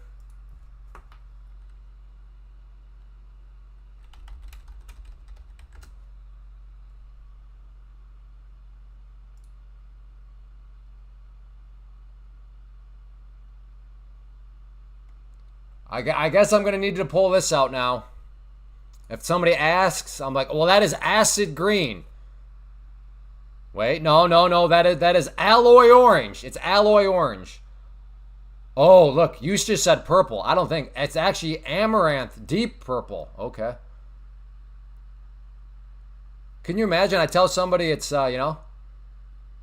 where's lime light green at? This better exist as a color. You might be banned. Does limelight green even exist? Let's see. Where the L's at? EF.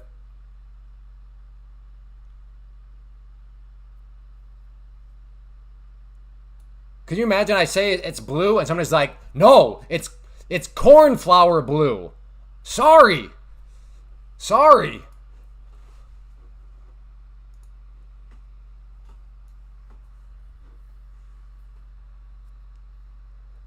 Khurshid, I'll be honest. I would be terrified of you in person. Yes, I'm yelling at you. Well, no, I'm not yelling at you. I'm intimidated by you. I would be scared of you in person. You'd be like, what time is it? And I'd be like, it's 7:30. And you're like, no, it's 7:32 and 17 seconds, 0.3. No, please, don't come and see me. I'd be scared of you. You'd yell at me for all my colors.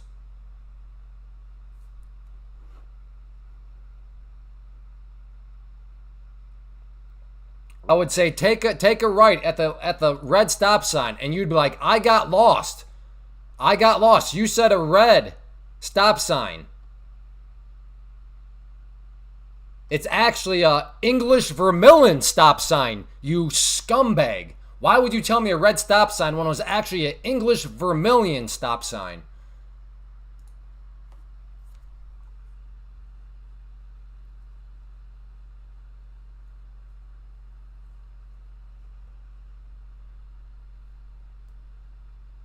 Man. Attention to detail is being taken to an unprecedented level. I can't believe you got me lost. It's English vermilion stop sign. All right. We got to lock back in here. We got to lock back in.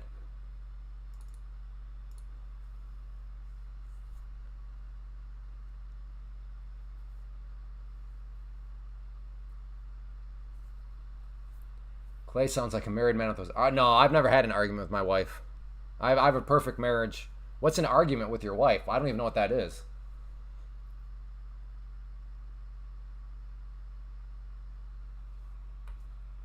Me and my wife, we don't argue. We just make out. All right, we got a scammer. We got a bot. Hide user on this channel. Okay, got him.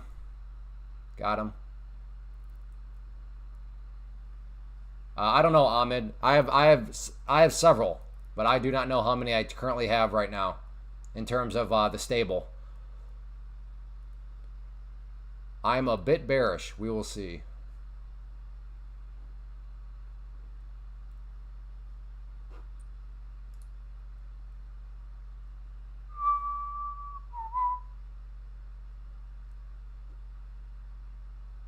Why is that not going away? So I can see other people's comments.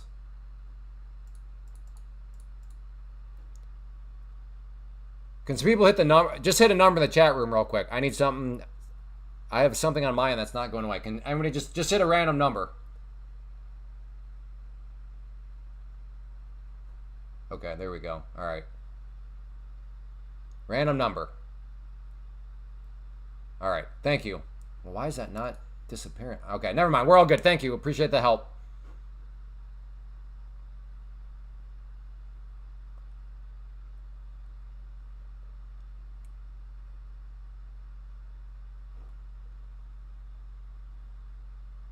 All right, we're good. Thank you. Okay, that's annoying though on my end. Let's see. I'm gonna try refreshing the page. If for some reason I cut, I shouldn't, but if I cut out, I'll be back.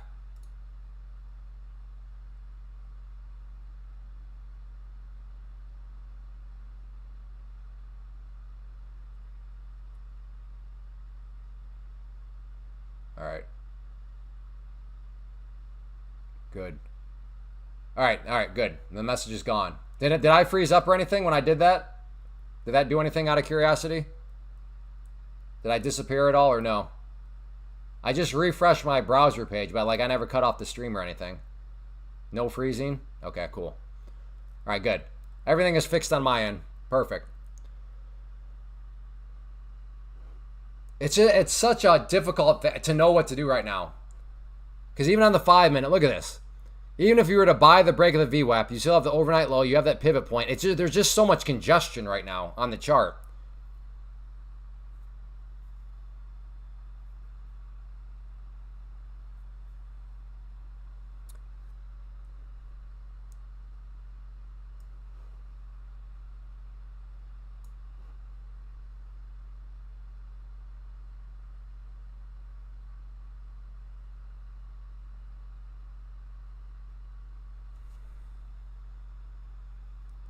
I mean, it's hard to buy right now. I can see the idea why I think it wants to curl back upwards. And it could, but if it's going to curl back upwards, it's got to get through the 200 period. It's got to get through the VWAP. It's got to get through the overnight low. If you want to get even more continuation, it's got to get above the high. It's just so much resistance everywhere I look right now.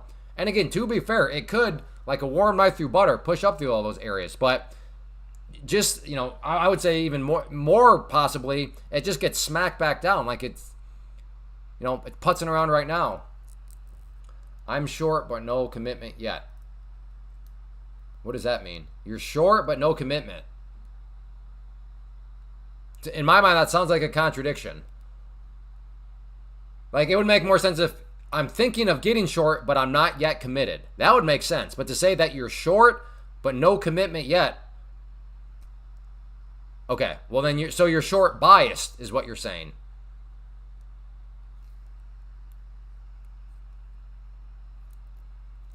As soon as you've entered, then at that point you're officially short. But right now you would be short biased.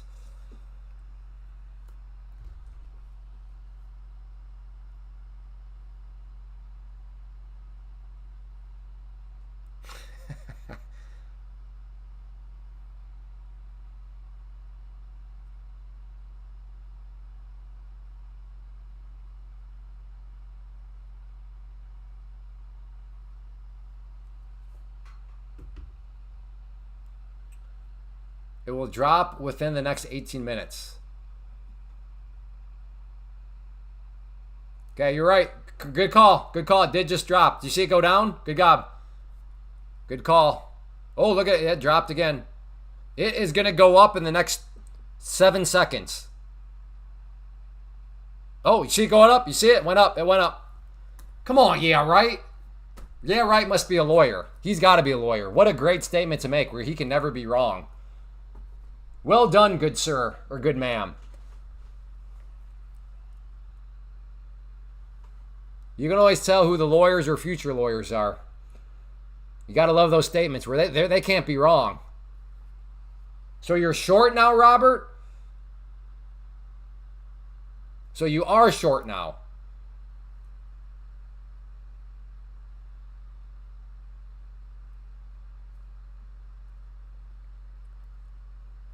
Again, hopefully nobody is shocked. Like, how come this thing isn't beautifully curling up? Well, like I said, because it's getting caught up in these areas of resistance. That's why. I'm not saying it can't break, but hopefully nobody's shocked that this thing comes back down.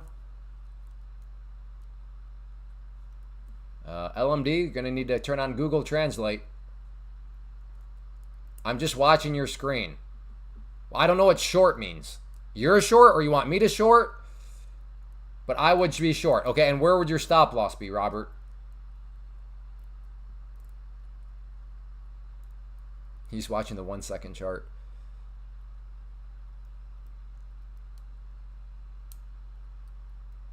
What's the best way to start day trading? Like stock or crypto to start? I would say futures through a prop firm. And that's what you see at the top of the screen there. If you go there, you can get yourself a prop firm, very minimal risk. And yeah, futures are the best. If you want to be a day trader and you want movement, which that's what day traders want. Day traders want movement. It's hard to make money if something barely moves around. Then yeah, you'd want to day trade futures, but also make sure to do it through a prop firm. And that's what the link there at the top of the screen is telling you about. So great question, Tickle TV. I'm scared for Robert. He has not given a stop. I'm always scared for people when they give an entry, but then they don't mention a stop or anything. It makes me start to panic inside. Top of the previous candle. Okay. Well, the top of that candle right there is 762.75. So what would your stop actually be? Again, the value is 762.75. So what would your stop be, Robert?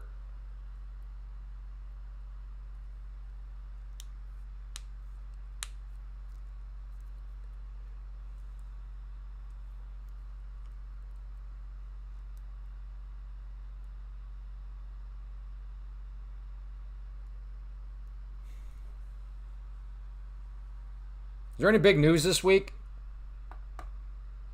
Or is today the final bit of the big news? How much did you start out with? Well, if you do what we call Pam's plan here, Pam's plan right here is just,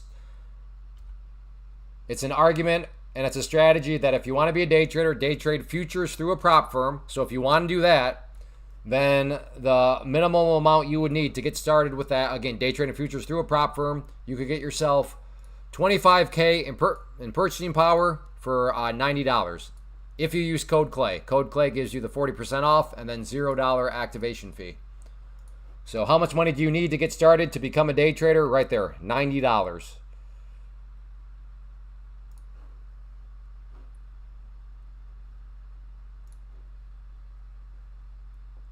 ADP non-farm employment change tomorrow. Okay, unemployment. Okay, unemployment data. Gotcha. All right, so there still might be some good things. Can you view TradingView for your indicators while trading this firm? Yeah. Take Profit Trader. I mean, it's right on their, they're right on their website. So again, the way that works is step one, you would select the purchasing power that you want, and then after that, it'll ask you what platform, and you can see right there. I don't know why it got so small on their website, but anyways, so you can see right there is TradingView. Now I use Trade08. But I know, I know there's some people that like NinjaTrader, and right there's TradingView. Custom BBQ. What's up, Custom? What's your specialty in Custom BBQ? If I said, listen, Custom BBQ, you only get to barbecue up one more meal. What are you going for?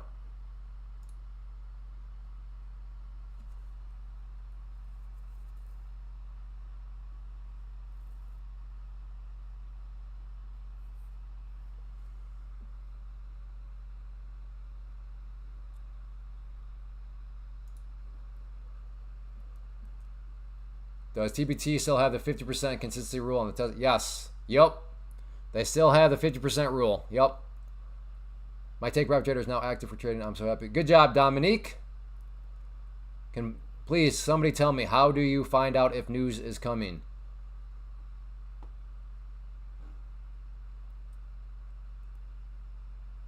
Just run a...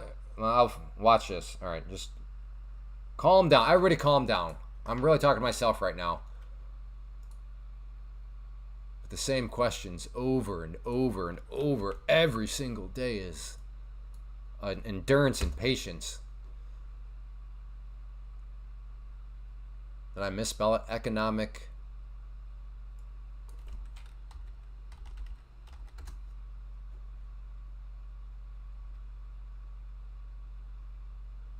Okay. Here you go, G. Here's your homework assignment. Go and watch this video, okay?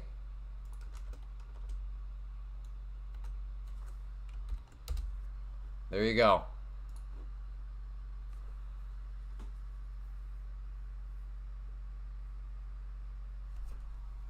Where'd barbecue guy go? Man, I try to strike up a conversation with the guy and he just disappears.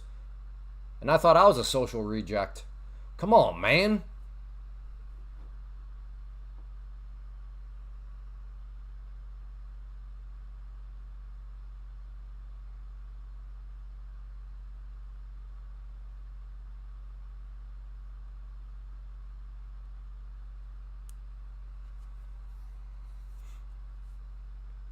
Man, I was excited. Somebody that's got BBQ in their name? Like, what would? Like, somebody that's really into, and his name is Custom BBQ. Like, what would somebody in that situation, what would their one go-to meal be? Hey, if you're enjoying, please remember, hit that like button.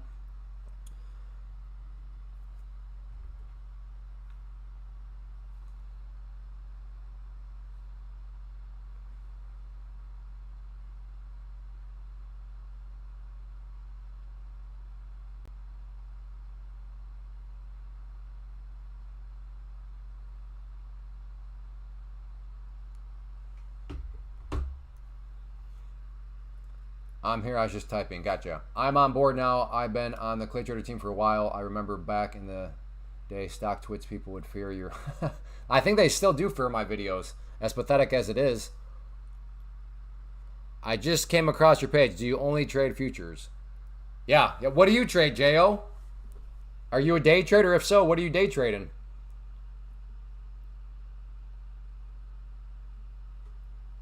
I love it. Good.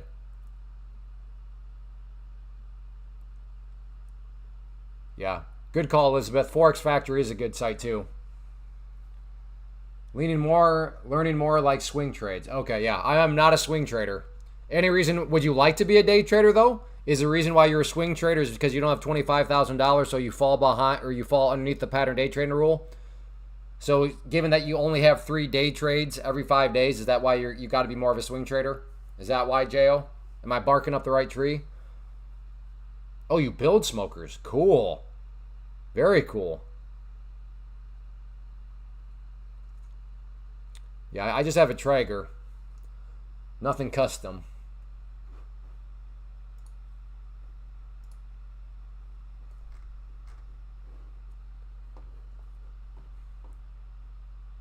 Look at this 5 minute. Just big move up and then just tight consolidation range. Okay. I'd like to day trade in the future. Yeah, well, that's what we're doing here. You should give it. You don't need a whole lot of time. Futures move. I'd say 30 minutes, probably more than enough time to pull out some, halfway decent potential profits. I think props are sketchy. Well, yeah, some of them are sketchy. Sure. If a prop firm just started last week and they're based out of, I'm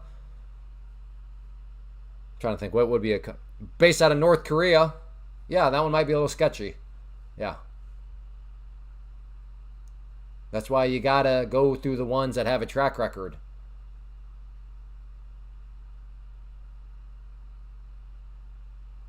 Looks like a rising wedge. You think BBA will go below 6 today? Oh, I have no idea. I day trade futures. I would fall asleep if I was watching BBAI during the day. I would fall asleep.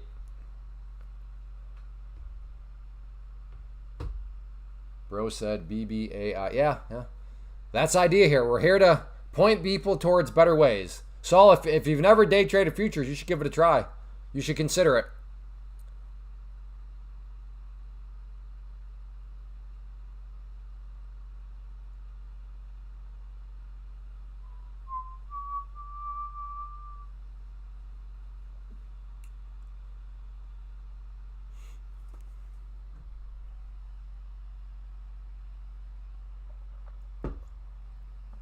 Waiting for this thing to make up its mind.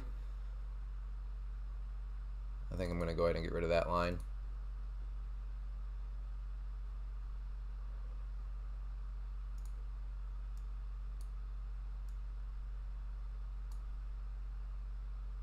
Pretty much just the wedge. Got to wait and see what it wants to do. I guess you can speculate and try to hop in from either way, but I'd prefer probably a little bit more confirmation than just to hop in my opinion. Carlos, you gotta chill out, man. You are ripping yourself in a million different directions.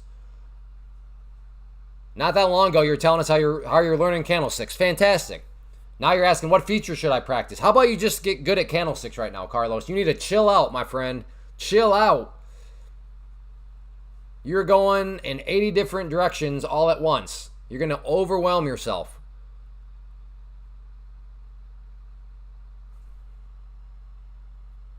I appreciate the ambition, but I can tell you right now the ambition is working against you. It's going to lead you to a place of total discouragement because you're overwhelmed.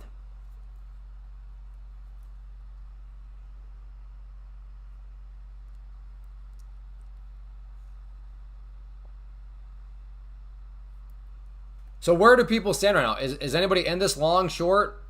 Who's in this trade and what side are you on? Just say long or short. Again, if you're in the trade already, long or short. Been profitable in day trading futures, lots of screen time and learning how How to lose without a carrot. Yeah, that's the key. Learning to lose. And if you can make it without a carrot, that's even better. Old Truck is waiting to see. Jeff just sitting on his hands, as am I. Really, there's nobody that's actually in this trade right now. Okay, Nokia is short. And we have almost 200 people here right now. There's got to be at least a couple more people in the trade right now. I mean, this thing is getting tight.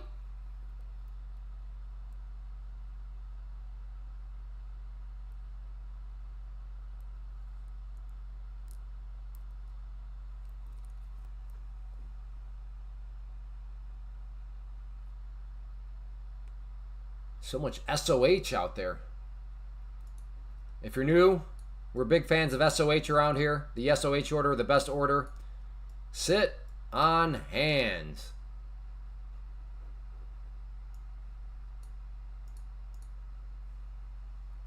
Waiting for the VWAP break. Okay.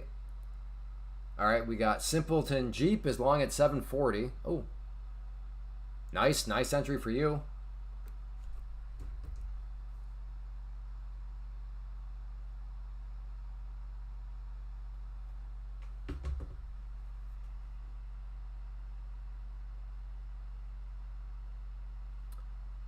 Notar is long at 44. I think you got a typo there. I think you meant 22. 747. He was long. All right. So, that's a see, dirty dog move. Just chop, chop, chop. Which way is it gonna go?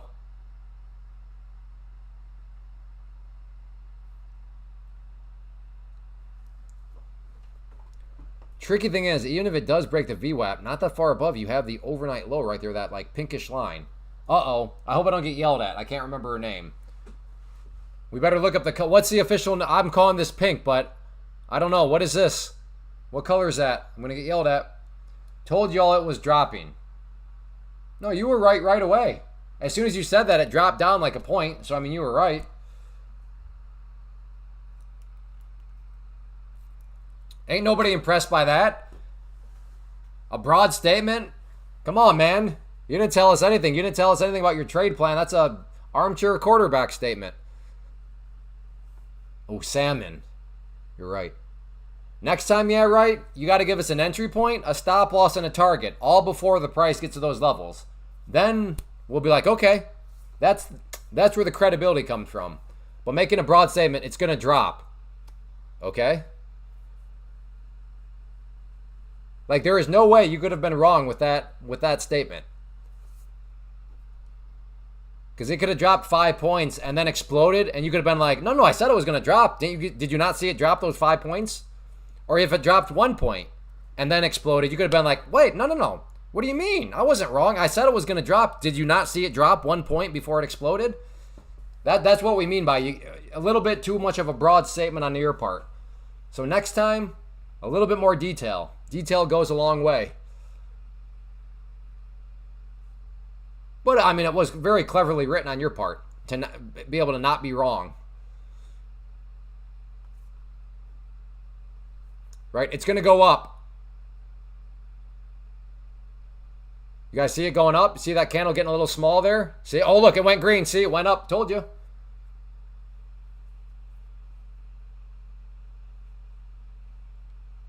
Yeah, again, that doesn't mean anything.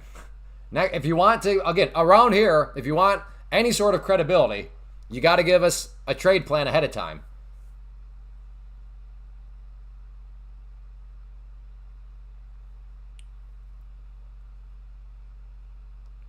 That's all we're saying.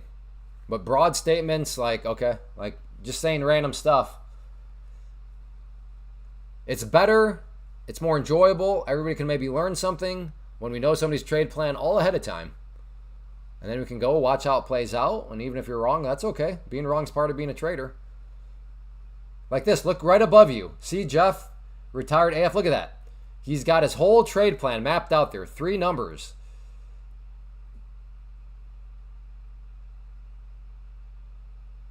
He's buying at 731. His stop loss is at 721, and his target is at 743. All that ahead of time.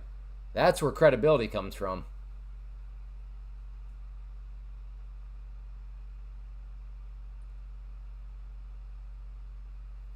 Okay, custom. Okay. See, custom barbecue is just he's too much of a genius. It's gonna go up, down, and up again. Wow, wow.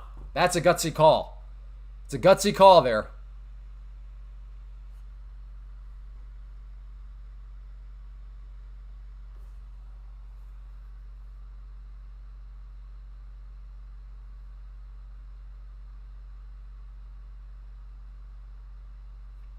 We have a genius on our hands. By day, he builds custom barbecues.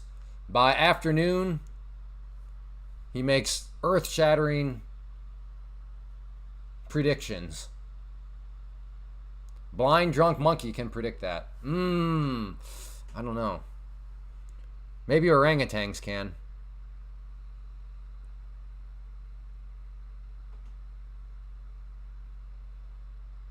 The future's whisperer. Exactly.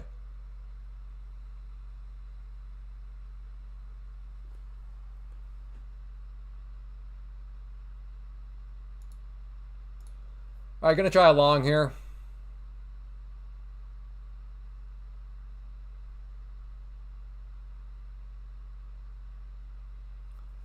Finally, I'm out of the trade. Been on it for about 15 minutes. Somehow managed to exit without a loss. Okay.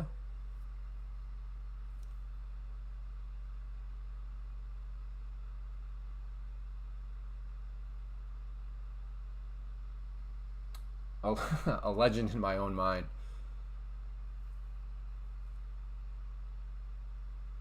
I am in long right now.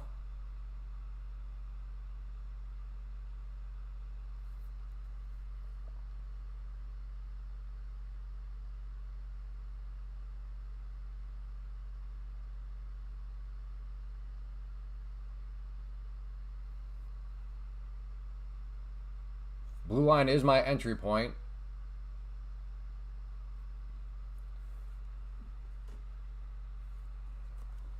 Hey, brother. Wasn't that a Dirty Harry movie? I don't know. That was a little bit before my time. Oh, come on.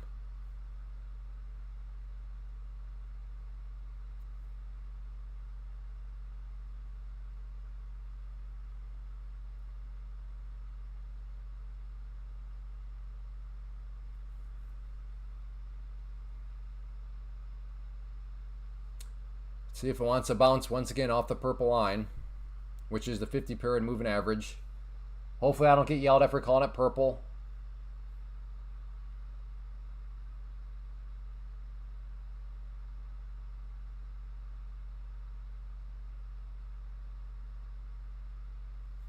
I may add to it if the price comes back up, and I am.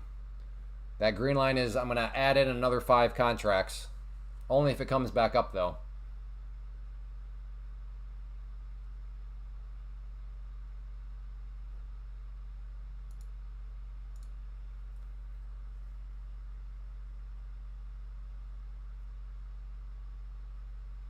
And I'm about to get stopped. Oh, that's what I get for not being a scalpy scalp. I guess I don't know if it really even came up enough for me to be able to scalp. I might still take it again if it wants to push back up. We'll see.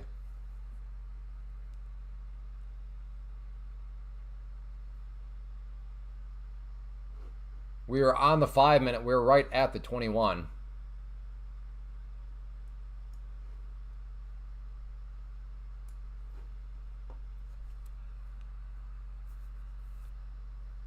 I'll take that setup all the time. That was nice. Look at that. 2 hammer candles right at the 50. It just didn't work out. Can you have multiple positions on this platform? Yeah, I believe so.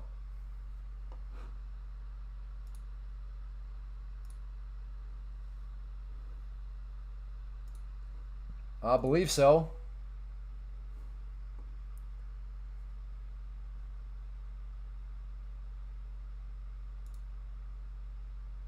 Okay, trying again. Now seeing if it wants to bounce.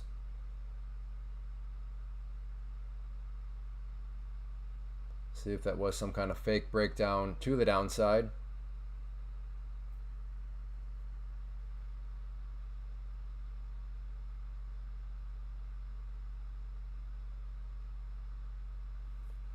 Come on.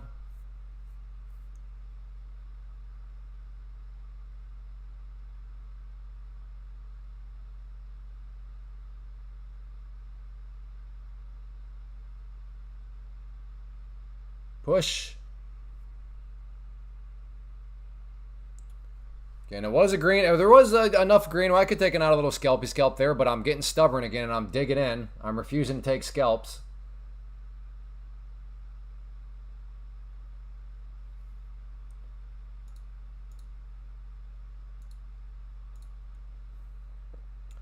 Red line is my first profit target.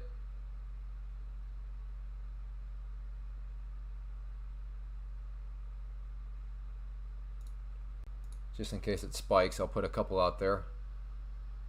Again, red is my first profit target.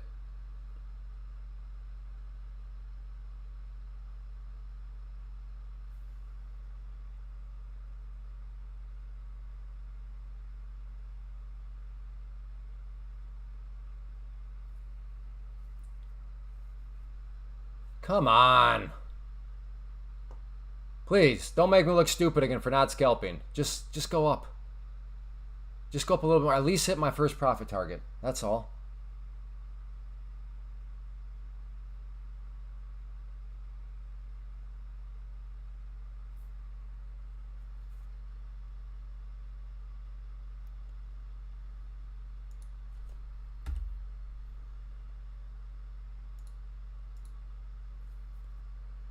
Oh.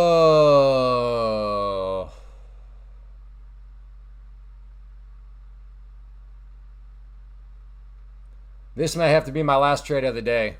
This one may break my spirits. This is getting super annoying and frustrating. This one may break break my will. Break my spirits on the day. Absolutely ridiculous.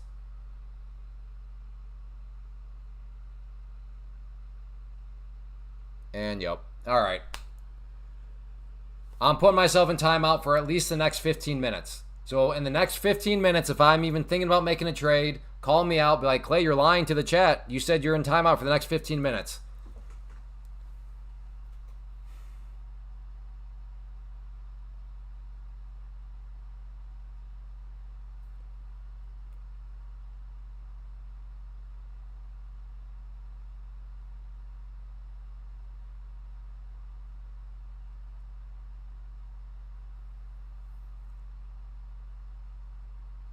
Sometimes I use that button, Telnets. Sometimes I use it. Other times I don't.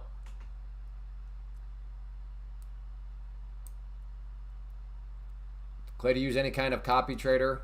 No, I'm not being a copy trader right now. That's the goal, though. I'm just in no rush to get there.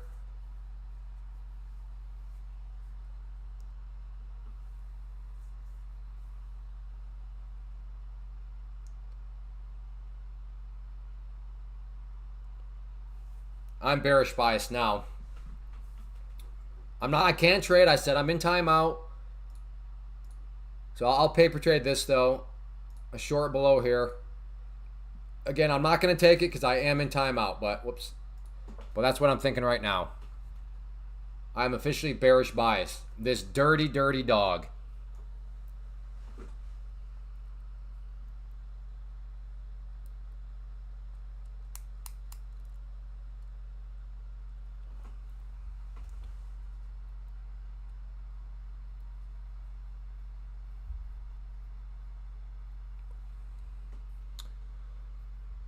SOH engage. Gong up at 2. Can we just chill out? Can we chill out with these ridiculous predictions? No tar. You have no idea if it's going to go up at 2:30 p.m., okay? Let's not pretend like you know that. We all know that even if it does, it was just a lucky guess on your part. Nobody knows that it's going to go up at 2:30. Let's all just try to be Halfway reasonable. Now, if you want to say you think it's going to go up at 230, that's fine. But don't say it's going up at 230. You don't know that. All right, I'd be in. I'd be in on the short side because I said that yellow line and it poked its head down below there. Which means probably if you go long right now, you'll make money. Because I think I've officially entered into whatever that I think happened. Well, that's my problem is I'm just not scalping. Nathan told me earlier to scalp. I didn't, and I had that annoying trade. Then I just had that one. That would have been a plenty little scalpy scalp. Got stubborn. Nope. Oh my goodness. No. You are so brainwashed, Notar. You are so brainwashed. It has to go up through what? No. It doesn't. Nothing has to happen in the market. Holy, I don't know where you have been brainwashed. Let me be just very clear with you. You are officially brainwashed by your leader. Your leader has brought you to the point where you just said it has to go up. I assure you. Don't take my word for it. Take any veteran trader. Nothing in the market has to happen. That would imply there's such a thing as a guarantee. Guarantees don't exist in the market.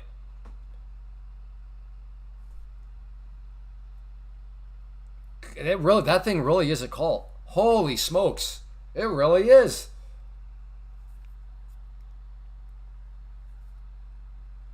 Because of this thing, it has to go up. Wow, that's a cult leader when you can get people believing that something has to happen. Wow. That's some persuasive power. Can I look for no, not right now. I'm busy looking at futures right now, Sarah. I'm day trading futures right now, brother. Look at that. I said I wanted to get short. Can you see why I put myself in timeout? So the one thing I did smart here was I was like, timeout for me. That would have been yet another losing trade.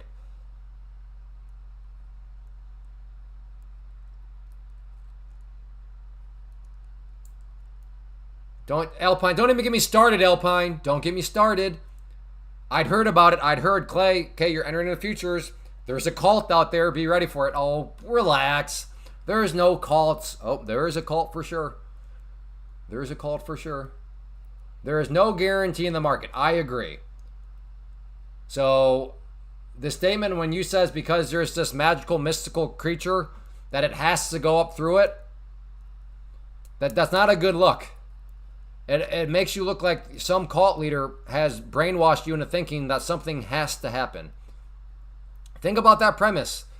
If you say that something has to happen, that means you have all of a sudden made a guarantee. There are no guarantees in the market.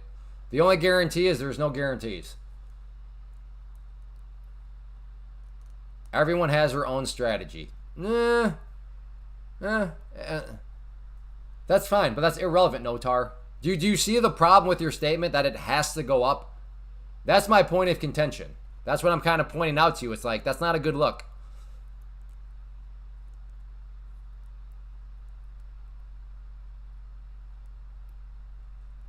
So the one good thing that I just did, I put myself in timeout. And this is why, as traders, take this as a lesson. There is no shame in putting yourself in timeout, because at least that means you've acknowledged that you need to be in timeout. For those of you that have been here for the past 10 minutes, you heard me. Took that, another super annoying, again, these are all controlled losses, but super annoying. And all right, I'm in timeout, but just for sake, I'm gonna get short right here. And look at that. It broke down through there, and that's how tilt begins, my friends. That's the power of a timeout. The shameful thing to do as a trader is if you need to be in a timeout and you don't put yourself in a timeout, that's where it's shameful. But there is no shame in saying, yep, I'm in a self-inflicted, the penalty box. I'm in a timeout. There's no shame in there at all. Because sometimes we as traders need it. And here we have exact proof.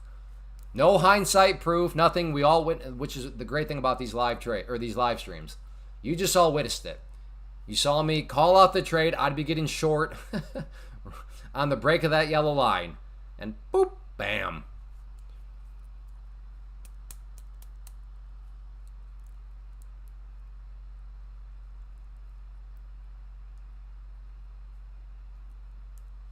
Yeah, Alpine is old.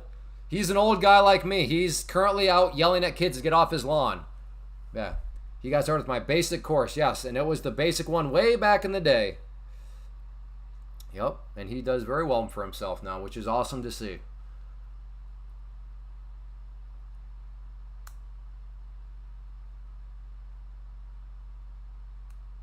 Charting Queen. I told you this yesterday. You got to give us this stuff ahead of time. To call something an FVG bounce after its bounce, where were you here calling the bounce before it happened?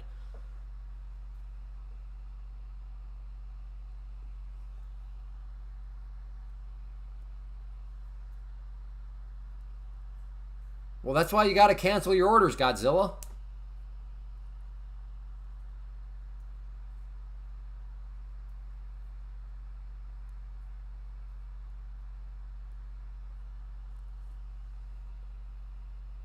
That I don't know if Alpine's still here, but that's what I've learned about the call. The call will talk in broad statements, but if you try to nail them down to like, okay, how do we take this broad statement and then like assign some values to it? So like, okay, like what would your entry point be? What would your stop loss be? Where would your target be? They struggle. They can never do that. They also like to show up in hindsight and describe what's already happened, but like as far as being able to say ahead of time entry point, target, stop, all before the price gets there, that the cult struggles in that regard. We're not going to talk about it, or we're not going to talk about it, Jim. What do you guys count as a good scalp? Old truck. Yeah, that's old talk. There's no right. You could ask 10 different traders what is a scalp, and you'd get 10 different answers.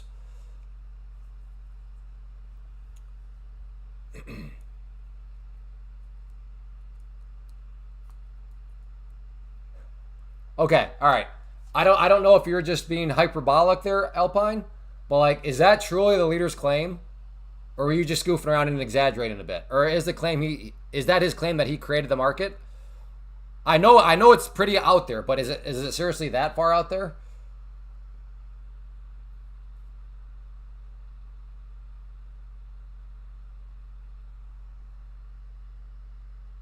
Because that's a pretty crazy claim. Like, surely that's not actually the claim. Like, you've got to be exaggerating a little bit there, right?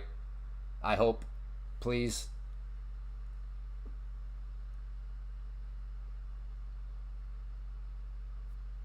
Okay. Alpine, you just... Okay, I can't. Okay. I can't do it. Okay, I'm going to pretend like I didn't even read that. Well, Alpine, whenever you stumble across his members, send them my way. Let them know, hey, Clay Trader is in real estate. And Clay Trader has some very, very beautiful oceanfront property in Iowa that he is going to sell you for a deal. Please send them my way. I'm going to turn that into a business. I'm going to start to sell oceanfront property in Iowa to these members. Because people actually, I can't even, unbelievable.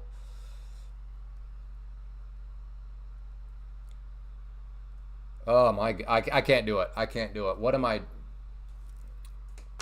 don't know. I was warned. People warned me. There's a cult, Clay. Be ready for it. It's like, what do you got? Come on. I've been in penny stocks. I had. There's people out there. I mean, come on. People think like my video charts is a signal to my short selling hedge fund. Like people think that I short 000 stock. Like it can't get any worse than all this. Oh boy. Oh boy.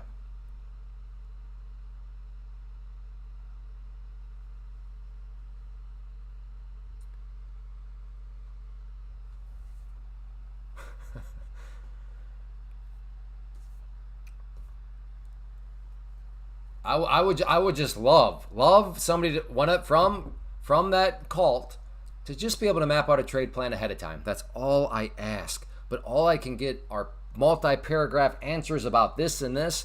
And I confess, it sounds cool what they're saying. When they're talking about spicy orangutan buffalo wings, that sounds pretty legit. But like, how do you make money from a spicy orangutan buffalo, a buffalo wing? I don't know. But they just won't give me the numbers. They won't do it. They won't do it. Penny stocks almost as bad as To the Moon.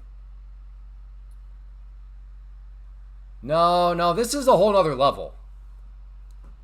like as crazy as this sounds, like I think there are some people that may still believe it, but like on stock twits, people like literally believe that I run a penny stock shorting hedge fund, and instead of just like calling up my members of it or like sending them an email or talking in Discord, like my signal to them is to do one of these top 10 videos. And then when it goes down, it's my fault. It's my group's fault because we short. It's crazy, and I'm not making any of this up, by the way. Like there are some people out there that think I have a penny stock shorting hedge fund, and the signal to short to my, you know, we've been called many names over the years, is to do a video chart. It's like I said, I wish I could say I was making it up, but I'm not. But this whole stuff in the futures, it's like it's even beyond that. Especially if their leader is literally claiming to have invented the market and all this sort of stuff. Like, that's crazy. That's wild.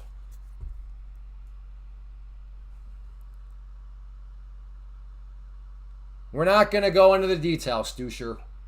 Stop trying to create drama.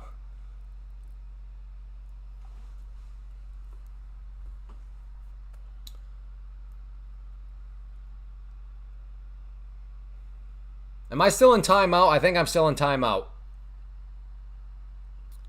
I will say that I this level here carries some significance. Clearly, where'd my cursor go? There it is. So right here, 720-ish. Interesting dynamic here. We'll see if the price wants to. Remember, I was talking about this earlier, but from the big picture point of view, and this may be totally irrelevant depending on your strategy, we are in this upwards channel. That is completely fair. But you have to also, again, from the big picture, where were we? Well, the price started up here before coming back down. So from the grand scheme of things, we are in an overall bear flag pattern. And on top of this, where the price is at right now is basically putzing around right at maybe a bear flag breakdown. So are we about to see some bearishness show up?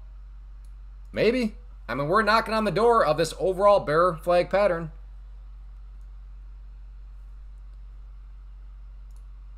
So we are getting at a very, very interesting level right now. Like I said, a breakdown around this general area from that overall, like not multi-day, but pretty much since the open, we are knocking on the door of that lower part of the bull flag pattern. So will we get a breakdown through there? Maybe. Maybe. Futures spike up most of the time at the top and bottom of the hour.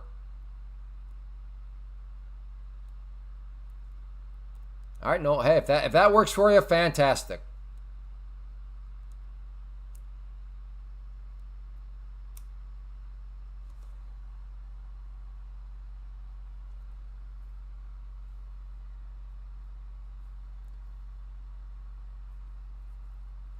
And also, to be fair, Noir, you have given us trade plans ahead of time, so you deserve a shout out in that regard. You have given us an entry point, a stop loss, and a target price before, I repeat, before the price has gotten to any of those levels. You need to respect other people's strategy. I don't hear any strategy from you. Well, I mean, I'm sitting here trading live, so I mean, I don't know what I'm supposed to do beyond that. Do you want me to use really cool sounding words, Noir? I mean, I don't know what you're after. Don't get your panties in a twist, buddy. Calm down. Calm down. We're all here just having some fun, Noir. You'll enjoy life more if you don't let some sort of YouTube live streamer get your panties in a twist, I promise. Just like I will enjoy life more if I don't let some sort of random stranger get my panties in a twist. Not that I'm in panties, but you get what I mean, a figure of speech.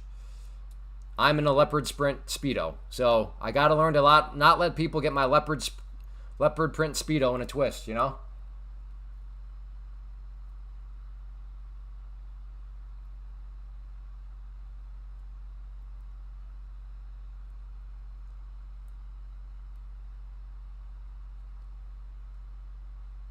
And I don't know, is English your first language, Notar?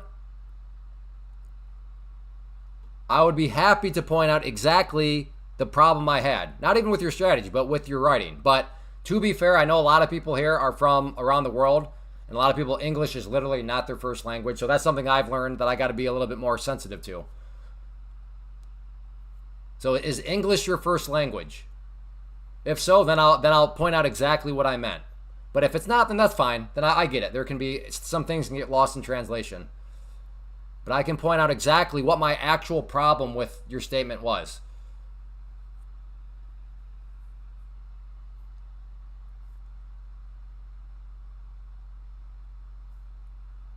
Again, is English your first language?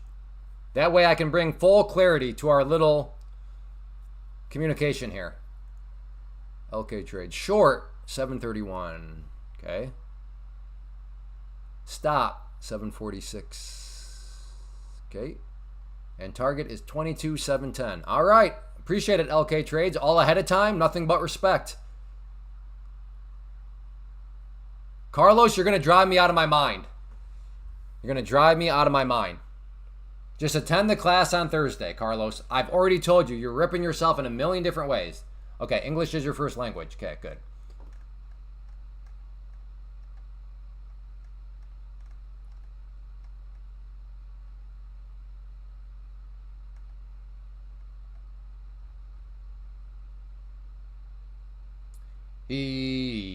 Brother.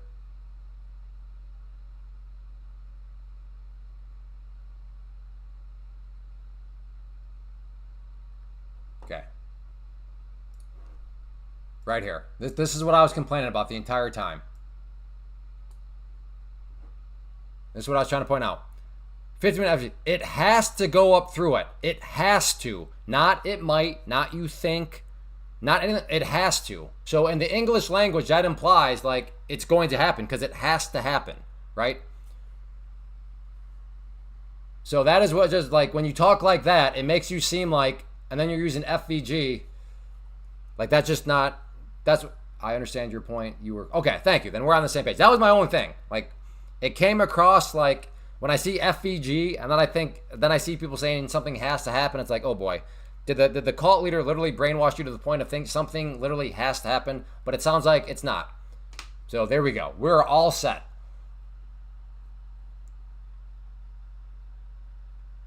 There we go. Cool. There we go. See? When each other hears each other out, then you can just, everybody can get back on the same page. Well played to you, Notar. Nothing but respect. Now, if that was Jimmy, oh boy. Who remembers Jimmy? Give me a 1 if you remember Jimmy. Was anybody here for Jimmy? Hit that 1 if you remember Jimmy.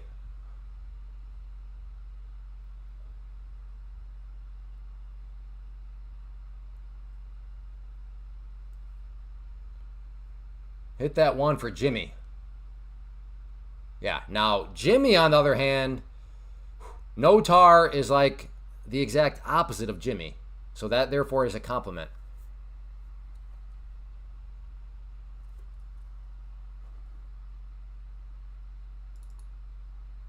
I'm actually... all right, it's been more than 15 minutes.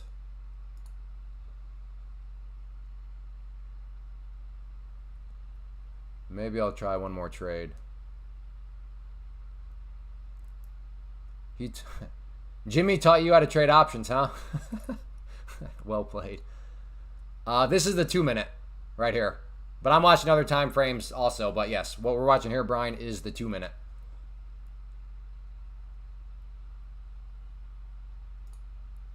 Okay, in short. Let's see if now is the time.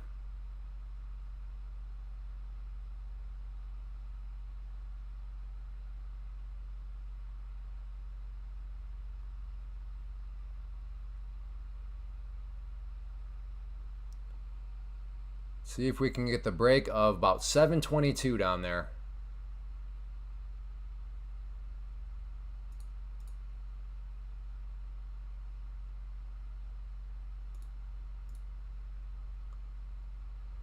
Once again, I did have an opportunity at some scalpy scalp, but I'm turning it down.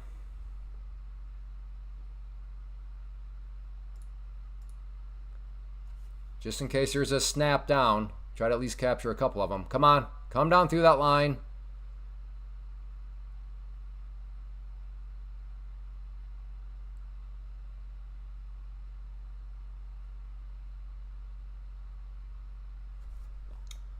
You are good. Well, thank you, Notar. I'm glad we could. I'm glad we could get each other's positions clarified there.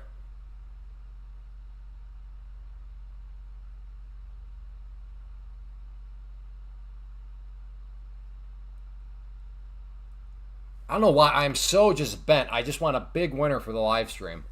I think as I run a psychoanalysis on myself, I think that's what it is. I want, because it's fun when you get it. You find a runner for the live stream. I really. I mean, who doesn't like getting a runner? But like, you throw in the spice of the live stream itself, and man, I think that's why I'm just so stubborn towards these scalpy scalps, because I want to get a good winner. I want to show people, man, see, this is how great futures are. You can get these nice winners.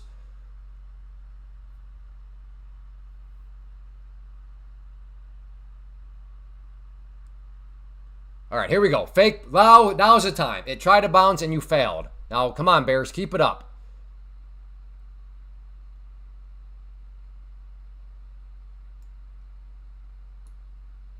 Okay, I'm going to move it down even more, my target. Come on, surely this is it, right? Hey, there we go. Okay, there's a spike. Got that one out. Don't do it. Do not do this for like the 15th time today. That's an exaggeration, but you're going in my favor. Can you please just give me a little continuation? Don't snap all the way back up.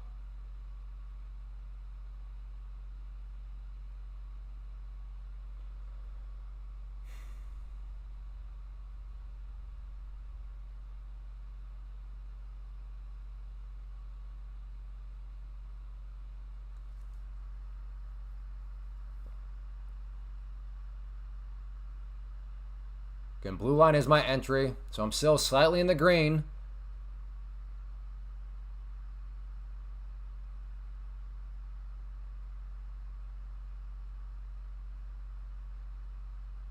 This is my next profit target down here.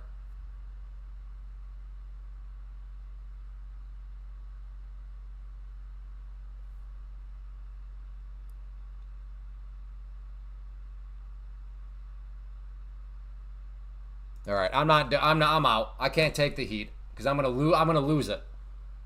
If this thing snaps back up, I'm gonna be just. Oh man.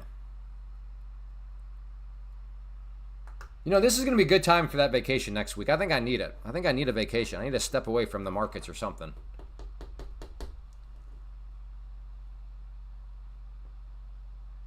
I really do want to see it come down. Yeah, that would be irritating in the sense of, oh, great. But at least if it came down, it's like, okay, finally, some more follow through. But to see it come up here, sure, that'd make me feel better that I got out right here. But that, once again, is what in my mind was a pretty key break, and it still just won't let go.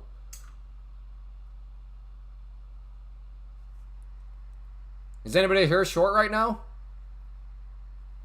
All right, we have entered into the awkward period where the chat has gone quiet. How do we have 215 people here and the chat is just bone dry quiet? What is going on? I'm sitting here just talking to myself.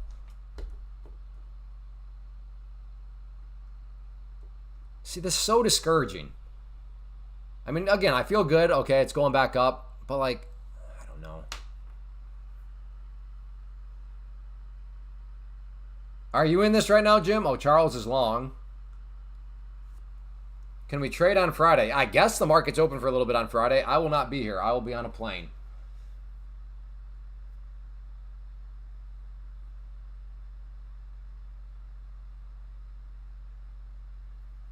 Don't be so needy, bro. I am needy, though. At 4 hours, I'm needy. Now go eat your chicken breast and broccoli, bro. And don't forget to drink your creatine shake, bro. Oh, excuse me, bro.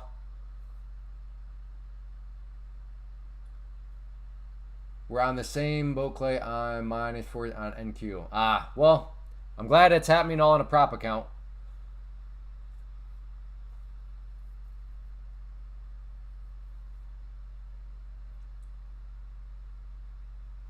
But wow, yeah, this area is so stubborn. I'm done for the day. 13:43. Good job. Nice job, Brian. That's right. Drink that creatine shake. Your screen is freezing up on me. Why the ads come up? Well, I do have ads turned on. You shouldn't be getting very many ads, but I do have ads turned on. I'm on the far conservative end of things, though, in terms of the amount of ads.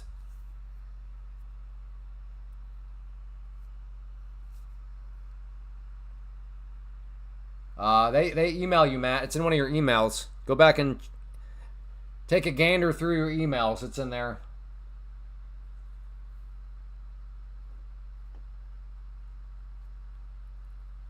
Hey, if you have not yet, hit that like button. Be cool if we could get this up to 250 likes.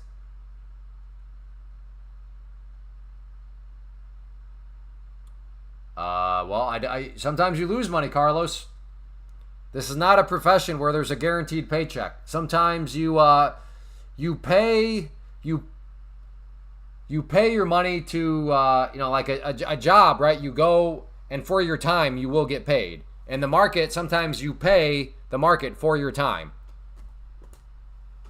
So no, that's not how much you make a day. No, that it somehow implies that I make money every day. That's not how it works.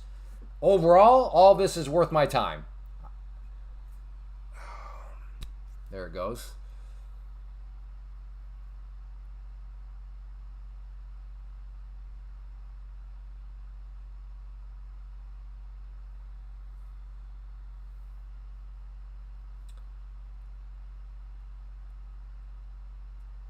Oh yeah, I guess if you have YouTube Premium, then yeah, there are no ads.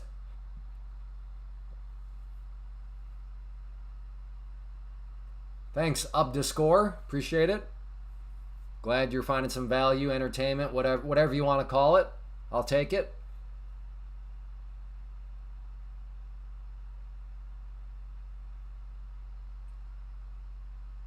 Are you in short, Jim?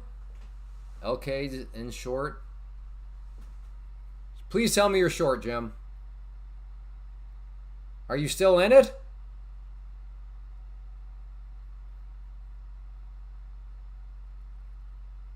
Nice. Is your stop loss in the green territory? What do you mean you're out? Trail it down. Oh, you dirty rat. I can't. So who can I vicariously trade through right now? Who's still in this? I want to vicariously trade through somebody.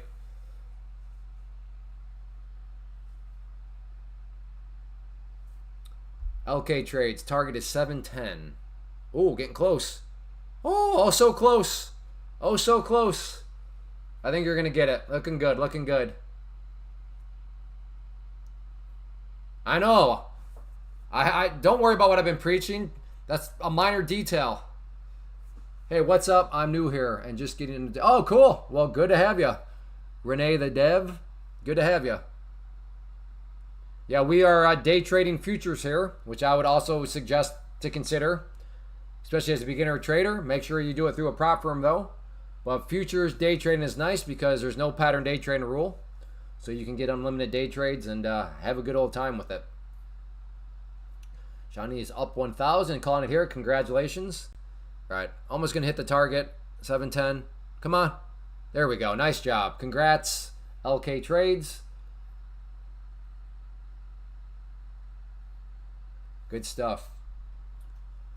Yeah, on that note, Renee the Dev, like I was saying, what we do here is day trading futures through a prop firm, and then the two prop firms I talk about, and I put my name next to. I only have two, but Take Profit Trader, whether you're a beginner, intermediate, or advanced prop firm trader, I would definitely say go with them, especially if you're intermediate or advanced and you've never done Take Profit Trader.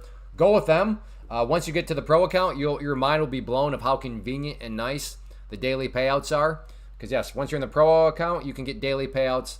Then if you're a beginner, definitely go with Take Profit Trader. They have a very clean set of rules, best payment policy in the industry.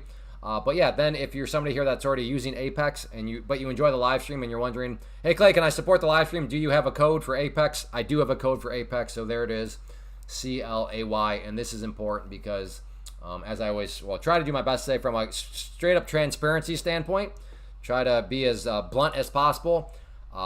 This needs to be worth my time. We are now at 4 hours on the live stream, and I have 6 kids, and I always bring that up because there is a cost to me being away. Like, I am literally choosing to spend 4 hours away because I work from home, so I could go be hanging out with them doing other stuff. But as long as it's worth my time, then it makes sense for me to step away from my family. And by using code Clay, you are helping to contribute, make it worth my time. Not to mention, you're getting the promotion pricing anyway. So it's not like you don't get anything out of it. You're getting the good deals and all that sort of stuff. So yes, if you do enjoy, if you do want to ensure the live stream continues and all that good stuff, then a very, very real practical way to help ensure that happens is to use code Clay, whether with Take Profit Trader or Apex Trader. So I'm going to go ahead and call it good. We're at 4 hours and 10 minutes on the way out. If you don't mind hitting that like button, make sure you subscribe, turn on notifications so that you are made aware of whenever I do go live. But yes, normally I am here at 11 a.m. Eastern every day. So overall, good stream. Had a good time. We had a Jimmy. But yeah, sometimes Jimmy shows up. But anyways, thank everybody for being here. And again, use code Clay. Hit that like button on the way out and make sure you subscribe. And for everybody that hangs out routinely, I will see you back tomorrow at 11 a.m. Eastern time. So everybody take care. Have a good